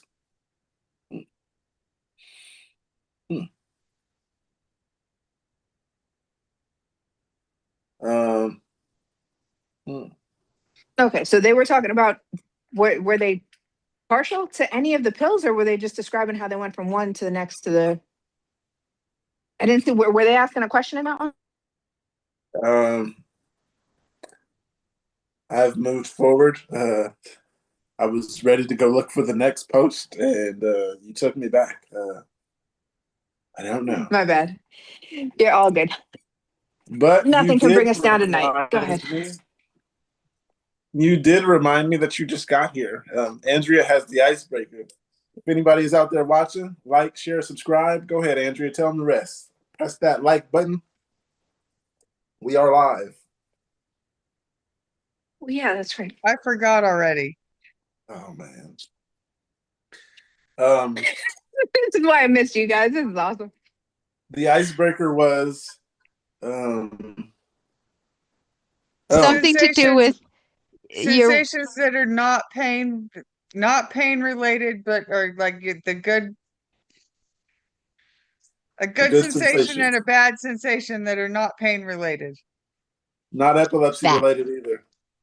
Right. Sure. Good sensation and bad sensation that are not pain related. Okay, so that sounds like it's bringing in emotions. And that's I said cold. I hate to be cold. That's the worst. Okay, I can see where you're going with that because you have the shivers, but it's like it's better than sweating. So. Oh yeah, well, okay, but that's bad. But okay. That's deep. That's deep, and I should think of a better answer. So just come back to me. Let's move on to the next one. I'll come up with something for a sensation that can be good and bad. No, a good sensation and a bad sensation. Oh, so you're talking two separate? Yes, a good one and a bad one. Oh, right. I mean, there's pain, like, stubbing your toe. If you kick the corner or something, that's a bitch. Pain. Has nothing to do painful. with a seizure. That's Okay. painful. That's not pain. That's not pain. Gotcha. The okay, worst sensation that's not pain and the best sensation that's not pain. God, you guys, you gotta ask me this shit tonight. Man, I seriously, I just like they asked me like 20 minutes after I almost went down. I'm like, I don't know. My good sensation was an orgasm, and my bad sensation was when you feel like you're gonna puke. Oh, okay. Nausea. I'll go with that. I also said orgasm, but I don't think I understood the question, and I'm going to change my answer to a sneeze because that's good and bad. It sort of hurts. Yeah. But it feels better after it's done. Yeah. Oh, it's like, yeah. But guys, isn't it like the worst feeling in the world when you know it's over? Like, however you can describe that, whatever that is. So, yeah, I'd third the orgasm one, and the worst sensation is the opposite when you know it's over. Yeah. And you didn't get one. Possibly. All right. Hey, Mark. Hi, Mark. Mark, what's up? I need you real quick, Mark. To answer the icebreaker? I need you to get on there and tell them smash that like button, subscribe, and you know the rest. Hit the bell notification icon. There you go. The bell button. Gotcha. Patreons, all that good stuff, right? The icebreaker for Mark would be, Mark, this is very interesting for you because you have autism, so you go through sensations a lot that you told me about. What is the weirdest, well, was it the worst and the best non-pain sensations? There we go. Non-pain sensations.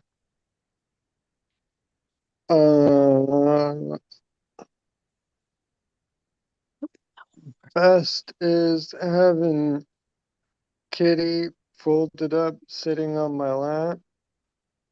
And worst is when she gets up and leaves. I like Yeah. it.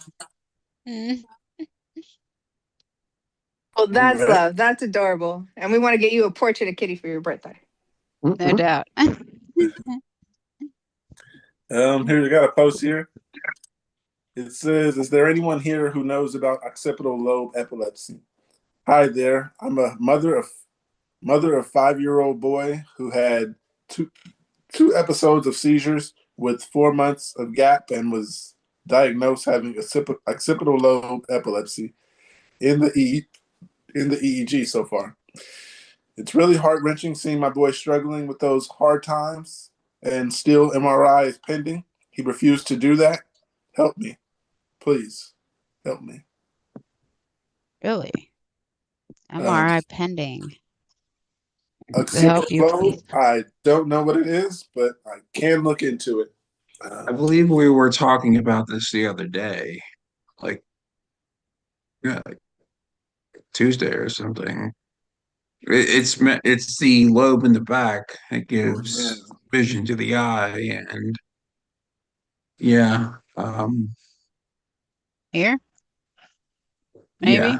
yeah, and it has something to do with vision, and yeah, Is it one of the inner structures towards the rear? yeah, yeah, and I think I don't want to distract from this person, but if I remember, uh, the OP we were talking about last week, or I was having headaches, and he had um, yeah, he was considering surgery. So now this person, yeah, all right. So occipital lobe, uh, how can we comfort this person?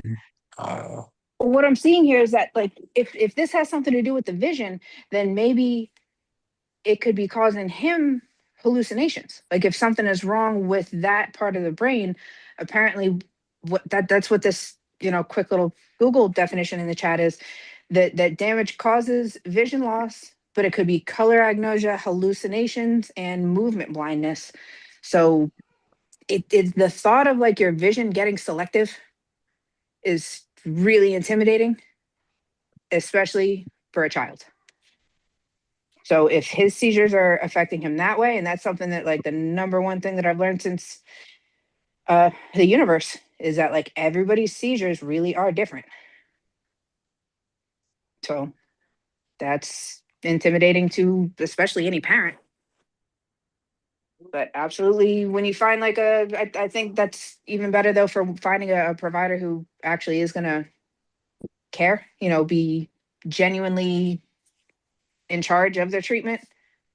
Like, I don't know. You guys ever get that vibe from like the EMUs, or when you have to meet another provider that they really just don't want to be there? Like they don't know anything about you, and like you're checking into a place, and they're just like they call you like the wrong name or something really obvious, but you're still Not post-ictal. the wrong name, but So I the get that last thing you're vibe. gonna do is like stand up for yourself. Yeah, that happens. That happens a lot. So in this situation, this person, we definitely can recognize that their child is an individual. Like everything about their seizures before, during, and after is unique to them. And don't trust any provider that tries to explain it to you another way. If any provider ever really tries to sound like they understand and they're not having seizures, like, sure, explain the EEG, but don't don't feel, you know, cornered. Like you have to be able to get that second opinion, and you have rights to the data. Maybe it is going to be useful from that hospital to take it before you leave. Like, don't trust my chart to go back and be able to print or look it up or take it to another provider.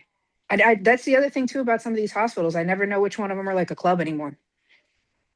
Like the ones that are Medicaid friendly, the community health centers are way easier to get my records from than any of the private ones that were from back in the day on like the good insurance. So that's something that definitely took experience to learn. They don't tell you that anywhere. So yeah, Um, this is a important post. They're definitely going to be doing everything they can to learn about it. um, very off-topic question. This is as far off-topic as it's going to get. Uh, so I went to the bathroom, and my mother's animal always like never listens to me. So I was like trying to get her to go out of the bathroom. And then I had to yell out to my mom, like, your dog isn't leaving the bathroom, telling her to leave. So when I told her to leave, what she does is she'll sit down and just just sit there and look at me. And I'm like, I gotta go pee. And my mom's just like, well, she's not gonna leave. Don't pee on yourself. So yeah, I just had the most awkward peeing time by myself. It was so awkward. She just sat there like, Try having a cat. oh man. That's what my Yeah, mom was saying. My mom, well, she didn't say cat, but she was like, I have to sit and pee. She was like, so imagine what she does with me. She's all on my lap and licking my Yeah. face. yeah, I don't know what it is like with dogs, if this extends to dogs, but in cats, their their most vulnerable moments in the wild are when they are crouched down and relieving themselves. So when you have a pet cat that, rushes and wants to sit and just watch you poop, um, they're um, they're trying to be your lookout so that nobody sneaks up on you and tries to attack you while you're at your most vulnerable state and position in your life. So if this same sort of adaptation and social behavior, like reasoning, it extends over to dogs, then It that does. might be what's going on there with your dog trying to be your lookout. That's exactly what my mother said. She said, when I'm in the bathroom, she either jumps on my lap or she stands at the door as my lookout. And that's exactly what she wasn't looking at the lookout for me. She was kind of just sitting there staring at me. But my mom says, yeah, she does either jump on her lap and lick her face or she'll sit there and be her lookout, she said. She's Um, sitting there staring at you, but she was there in case anybody tried any nonsense. She was there for you. it was That's very beautiful. awkward. Watching.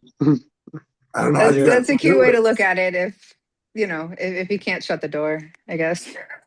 My mom, I asked my mom, what do I do? And she's like, just go. And I'm like, at first, I couldn't imagine just going with the dog sitting there looking at me, but I was going to pee I on mean, myself. you could find a way to You train need the to, dog. Train her like, you here's a need to, cookie and pretend to toss it, and see yeah, if you the need to dog will keep fall a for that one. bucket of like dog treats or kibble and stuff and just throw it down the hallway, out the door, down the hallway, get the dog to run out the door, down the hall, and then close the door. Yeah, I get what you guys are saying, but I had to go bad. I had been sitting here in front of you guys, and I had to go to the bathroom bad. I didn't have time to wait. I'm yelling out like, Oh "Mom, yeah. call this dog! Hey, Call your we are dog!" not for bladder infections. You go ahead and take care of yourself. You guys ever had to you Yeah, ever come home and had the dog like you know tell you were hanging out? This dog just now, I came through the door and she started sniffing my legs, and she just like sat there and looked at me like looked worried as fuck. I couldn't That's never happened before with this dog. And she's been like glued to my side right up until I let her out just now, and here she is. She's back. So I think that protection thing is legit between cats and dogs. Now this one won't leave me alone. And she looked really worried when I got home. Like, Yeah, hey, you, where you been? oh yeah, she never met that one before.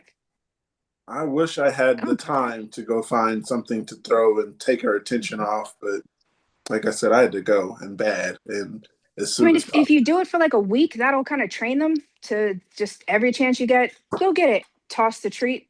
Then, if you need to, you can go through that, make the motion, even if you don't have the treat, and the dog might go for it. So Yeah, you that's got really to set just, up the yeah. bathroom in advance. Be prepared to throw something out of it. But then Um, they're going to expect a treat every time you go to the That's bathroom. training them Well, to that's exactly. fine, whatever, as long as they leave. um, yeah, However it works. yeah, like I said, there was no process which I could do that. I had to go to the bathroom that bad. I didn't have time for any of that. Don't you guys Um, ever like just you feel guys have pleased when you go animals. somewhere? You I guys are was gonna used say, to don't you that. like it when you get out of the animal place sometimes? I don't know. Maybe that's why it feels like such a rude awakening when I go hang out with somebody else who doesn't have animals, and it just feels more like convenient. It's one less thing you have always to worry about. Yeah, that's what But I was she's thinking. cool. Is I don't have animals, so like training an animal to leave the bathroom isn't something I got time for, especially when it's not my animal. Yeah. Yeah, that might be a little. Feels like it takes a long time. Mm-mm-mm. I got something here. It says, first seizure, I have questions. Please help. 23-year-old female had two seizures back to back, totaling 7 minutes, and I was not conscious in between the whole week. I had been having issues with my legs, not being able to walk down the steps, in particular, without my legs shaking. I noted that I noted this, but didn't say anything. I have celiac, but no, I did not have gluten. I was at the movies, recall being fearful of my friend pointing for some reason. Then arrived at home, and my roommate arrived right after me. I went outside and told her something was wrong and tried to walk down the steps, but couldn't. She took me inside and was tapping my face and having me follow her finger. And the next thing I know, I wake up terrified and they tell me I had two seizures. They said I was drooling, muscles were contracting, etc. I didn't believe them and ran out of the front door and vomited. The ambulance was called and I was refusing to go until eventually they got me to I I refusing to go. Eventually, they got me to go. A chunk of my tongue was bit off. Wow. This whole thing has been super crazy and super scary. Could this probably be a one time thing? Is seeing a neurologist important? I am honestly scared and I'm looking to speak to others that this has happened to before. Um, you got a long trip ahead of you. I'm not gonna say get used to it because you can control it, but Well, the get ready. celiac thing she's talking about. Okay, celiac gluten. Is that something that she said she had, or what they thought she had when she first went in? She said she has celiac disease and she did not have gluten beforehand, so that could Oh, be okay, a okay. trigger for anything, any reaction that she had. Yeah, I see, and that's like a lot of diarrhea, bloating, that kind of thing, and then any kind of like digestive trauma can is known to cause a seizure if you end up like severely dehydrated and all that. But if Yeah, she's having more than it's, one, it's a pretty stressful event, a celiac reaction. Yeah, that's a okay. cluster right there. So do you think that's enough to trigger epilepsy, like bring on seizures for the rest of your life? Or is that just a one-time thing? Like, have you guys ever heard of somebody who has like a high fever or one of those like traumatic events, has seizures, but has yet to see whether or not they have epilepsy? I've never actually met anybody that's had a seizure and never had another one. Yeah. Um, Everybody has a first seizure, I guess, technically, and not everybody has a second one. So we're probably just So why aren't we like researching selection and bias. studying and like planning things around those people to see how, why? Were you so quick Well, to take Keppra? Did you modify any other, like make any lifestyle choices like right away that maybe might have helped been more effective than the meds? I mean, the Uber driver tonight turned off the recording to let me know that she had epilepsy at one point and never had a seizure again when she refused to take their medication and just kept smoking weed. I would have got out of the And car. again, this is in okay. was it really I can tell. epilepsy I or can was it trust just me. a one-off I would have got the seizure? vibe by then if this one wasn't one to trust. Uh, She this lady knew what she was doing. And again, like it's just kind of unnerving when we aren't so like restricted about the epilepsy and the seizures that a lot of other people actually have already, if not themselves, then they have a family member that is affected. Mm. It's not as rare as I thought it was. Especially to um, hear somebody else tonight, like who's driving and has had seizures at one point. So, you know, she had a good rating. I'm sorry to It tell you guys I don't kind want of to makes bend. me wonder how many people on the road are actually epileptic and just not telling anyone, not talking about it, and just going ahead. Exactly.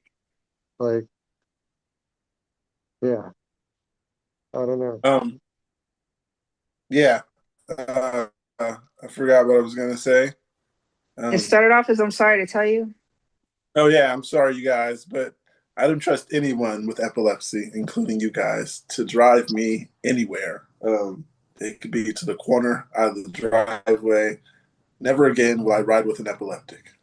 I mean, not that I ever have, but myself crashed, so that's a thing too. But nope. Uber Would you even drivers ride say a I have lawnmower? epilepsy. As soon as the Uber driver says that, I'm sending a message to Uber. I need my money back. What if Threaten it's to in be a a bot. golf cart? So would you give a lawnmower a chance? Like would you get behind the wheel of anything? Golf cart, lawnmower, like scooter. Uh, for fun, I mean, uh, but not on a serious tip. I mean, the grass could be mowed here. I guess if my mom asked me mow the lawn and that was an option, was the sit on option, then I'd probably do it. Yeah, worst case scenario, I'll end up in someone else's backyard, so you can always Hey, fix the gate. play it off, get credit for doing theirs. Make it work to your advantage. Come on, you're quick with your words, you know that. I'm sorry, I was going to Run do yours over, next. run There you over go. and shred a neighbor's pet in the process, though. How is that necessarily too different from driving on the road in that regard? It's a little bit less people around, but there's still a risk to, I don't know, just playing devil's advocate there. I would agree. I would ride a rider lawnmower, but I think it would be a little bit naive to pretend that there's still no risk to harming people around you on a rider lawnmower like that. Um, Uh, one thing that came to mind when the lawnmower thing, uh, my mom only has a backyard, so I can't really run into anyone back there besides the dog. Uh, that Run over the dog. she's on a chain, and she's luckily she's on a chain because she loves chasing my mom. My mom was out there. What do you call it? Like I forgot what it's called. Weed whacker. Weed eater. Weed whacker, weed eater, whatever it is. She was doing that, and the dog just like chases behind her, all happy and stuff. My mom enjoys it. It looks so annoying. You just like mowing. I mean, So would the doing that, and the dog would just the like jump in the and would the act of yeah, I'd operating say a weed eater my mean mom that enjoys your it. mom was weed eating? That Come again? sounds. Would the act of operating a weed eater mean that your mom was weed eating? Because that's a very entertaining You come up with this shit when you're And high, or does this always just like first thing to mind? I Let's put haven't. some words together. I'm still packed in my bowl here. I haven't, but I did have a cluster this morning, so I am on Clonopin No, with a little on this. wonked out, buzzed. So Come to mind. You're playing with words on a cluster day. yeah, Holy shit! You're good. Thanks for coming. Thanks it's for being. yeah. There it's 8 of them this morning. So yeah, yeah. No 8. big Yeah. deal though. They were just little tinglies. So yeah. Um, Yesterday I went to my doctor's appointment, and it's a pretty long ride. Like 3 hours and a half, a little more than 3.5 hours. Um, but we got to the county office, and I started having what I remember as auras. That's what happened when I learned what it was. Uh, that was happening when I was in the county office for a while. I forgot what was going on in there. But I was just getting so frustrated, and I wanted to leave, and I had no reason to be frustrated. I'm now taking Keppra, so it isn't that. And just like everyone that was saying something after I left the building, it was just like, hi.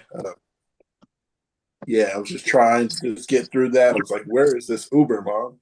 And then we had to Uber 3.5 hours to here. And the whole time, it happened like 6 times. I just wanted to jump out of the car and just take off running on the freeway. And I got through that moment, but I really was having a vibe of get the hell out of here right now. I don't know what's wrong, but I don't need to be sitting here. Luckily, my mother was asleep because that would have sent her into a panic.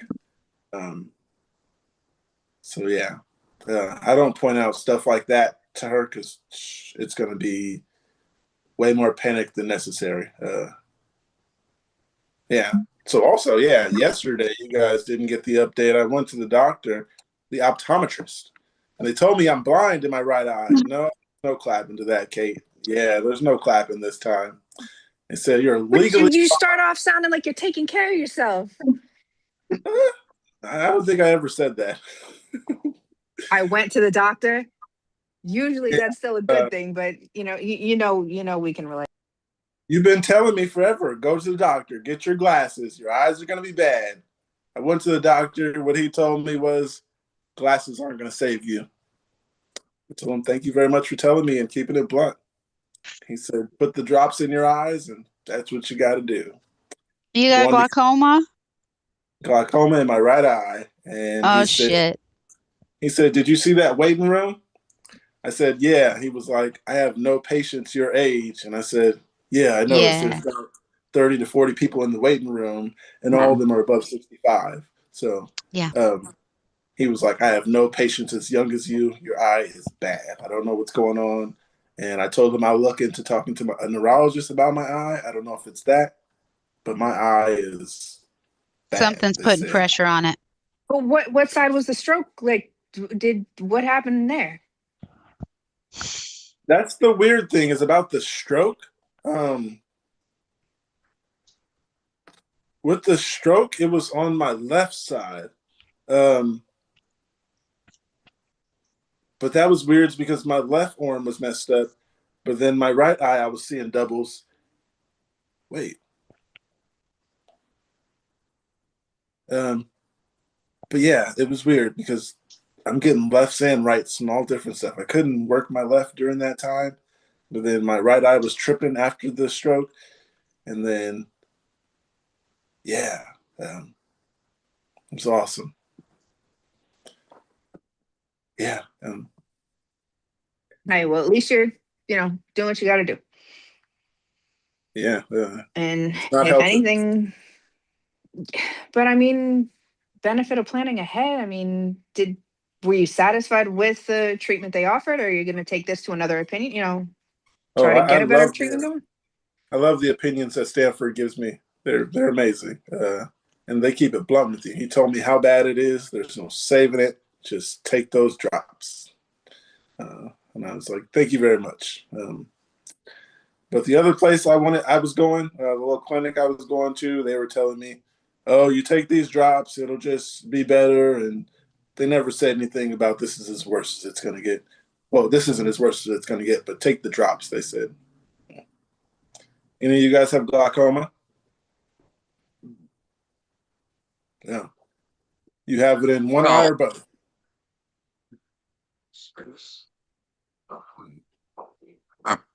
I raised my hand because I'm actually sort of blind in my left eye because the macular hole. I can't really got a paper here.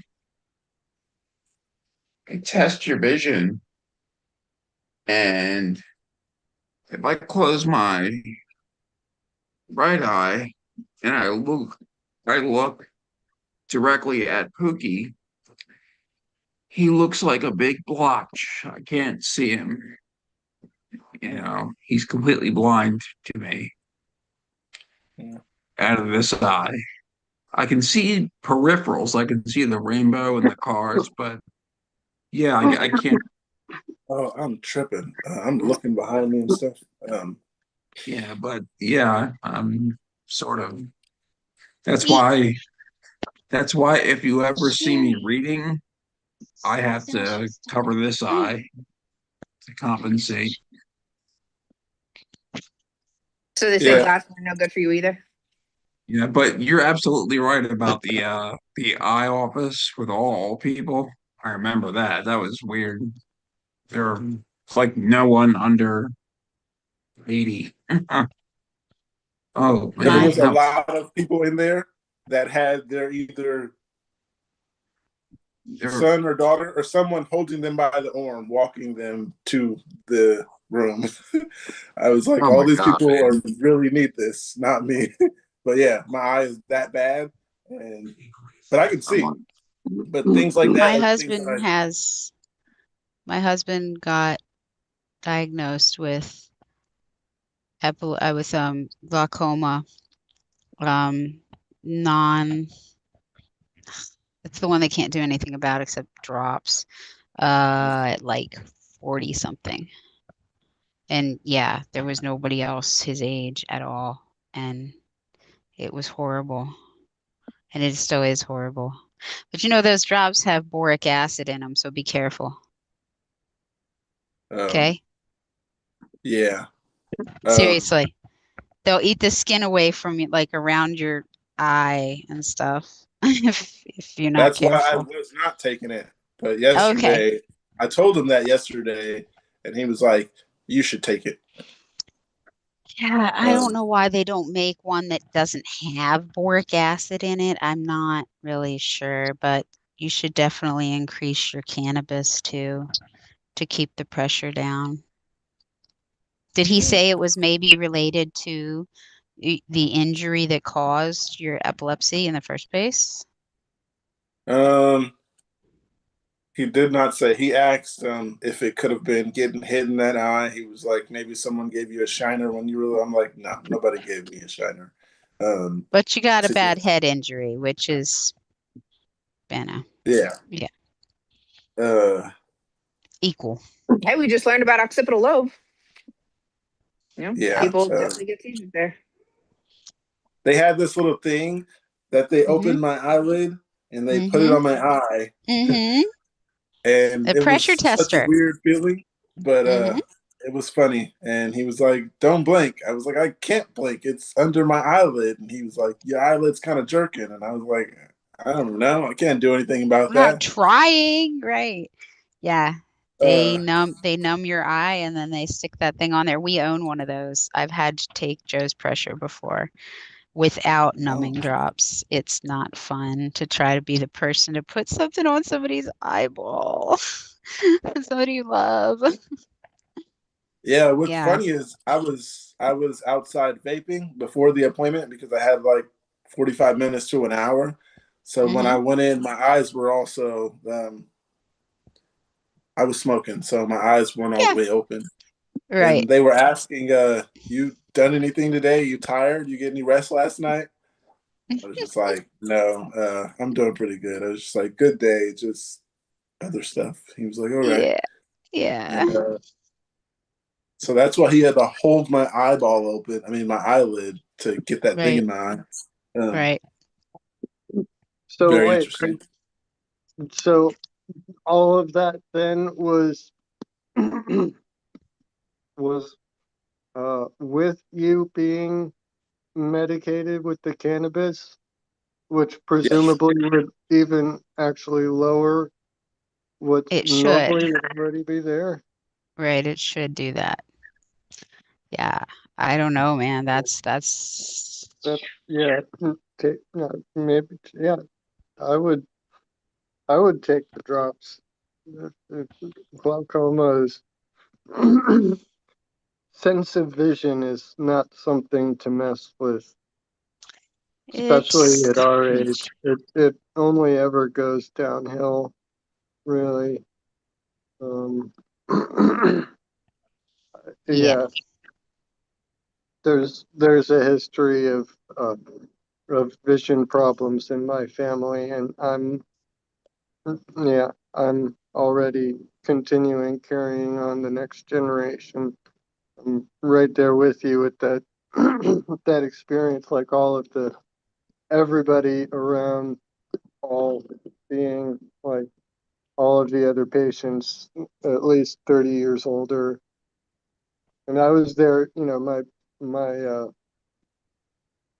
my father was the one who drove me out there. So I'm guessing probably everybody assumed that my dad was the patient and that I was the one, there who like drove him and would Right. be the one carrying him. But uh oh It was the opposite. Yep. yeah, yeah. But um yeah, he's been taking those drops for a while now. And I mean, who knows where his vision would be at if it weren't for that. Um, but yeah, Um, um, listen to the ophthalmologist. Take their advice seriously. Yeah. That's gonna be my motto. I Right. think I found a good one here. So That's important yeah. too. A good yeah, doctor.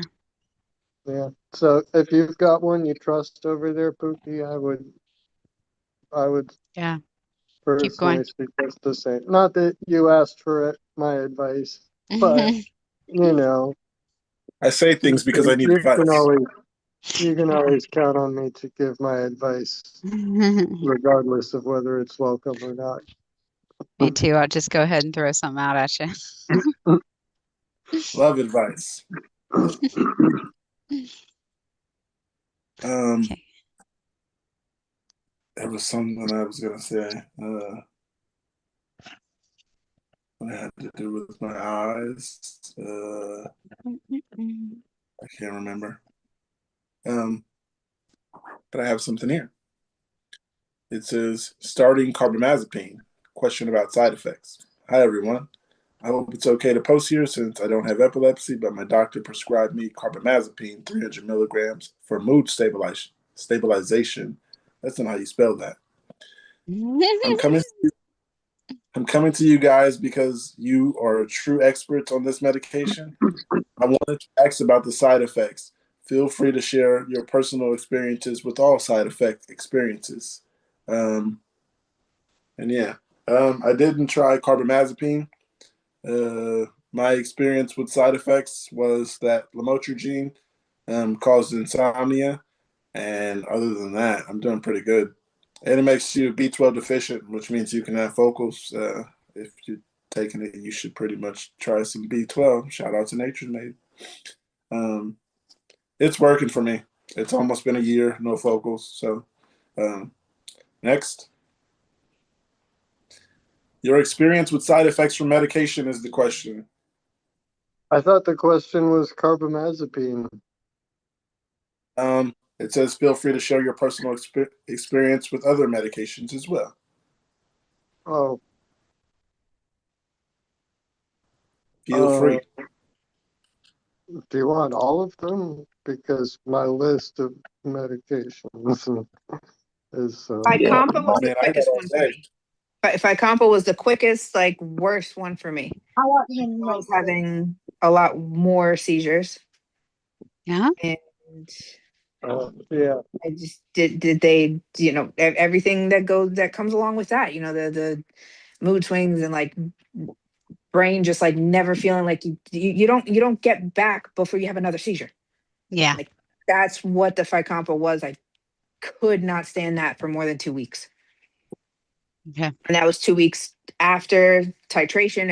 I can't blame it on getting off of the Briviact or whatever it was before that, because it was definitely just introducing Ficampa. There was no other changes in circumstance at that point. So I was so positive that it was just the pill. Ficampa was the worst one for me. I've tried Ficampa. It didn't work. I mean, I'm supposed to still be taking it now, but I don't know. Guess I could try adding it again. I don't think it's worth it, but I think yeah, Keppra will always be the carbazepine. worst. I don't think I took oxcarbazepine. I don't know that that's the same drug at all. So I don't know what to tell you about that. Anybody else? I'm gonna be quiet now. How were your side effects, Kevin? To what? Oh, To any no, right. medications. Stupid question. I don't know what. Just Personal experiences with side effects. Basically, okay. don't think Yeah, carbamazepine. It says feel free to share any experience. I have not taken carbazamine. I have the last 8 years. That's what I think it is. 8 years. Been on pretty much the same drugs, Depakote and Topamax, and then they added recently Clopamax. So the Topamax, I think, 8 years, 2018, 2018. Okay, so I can't blame it. I've been blaming everything on Topamax, and I was only put on that 2018. But I still feel a little dopey. Other drugs that I've been on, I can't find. But Depakote, I think, still makes me slow. It makes me really, really sluggish. That's the big one. Um, I agree with you on that. I've been on Depakote before. yeah, yeah. But I have to do more research into my pills because I know 2014 to 2016, I was on Keppra. Kepra's really bad, and there was other drugs I had to be on. I think I was on lamotrigine, but I don't know. I really I can only comment mostly on Depakote and Keppra, and I don't really think I have a problem that much with Clomax. But the side effects I've noticed are aphasia, word difficulty, uh, just a lot of speech problems. You know, those are the biggest ones. I used to be an excellent speaker, excellent with words, and my recall is not as good as it used to be.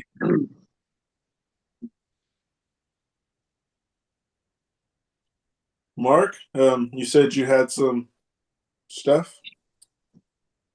I mean, yeah, if they're, Oops, I sorry. mean, they were prescribed it for mood stabilizer, right? Not for epilepsy. I think. Right. Yeah. So That's what they said. if we extend the question out to include psychiatric and mood stabilizing medications, my list is too long for me to recall. I have been extremely medicated. I've gone through a few phases. Yeah, right. They kind of come in waves, it seems.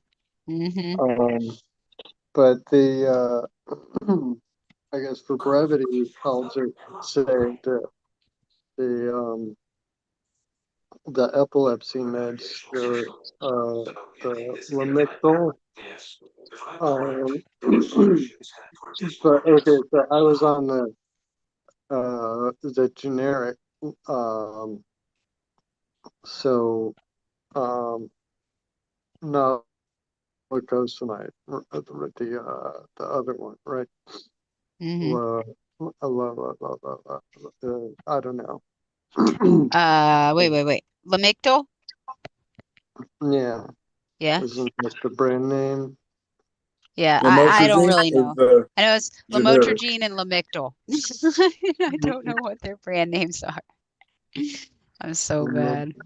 Yeah, Lacosamide is Vimpat. yeah, There you go. lamotrigine. Okay. Vimpat. Yeah, I'm on Wow. lacosamide right now. Which that brings to mind, I've got an interesting little side note after this question. Um, but um, that one Oopsie.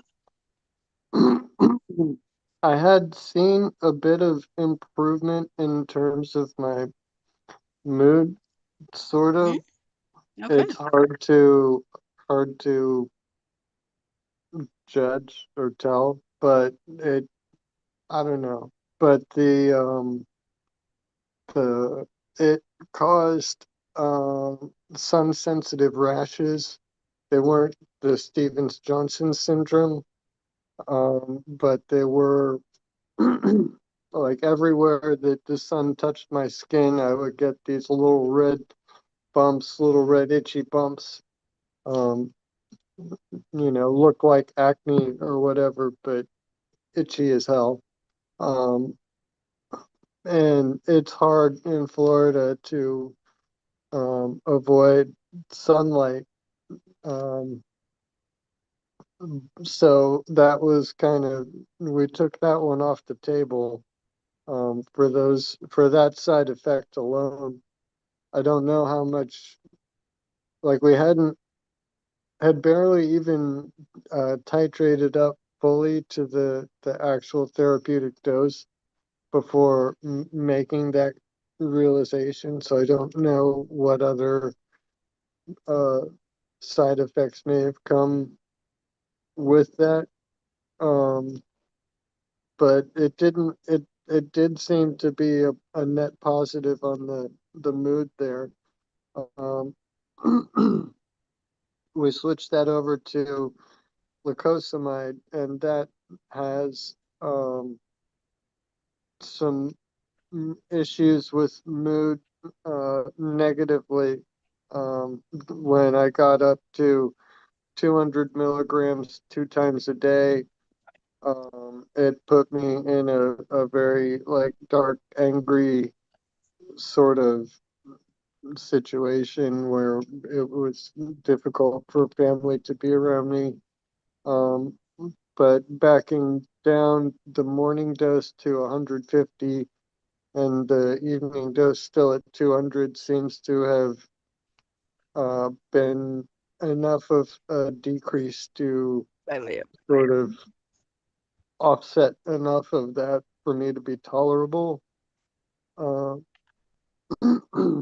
and um,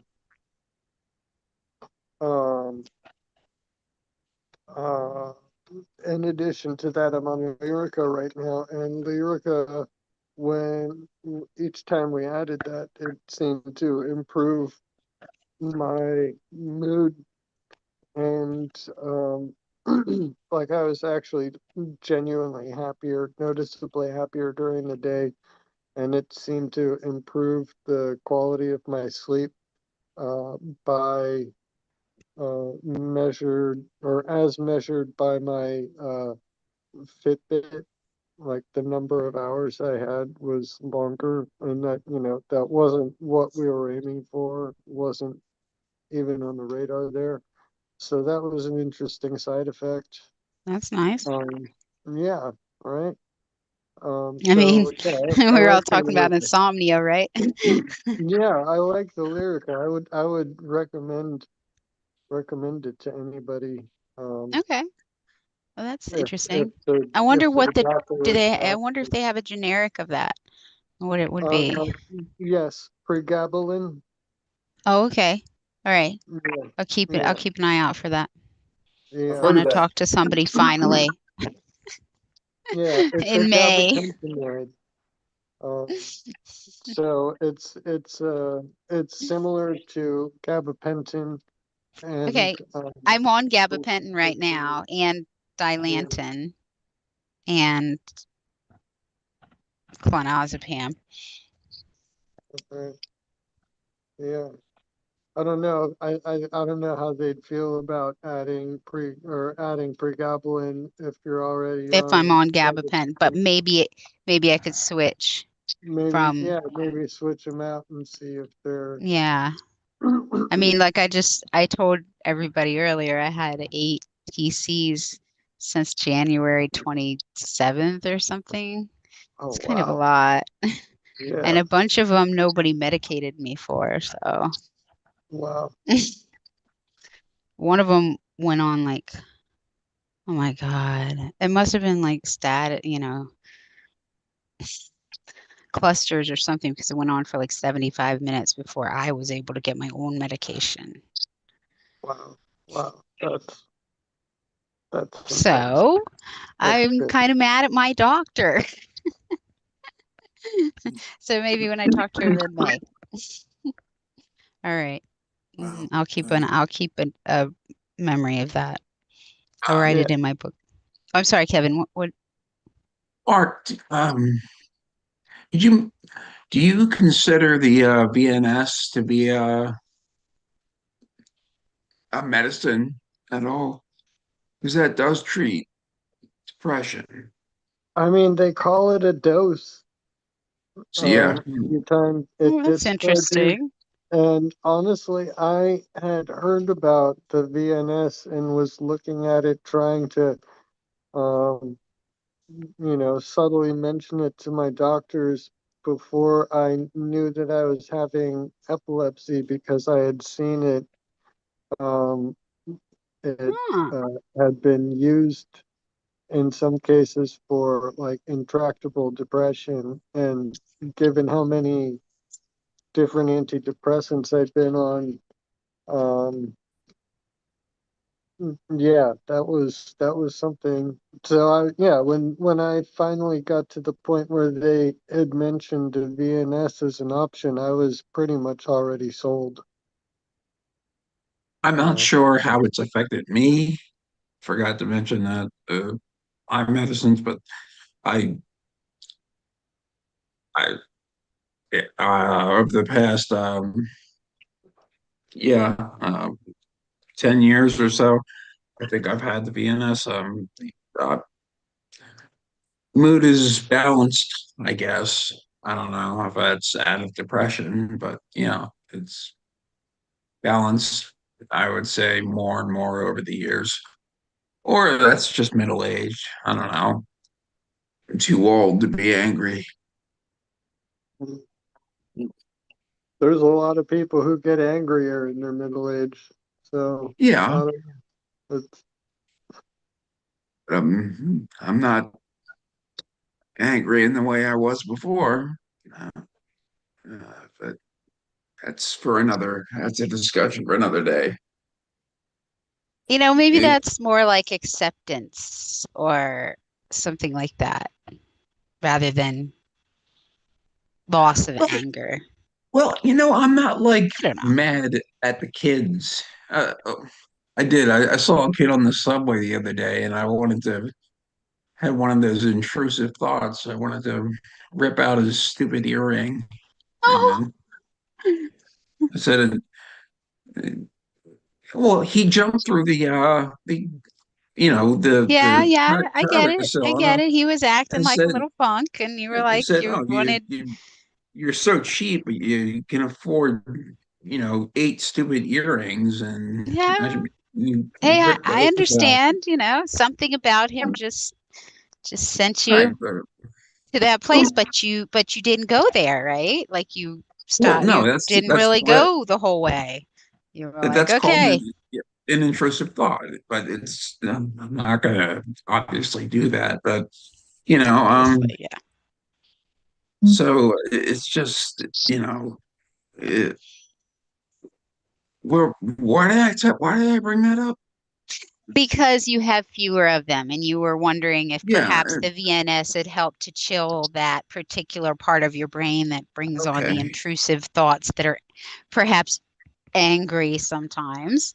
I think How it's you've I am maybe not mad. chilled with age. Yeah, I'm not mad at the things I think frustrate most people. Okay, that's good. Yeah, Yeah. excellent. I wish I could say that. Hmm. Well, most people get frustrated at traffic, and I don't get angry at traffic anymore.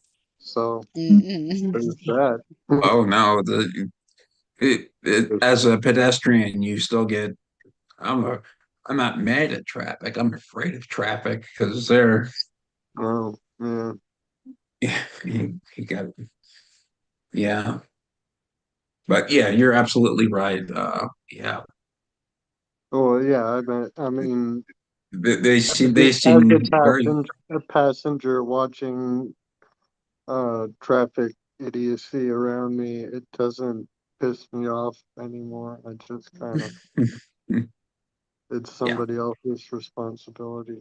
As long as I trust that person. Sometimes, yeah, you're right. I'm recognizing, yeah, it can be terrifying still too. But it was always, I don't know, terrifying or anger inducing, and there's less Yeah. anger now. It it can be a little funny sometimes. Mm. Yeah. Is that anger like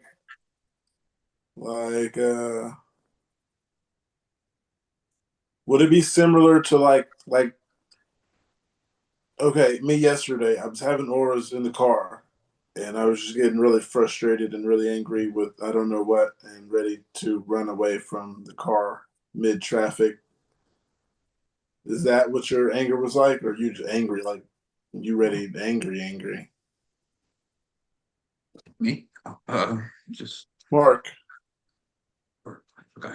Me, I mean, in the car, like I was more like things like somebody who would like gun it to cut me off just to sit directly ahead of me at an intersection that was turning to a red light anyway, so they just wanted to sit in line right ahead of me, only to go and immediately make, just a turn into a parking lot and like, why, what, how did you save? What did you save? What time? How much? What did you accomplish? Used to make me angry, and now it's just like, I don't know. In some cases, I pity them, like people whose priorities are, yeah, getting ahead in line at an Isn't that intersection what got like you that. pulling ahead too? Like everywhere you go, if you have a choice, you leave like 15 minutes early. I mean, it's That's how best I to be, adapted yeah, it's best to be early anyway. I've always thought. but I was, uh, Yeah. That's it. I got another post here.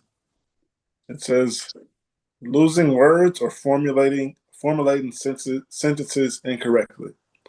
I have a sister suspected of having absence seizures. The neurologist told me that since she has had them very infrequently, I should call her whenever she has one so she can have an EEG done. She always has absences of a few seconds, no more, no other symptoms. But today, after almost 5 months without a seizure, this happened.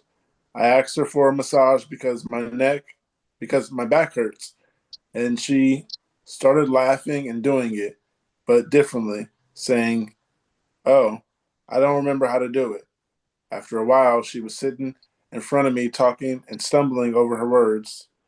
She would form a sentence, but she had trouble getting certain words. Then I understood that the absent seizures were back again. She had brief lapses of speech, and for quite some time now, forming sentences was difficult. He was saying shorter words or couldn't find the right word. That was at 12 p.m. and now it's 2:52 p.m. and he's only just starting to recover his vocabulary. Is that common?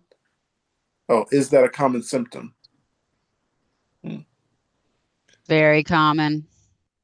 Not being able to get your words back after you've had a seizure or formulating the wrong sentences. Like, I can't say my pets' names properly half the time. I get my kids' names wrong after a seizure. Like, it's terrible. I hate it, but it happens. Or I can't find that word. And I used to have a huge vocabulary and it drives me nuts. Anybody else? I'm gonna save you one. Forgetting your kids' names. Don't worry about that. I do that, and I don't Okay. even have seizures to do that. I'm just like calling the wrong land. I'm like, oh, no, you. The word loss too is like my number one go-to for like being honest with myself of like, okay, maybe this was a bad one. If I Yeah. can, if still can't find words the next day, then Mm-hmm. okay, maybe I was out for a little. Maybe that was a little Yeah, more maybe intense it than I did kind of thought it wander was. when. Yeah, Right. Right. Yeah. it's the word loss. Word loss is like Mm-hmm. a never a lie for Yep. me. Anyway. Also, I do get words mixed up sometimes. Like sometimes I'll be reading something and I'll see it, but I'll say the wrong word, and I don't understand. I'll say something maybe something similar to it. Or sometimes Mm-hmm. I'll see a word and read something and then go back and like, where did I see that word at? Why did I say that? I Mm-hmm. get uh yeah. So yeah, stumbling over words, losing words and saying other words. Completely normal. Do not worry, I guess, but maybe you should look into some rescue meds if it's so severe. Right. I don't know. I see a kitty Or cat. just a peace of mind. goofy girl. I mean, sometimes those rescue meds come in handy just to have. Mm-hmm. So that's reassurance for somebody else in the household, and then you stress less because they're not checking on you every 2 minutes. Exactly. So rescue meds can serve a purpose even if you don't use them.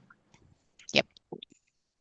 Yeah, Exactly. according to the instructions that my neurologist had given me on Tuesday, um, in retrospect, I should have used my nasal lamp in between a couple of those focals that I had earlier today. Um, Instead, I took a Klonopin. I don't know if how much that counts as a rescue med really Because anymore. of how long it takes to metabolize? But yeah, It's a pill. yeah, Oh, it okay. took like an hour to kick in or whatever. But Mhm. yeah, it's it's interesting. a lot of people seem to either just be under the impression or to be explicitly told by their doctors that the nasal am is only for somebody else to use if you're convulsing, and only after 5 minutes or something. And Yeah. that's not always the case necessarily.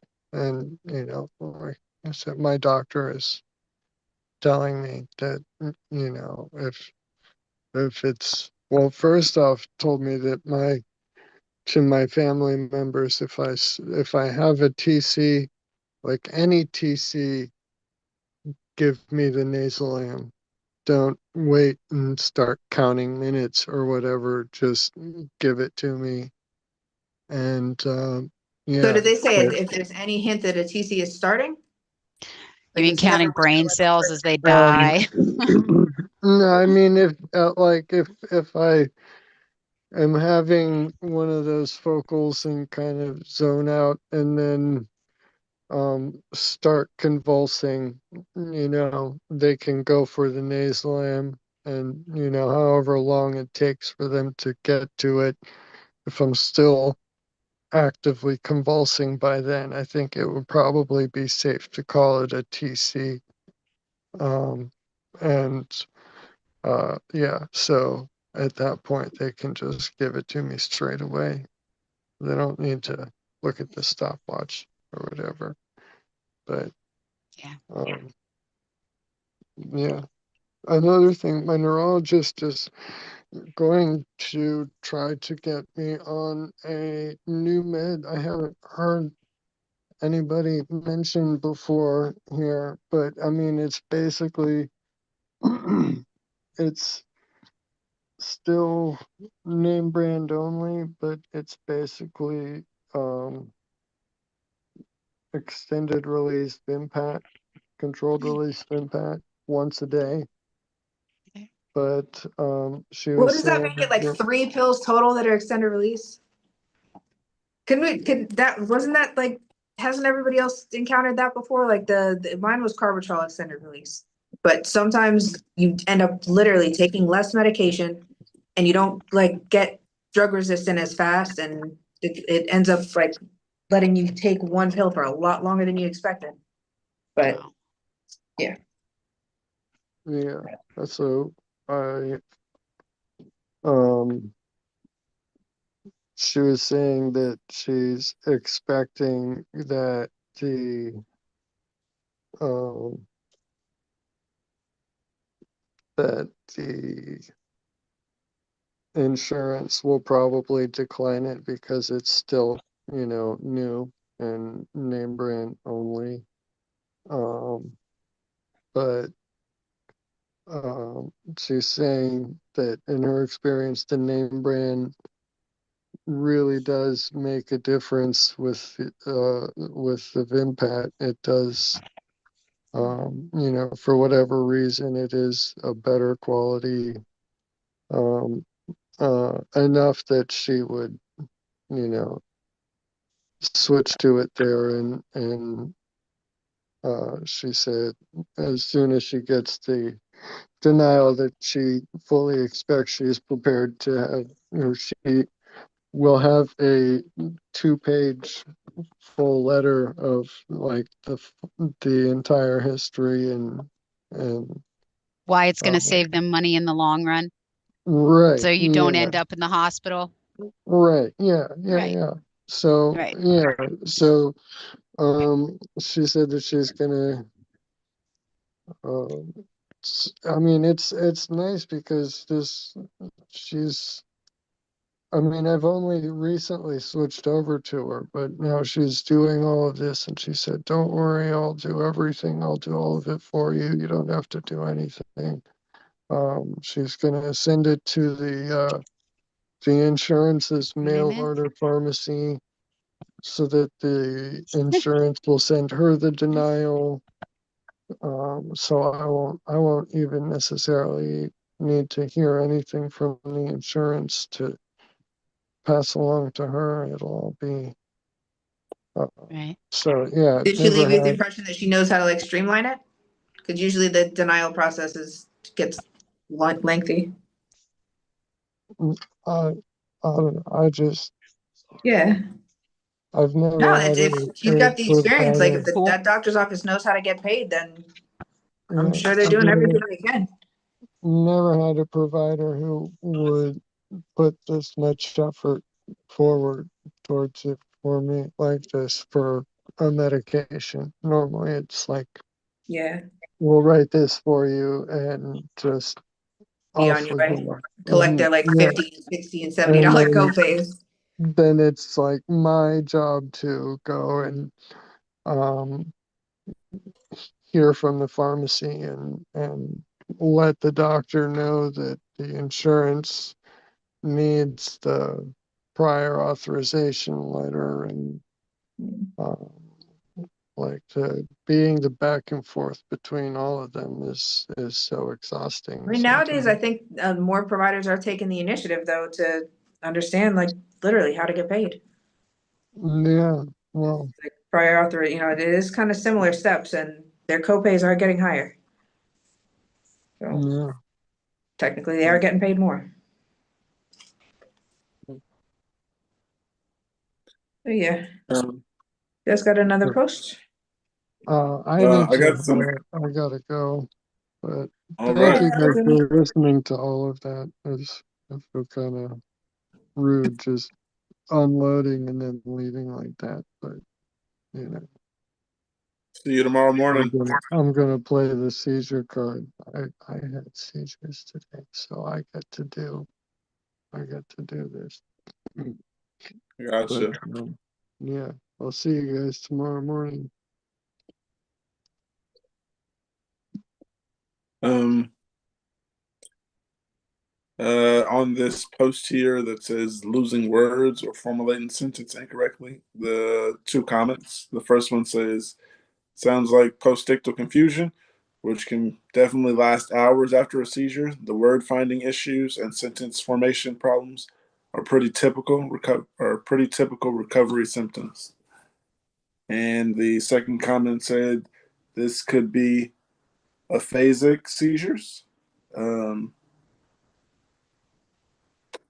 Possible. I didn't know that was a thing. I've heard of aphasia, but aphasic seizure, have not heard of that one yet. Uh, yeah. Um, got something here. It says my husband went from no seizures to 3 in a month, and we don't know what to do. Sorry for the super long. I tried to keep in the details that seem important for what's going on. TLDR at the bottom. Uh, 3 seizures out of nowhere, no history of seizures, 2 back to back, and one around a month later while he's on anti seizure meds. No one's given us helpful information, and neurologist he was referred to after the last seizure said there's nothing she can do until he has a sleepy study, but the earliest appointment with the current sleep doctor isn't until April. Wow, you got a couple months. Oh no, that's next month. Well, yeah, that's still a while away. Uh, yeah. Um, I'm going to talk to your primary about getting something sooner. Um, Sometimes I don't think they know how bad it is until we point it out. Like, I need you to do this. I need this done by this time. I think when you point it out, for me, stuff gets handled when I tell them I need it handled and I point it out to them. Um, yeah. Yeah, that's a good way to look at it. Because it's another one of those things. It's like it won't hurt if you try. And Yeah, what's the this worst they person. can say is no, and it doesn't happen anyway. Right. Chet, how many people have known like the medical assistant to know so much more and just have like Uh, better appointments with somebody other than your assigned neurologist? That felt, kind of random for a long time. I think when I get calls back, it's usually from the doctor, or sometimes when they send me messages, the nurse will respond and say that this doctor is doing this and this, we can do this and that. They answer the emails, I think, but when I get a call from a doctor, it's usually mine, not a nurse. It's interesting. But she wants to know what to do. Her husband went from no seizures to 3 seizures in a month, and she does not know what to do. If the neurologist isn't going to give you what you want, you could always get another opinion. There's a little piece here that says a bit of a backstory. He's 37, has sleep apnea and diabetes, and is a heavy THC user. After the seizure, he was told to stop using THC because it can lower seizure threshold.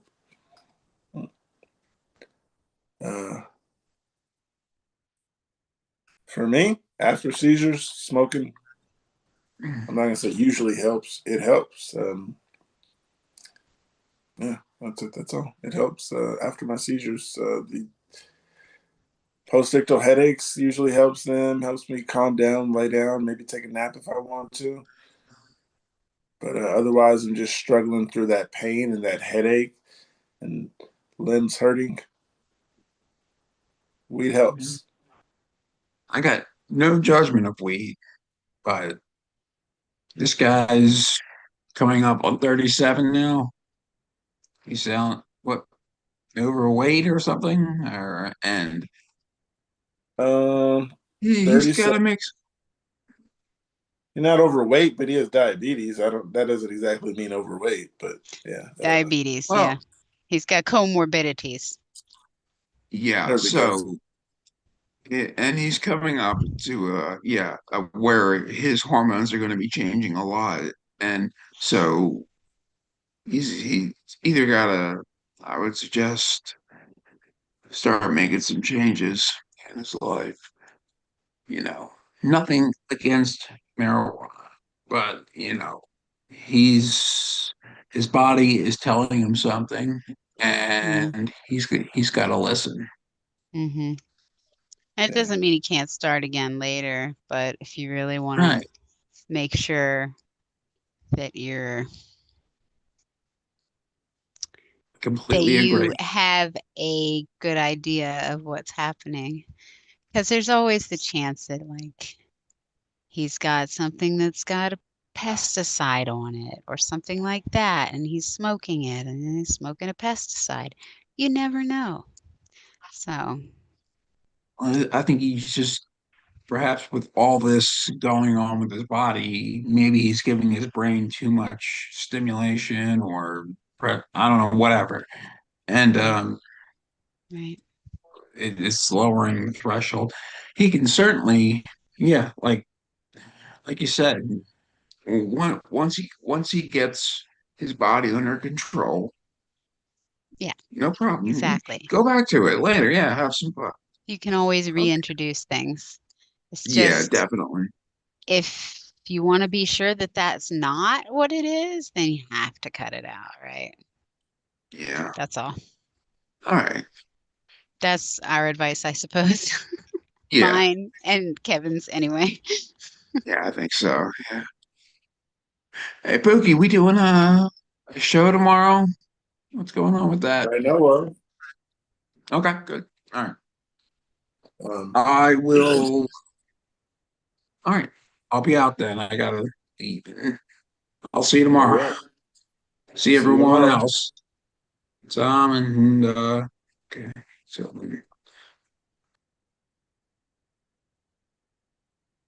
Hey, Tom. Hello, how we doing? So far, so good. So far, so good. Yes. How was your day? This computer, I can't believe I actually got on. Computer's upsetting me. Finally. How's my day been? I hurt my hip somehow. I'm Are not you going to sure. attack A me? couple days ago. Pretty baby. And if I use my left leg to stand up and things of that nature, it's fine. I can't like get into a car, sit down. It's just, I mean, I can. Don't get me wrong, I can. It's just very painful.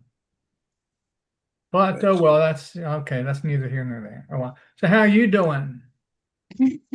All right. I noticed you still have the rainbow in the background, double rainbow. Oh yeah. Yeah. Thought somebody That's, said something to you that might not be a good idea to have that. Somebody might be able to realize to find out where you're at because of the rainbow. Nobody's gonna.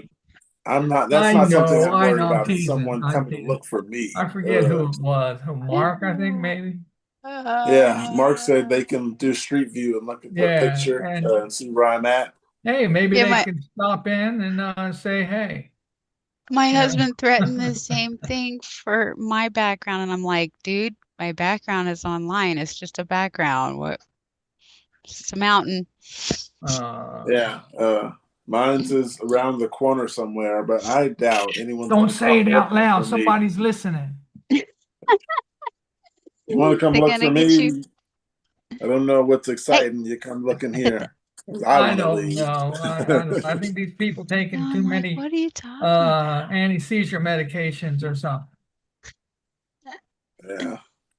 Yeah. Sasha, come here. What do they call it? Conspiracy theory or some nonsense? Oh, yeah. Yeah. For paranoia. Yeah. They're in the heating duct and stuff. Oh wow. People need to get away from the cocaine Ah, or whatever it is. I don't know. It makes I people got think like that. It says focal seizure thinking about trigger. Okay, so I have focal seizures. My main trigger was playing Monster Hunter. No other game would trigger my seizures. I ended up having a lot of seizures playing it. I'm medicated now and doing well on it. I found now that I can just think about Monster Hunter or read something about it and I'll feel like I'm going to have a seizure. Is it possible? Is it possible to have seizures when you're thinking about the triggers? Uh-huh. I think so. You think? Okay. Yeah, because you could be thinking about like trauma that causes that thought comes back. Mm-hmm. You know, bringing Mm-hmm. that Makes trauma thought sense. back, thinking about the trauma could be a trigger. Mm-hmm. Yeah, I don't have triggers, so I can't really say. Or Me either. threshold lowering things, perhaps. Like, By the way, Sailor Mom, I've been wanting to get, say hi for a long time. yes, And son. I'm very sorry for interrupting like that. Oh, It's no, okay. no. I'm sorry. I'm sorry. The question, can thinking about a trigger give you a seizure? Well, there's the thing where your brain is like an ice cube. And when you run water over it, the grooves deepen, and every time you run water over it, they deepen further and further. And that's the analogy for your um, electrical neuronic pathways in your brain when you have seizures, right? So, like, you have a seizure, and then you keep having them, it deepens those pathways. So I'm guessing that if you have something that brings them on, thinking about it could stimulate those pathways. It's just an idea, but I imagine, yeah, like thinking about trauma could totally bring on seizures if that's your threshold lowering thing or your trigger, for sure. And if it's Monster Hunter of all things, I'm Whatever sorry, but works for yeah, you, maybe. right? Don't think about Monster Hunter. Yeah, I guess that's a good medication right there. Just don't think about it. Yeah, I'm sorry. That's your It's a anti-seizure game at medication. least. I mean, there's, Cheap and easy. Don't even need a Right. neurologist for that one, huh? No, keep taking your meds, but keep taking your meds. But if you don't want that feeling, and I know what you mean by the icky feeling, like this something's gonna happen. I think we all know like that feeling. I don't know. Ask Siri. Maybe. I don't know. I don't have Siri. Hey Siri. I shouldn't have said that. All my Yeah, devices are gonna chirp up on me. I don't exactly know my triggers. Haven't found any. I've done so much that I've never seen a seizure that I was like, well, I guess I don't have triggers, because yeah. But there's things like when I do have not triggers, but have little stuff happen, I don't always point it out to know if it's going to be a trigger or not. I don't point it out because if I do, my mother worries, and she And worries. then it's one more thing that Yeah. you're Some of like, those. I never ever point them out because of the same thing. What are you gonna, you can't go around. But if this person knows this thing and they're positive about it, then yeah, they're probably right about what they're feeling. And I hate to say they shouldn't think about their fun game, but yeah, I'm Well, sorry. hey, it's quite simple. I mean, hey, okay, you like the game, you enjoy it, it does things for you, or would you rather bouncing off the floor? Yeah, Yeah, I mean, exactly, right. this is, not a real big brain thing, I mean, doesn't take a Yeah, lot of brain power here. this is the easy answer. And of course, you can always find another game that you like Yeah, that doesn't do this to yeah. you, right? I mean, that's my Right. assumption anyway. I don't know. Yeah, I was just thinking about I didn't have a trigger yesterday. When I was thinking if things were a trigger, Hmm. and like I said, I don't point out certain things. It's because like the doctor told me I'm blind, and my mother instantly panicked. Uh, I told her it's Hmm. not like that. You can do this. I can read everything. I was just, Uh, it's Hmm. just whatever their reading says. Doctor records Hmm. say I'm legally blind. I told her I can see, not perfect, but I can see just fine out of my eye, to where It's I the can cover pressure that it. built up and caused you to have um, Glaucoma. your optic nerve to be squished, which caused you to lose vision. And it's not like excuse me. it's the squishing is permanent damage, I think, but you can try to stop it from going more by taking the medicine. But anyway, I get what you're saying. Go ahead. Yeah, I was just saying that sometimes I don't point out things Right. that are going on, like small things about my seizures, because a lot happens other than the shaking. There's life. Right. Uh, but yeah, I didn't say anything. I was having auras, like I was saying, I had like 4 or 5 in the Yeah. car during a 3.5 hour Uber ride, Hmm. and my mother was in and out of sleep. So I was just not saying anything, and it was just so bothersome. Like I said, I just felt like just jumping out of the car in mid traffic and taking off running. Well, don't do Oh, that. man. I'm sorry. I You can couldn't always figure call out one of why I'm us. feeling. I was like, why do I feel like this? What is going on? I was just like, I do not need to be sitting here, but the only other option is traffic. Yeah, And yeah, I was like, this is what an oral feels like, and it's happening too much. I don't know why. I was just having orals just riding. Like I don't have a reason for it. Um, yeah. but if I point that Mm, out to my mother, um, it'll put her into a panic. So I don't point out everything because, Right. like I said, a lot happens other than just having seizures. There's a mhm. whole checklist full of Life. things like that. If Yeah, if there's life. nothing There that we you go. can That's the do, top of the list. okay, if there's not, if you feel an aura coming on, and how bad are your seizures now, uh, Pokey? I Not mean, bad is at there all. anything? I mean, there's nothing mom can do, right? If you have a Uh, seizure, there's nothing she can do. no, but if you see the Yeah, but videos of my seizures when she's around, you'll see what she does do. Can she do anything? Right. No. She'll put So, herself in front of the bullet right. if she has to. Uh-huh. right. She doesn't have to, but like I said, she So, seen me falling because the doctor had told her I was blind out of one eye, and she jumped in front of me like I was going to hit the ground. But that's just mother. And uh, there's another seizure where I was having, and she like jump under me and stop me from falling off the bed and falling onto the floor. And then she'll hold me like this as I'm coming back. Uh, yeah, that's just my mother. Love her. yeah, I was just gonna say, hey, you know what? If there's nothing she can do, just make sure that, you don't say anything that will inhibit the fact, just do everything you can not to um, uh, let her know you're having a seizure. Yeah, stress her out. Thank you. Last night, I was sitting, Tracy and I, which actually Tracy was in the kitchen, and I'm sitting in my chair watching TV. And Tracy, I think I'm going to have a seizure.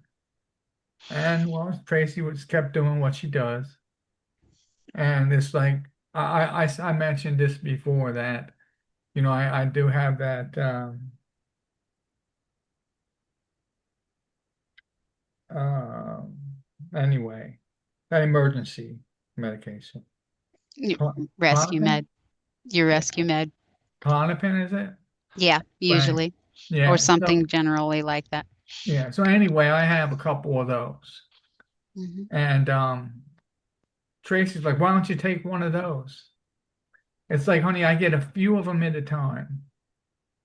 And if I'm at home, I'm not going to take one because my seizures I space out. It's Right, not a big deal.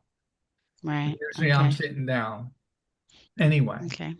Right. So yeah, I mean, I have them for work in case I feel something come on at work. I'll take one. But and last night I didn't even have a seizure. And Yeah. it's my seizures are so strange. My doctor says auras are seizures. They just Yeah, don't go all the way. He right. said they are. They are seizures, 100%. They're just partial lobe seizures. Instead of, going to the other side Yeah. of your brain. So, Okay. Well, let's just say I don't go.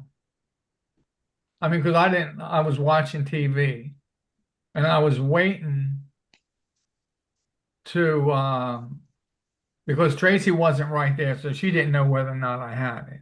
But I'm watching TV and I'm making sure I'm paying attention so that if I did leave and come back, hmm there'd be a piece missing right, of the show, right? right, right. And that's the only way I know I didn't have a Yeah. seat.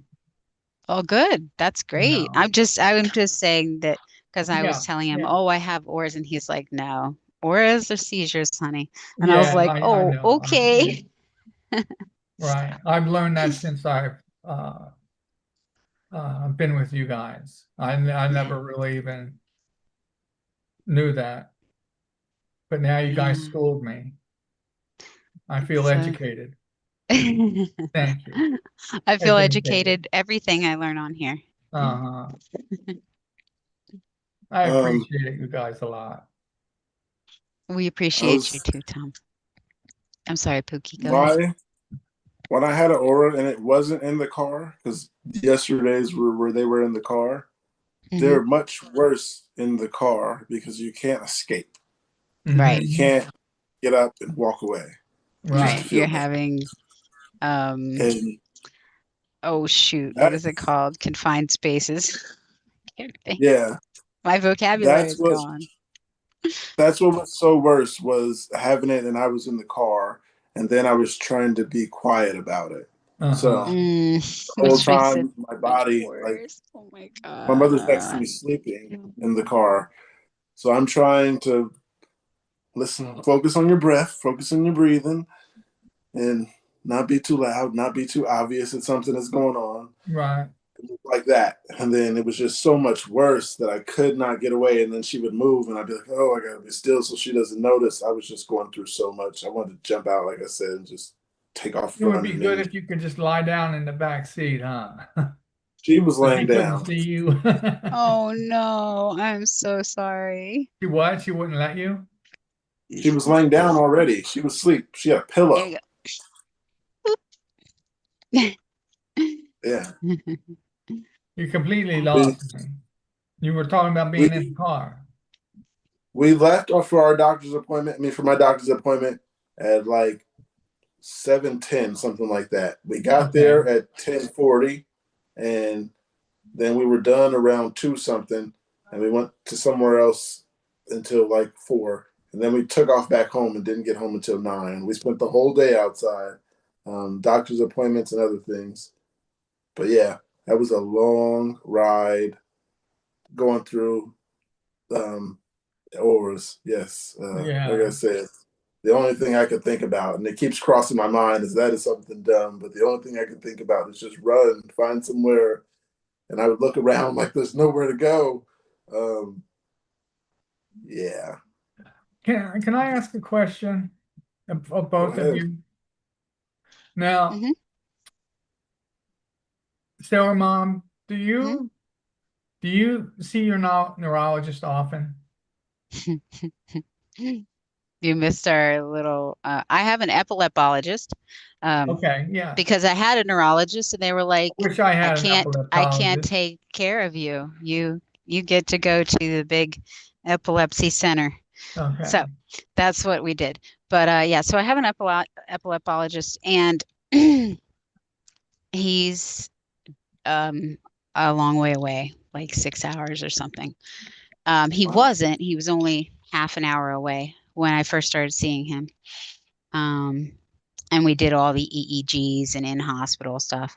But I think I still used to see him about every 2 months on Okay. Zoom.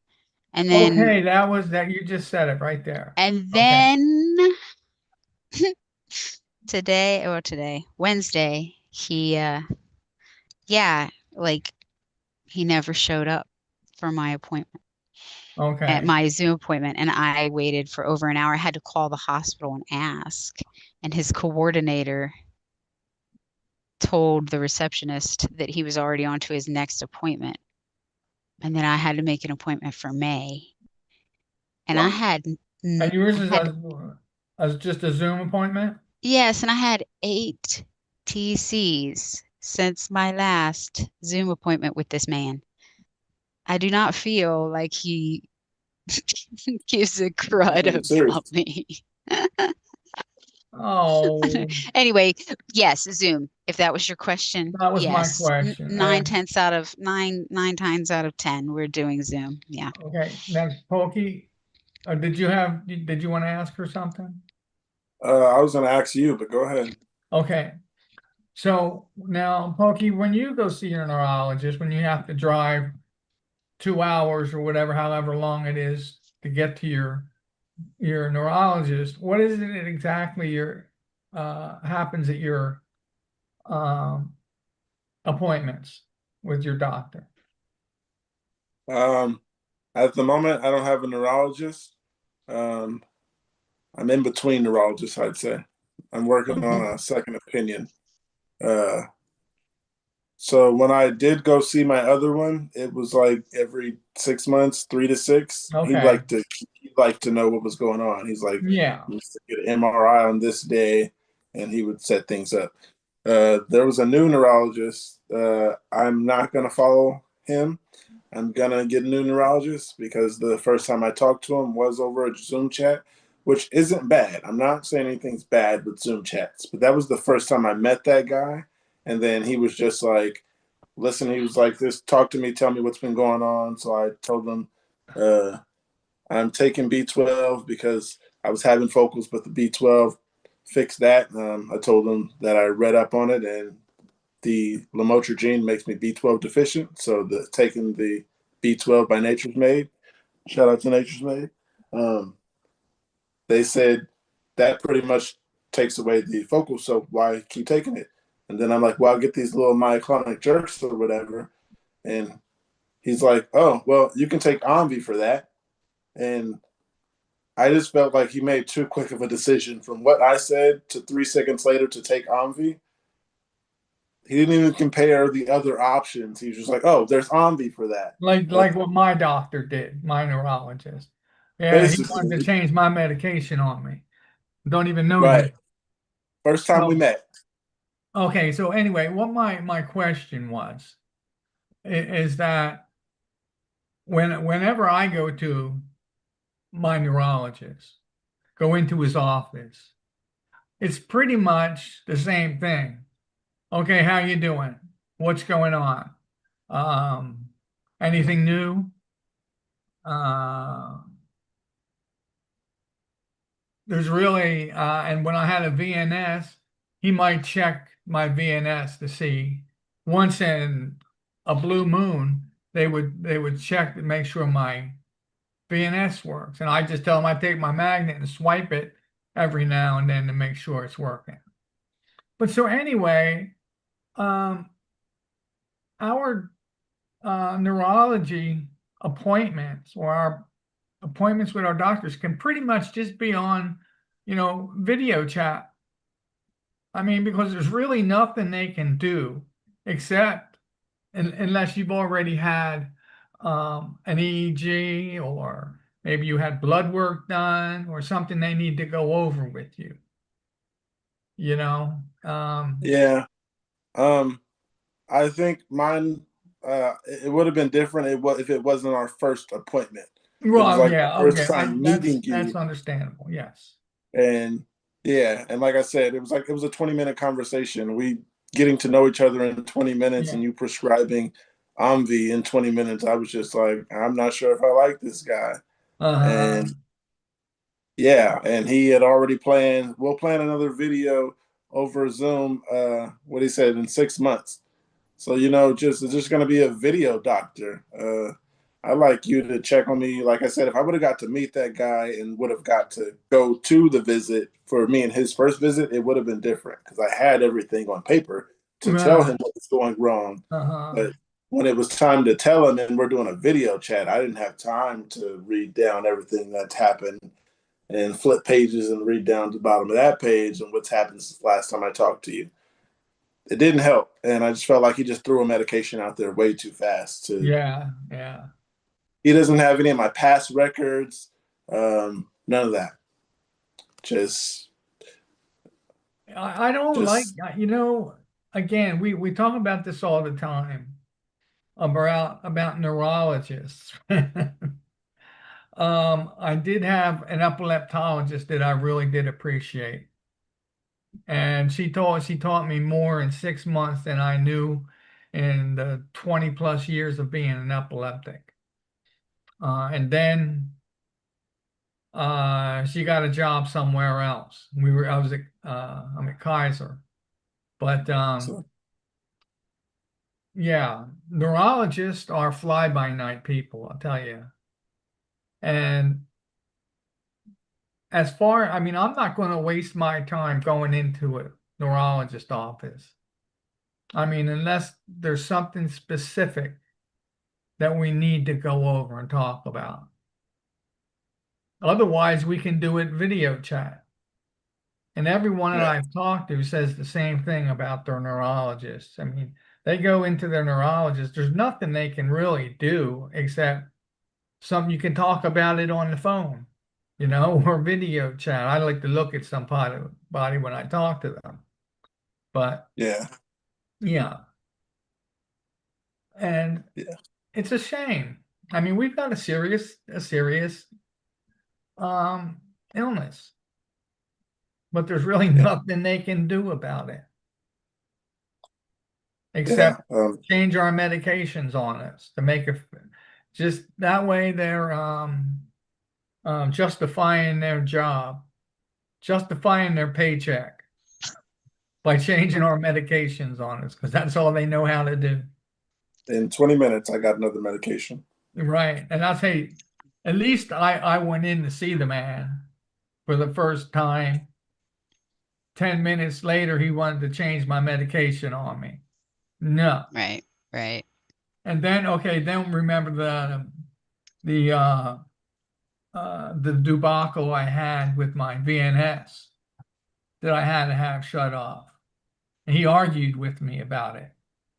You know, I wanted to have it turned off, and he's like, no, I don't think you really want to do that.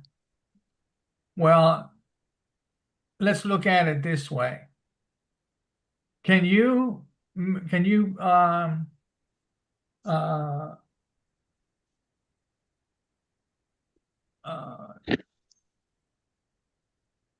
wow, yeah, I just lost it. Went brain dead on you. Prove to me that this will not happen again. You know, it going off like it did, and you know, if I wasn't this close to the house, I could have died. Mm-hmm. You know, and he's like, Right. well, you know, it doesn't happen that often. I say, but Yeah. no, shut it off.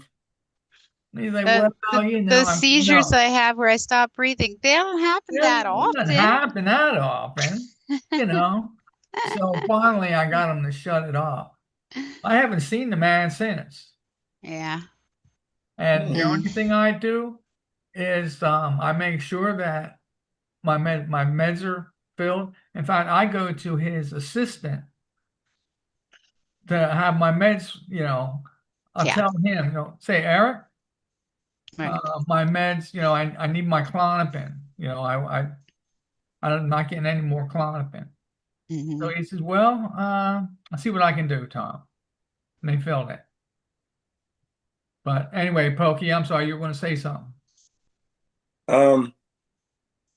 I like how my last neurologist, gonna say do business, but I like how he worked, I guess is the word. We would see each other. I've never done a video with him, and I always enjoy just going in and seeing him. Weighed me every time, got different stuff. If we need to up the medicine, down the medicine, I always had the paperwork there or something written down. I could tell him. I had enough time in the interview. The last one, like I said, that was 20 minutes. I was uncomfortable. That was the first time I met him. Yeah. So I like going in and like at least like I said, at least the first one. Just get to know me. I could have told Get you to all those know, records. yeah. Got all that information and all that. Mm-hmm. Yeah, that was the only thing. I was just like, all right, I'm gonna pass. And Yeah. I don't blame you one bit. I No, mean, he does not. not sound like somebody I would be comfortable with either. I They mean, got my life in their hands. this is the first right. time where I'm really like questioning my doctor, honestly. Thinking, okay, did he decide not to talk to me because he knows I'm not going to agree to brain surgery? So what's the point of talking to me? I don't know. Like, because he sent me to somebody else for a clinical trial. I didn't tell Tom this. I told Pookie this, but with ultrasound. Okay. And I haven't had the appointment with her, but it's Zoom to to find out more about it. But yeah, I mean, yeah, this is the first time I feel like I'm upset with him. But we did meet him in person twice and talked, really asked lots of questions and things. So I can understand why just not having that Pookie is not comfortable for you. Yeah. Yeah, I wasn't like in a rush to go to hurry up and find another neurologist because this guy, before he gave me new medication and 3 refills, I was just like, I don't need to go find another one until I need more refills, to be honest. But right. Yeah, I was on the edge about that. Like, what would you do? Would you wait till you need more refills, or are you just gonna instantly just go find one? You go find one, and then after you get one, make sure he has all your documentation. Then get rid of the other one. I made that mistake. I fired my this one neurologist I had. I mean, I damn right told him, hey, I'm done with you. I Yeah. was my wife with Oh, me hey, too. kitty. He reminded me of a 60s stoner. He always wore slippers or sandals, had long hair, and he just reminded me of a stoner. But Super chill, super laid back. yeah, I was on phenobarbital dilantin, and So you weren't chilled and laid back, but he he was. was like, well, but no, I wanted off of it, and so finally I said, no, I'm done. That's when I got my epileptologist, because I was leaving his office, my wife and I, and we were walking to the elevator. The door opened, and this woman came out, and she was wearing a name badge, and it said so and so epileptologist. And I'm like, oh my gosh. And our eyes met. We both smiled at each other, and I said, an epileptologist, are you taking on patients? And she said, well, yeah, as a matter of fact, I am. I said, how do I get an appointment with you? Oh, okay. That's how I met this lady. But anyway, all of my neurologists, I've had really the only thing that I ever had to go in to a regular appointment. It used to be I'd have blood work done back when I was doing phenobarbital dilantin, and I don't know, a couple other ones I had to have regular blood work done. But over the last few years, I haven't had I had blood work done a little while ago because I had an annual physical. That's the only reason I've had a blood work done in a long time. But anyway, I don't really need to see my neurologist in face to face. All mine can be done via uh, Zoom. And I'm sorry that that your seizures are as bad as they are, that you really have to go in and see these guys. It's all right. I enjoy going in. Like I said, I like in person. Look me eye to eye. Um, you can't just ignore me when I'm in person and just say whatever you're gonna say. Most can't. There's some When that you're in will. their face, when you're in their face, there's stuff they wouldn't do when they're over the phone, because you just have to take it when they're over the phone. If you get angry, they'll hang up on you. That Right. simple. Oops. Where in person, you're gonna say what some common sense and say what needs to be said. Right. Well, I'm Yeah. not. You don't have to be sorry. I mean, I'm just kind of ticked off because it feels extremely unprofessional. Like you had the Absolutely no coordinator bedside call manner me at or all. something, right? Like something. Mhm. And the appointment is still hanging in my chart. It's just saying like that it's not time for the appointment yet.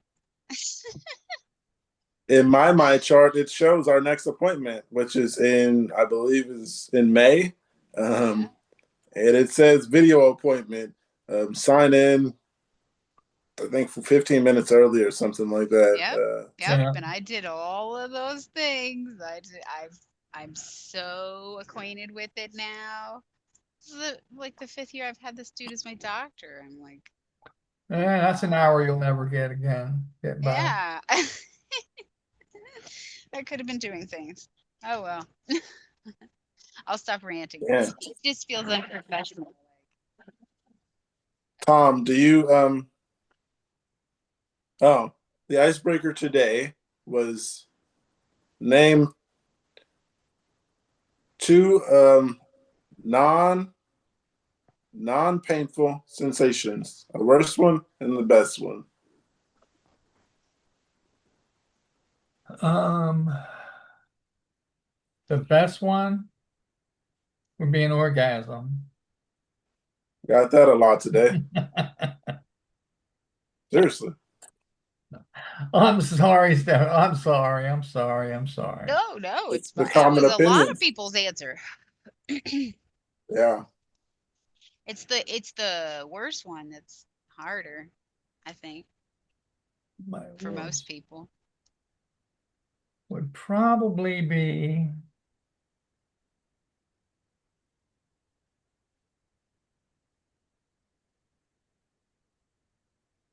something that already happened.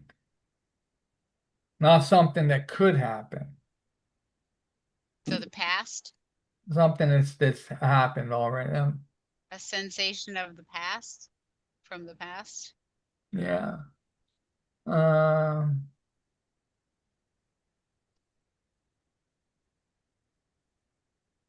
I said cold and the hiccups because I can't stand being cold and I can't stand having hiccups.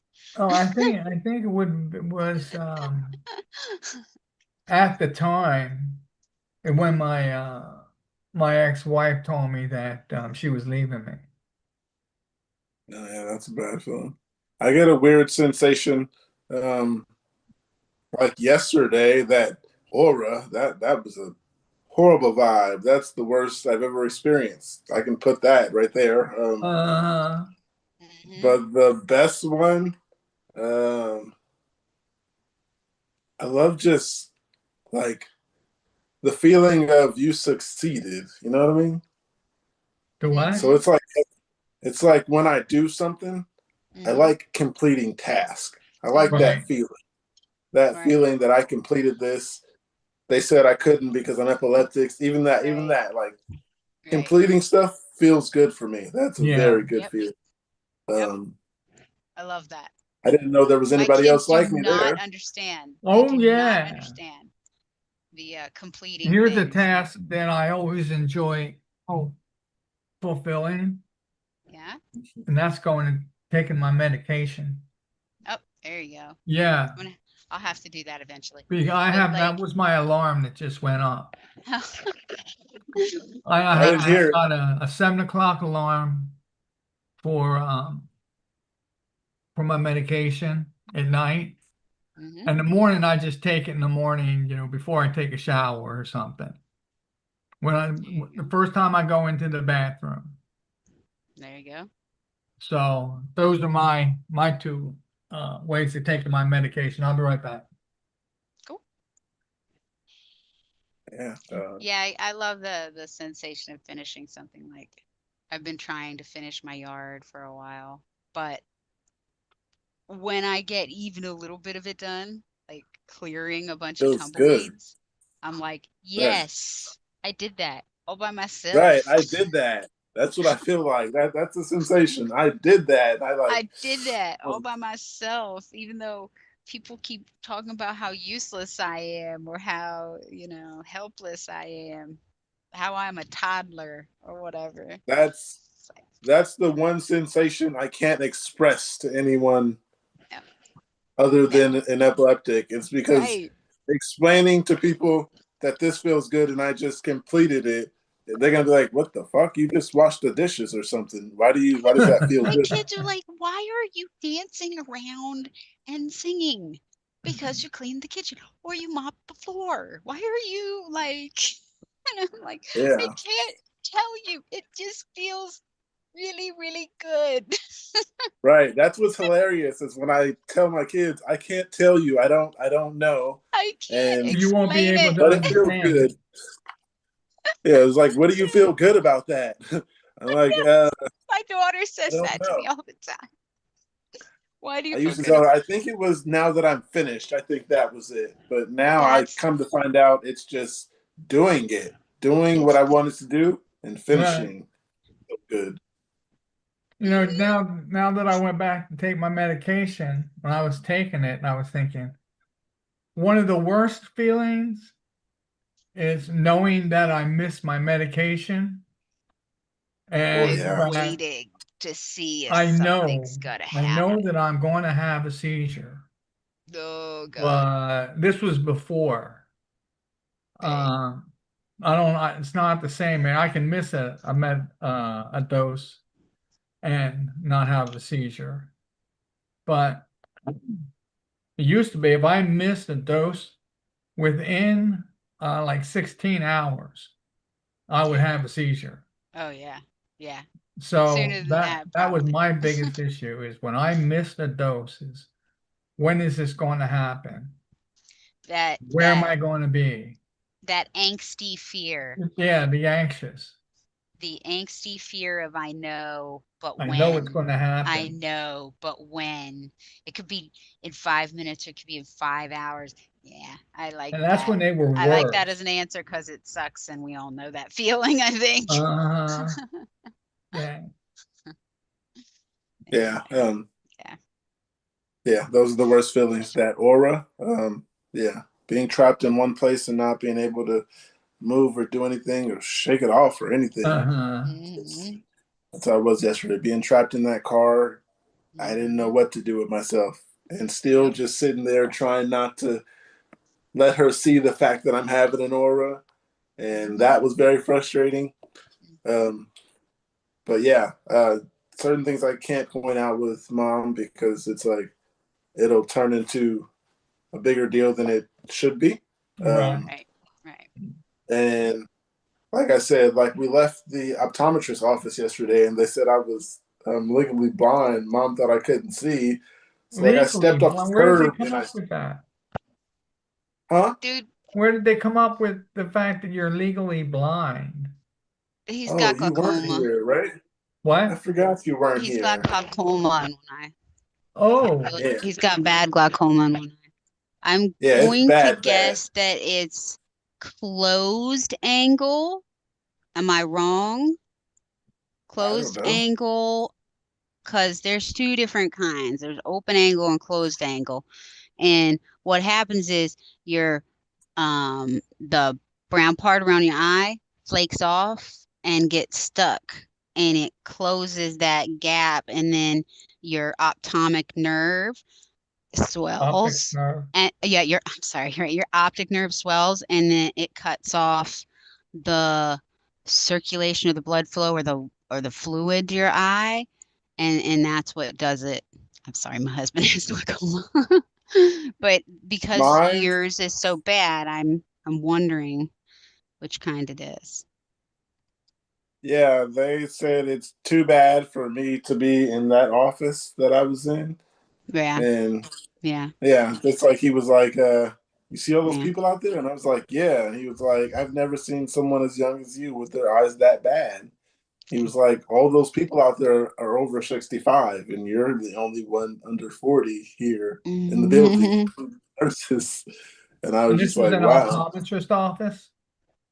Yeah. Oh, Huge office, Gosh. well, a building, Yeah. optometrist building, well, because yeah. Stanford, for some reason, they They have a they do building have for everything. specialists. They do have specialists though for glaucoma. So maybe you can see somebody else who can help. I think that my husband had a laser treatment that helped open it up at least for a while.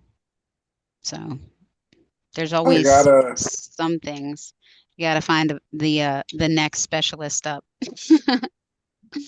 yeah, I gotta find or talk to my primary about finding a new neurologist because actually I need one soon because um, I asked him, could the seizures have anything to do with that? And he said the pressure in your eye could mean that.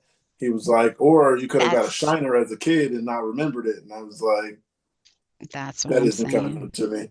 He said Mm-hmm. something with the eye trauma seems like something happened bad Mm-hmm. in my past with this eye. And I told him I'm Mm-hmm. not sure, but I could check with my primary and get a neurologist to let me know if seizure has anything to do with your eyes. I think it could because Yeah. uh, yeah, Yeah, because yeah, all that, you know, when your adrenaline's flowing and everything, and you're got all that, you get so tensed up, and all your muscles, your jaw your muscles, eyes are rolling back. eyes are rolling back. Yeah, so It there's, could put pressure on your optic nerve. the same way that it does when you have flakes of the stuff coming off. Could be the same exact way.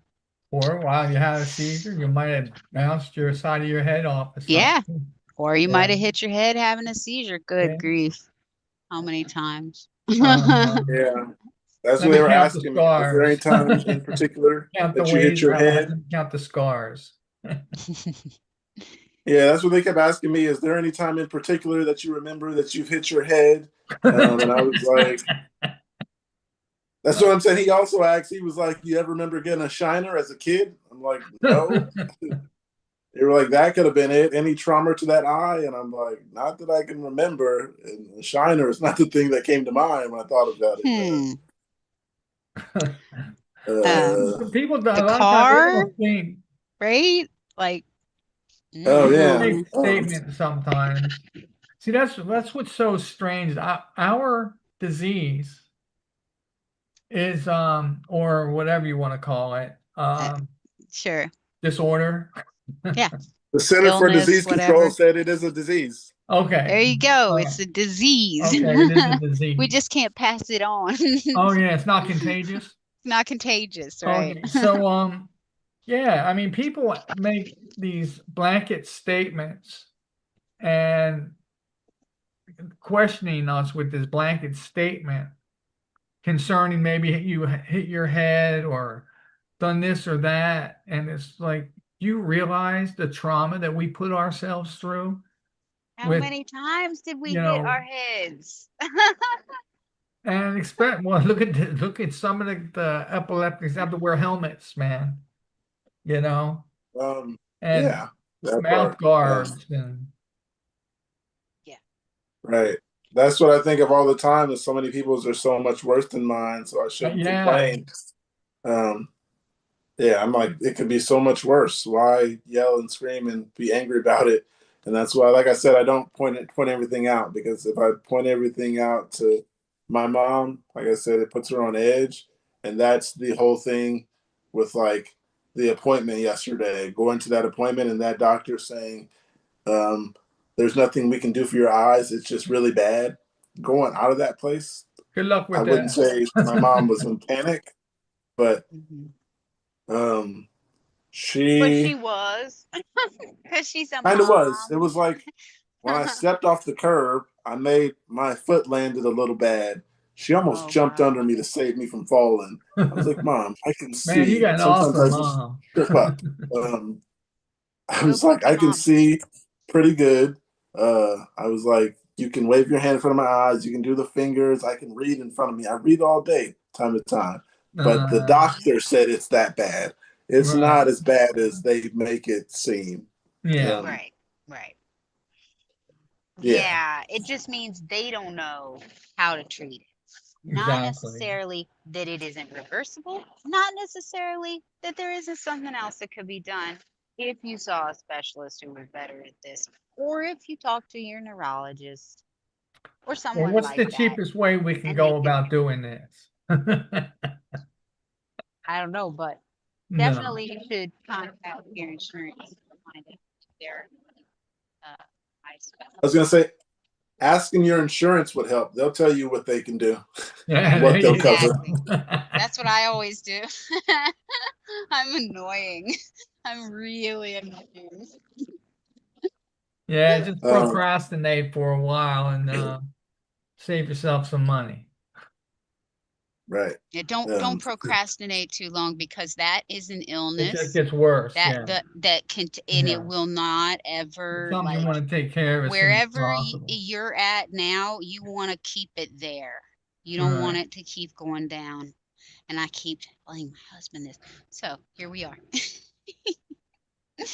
Anyway. Yeah. Yes.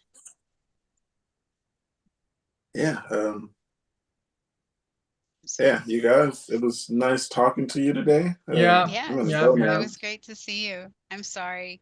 I was getting ready. I was getting ready to. I was trying to figure a way to go. Yeah. Yeah.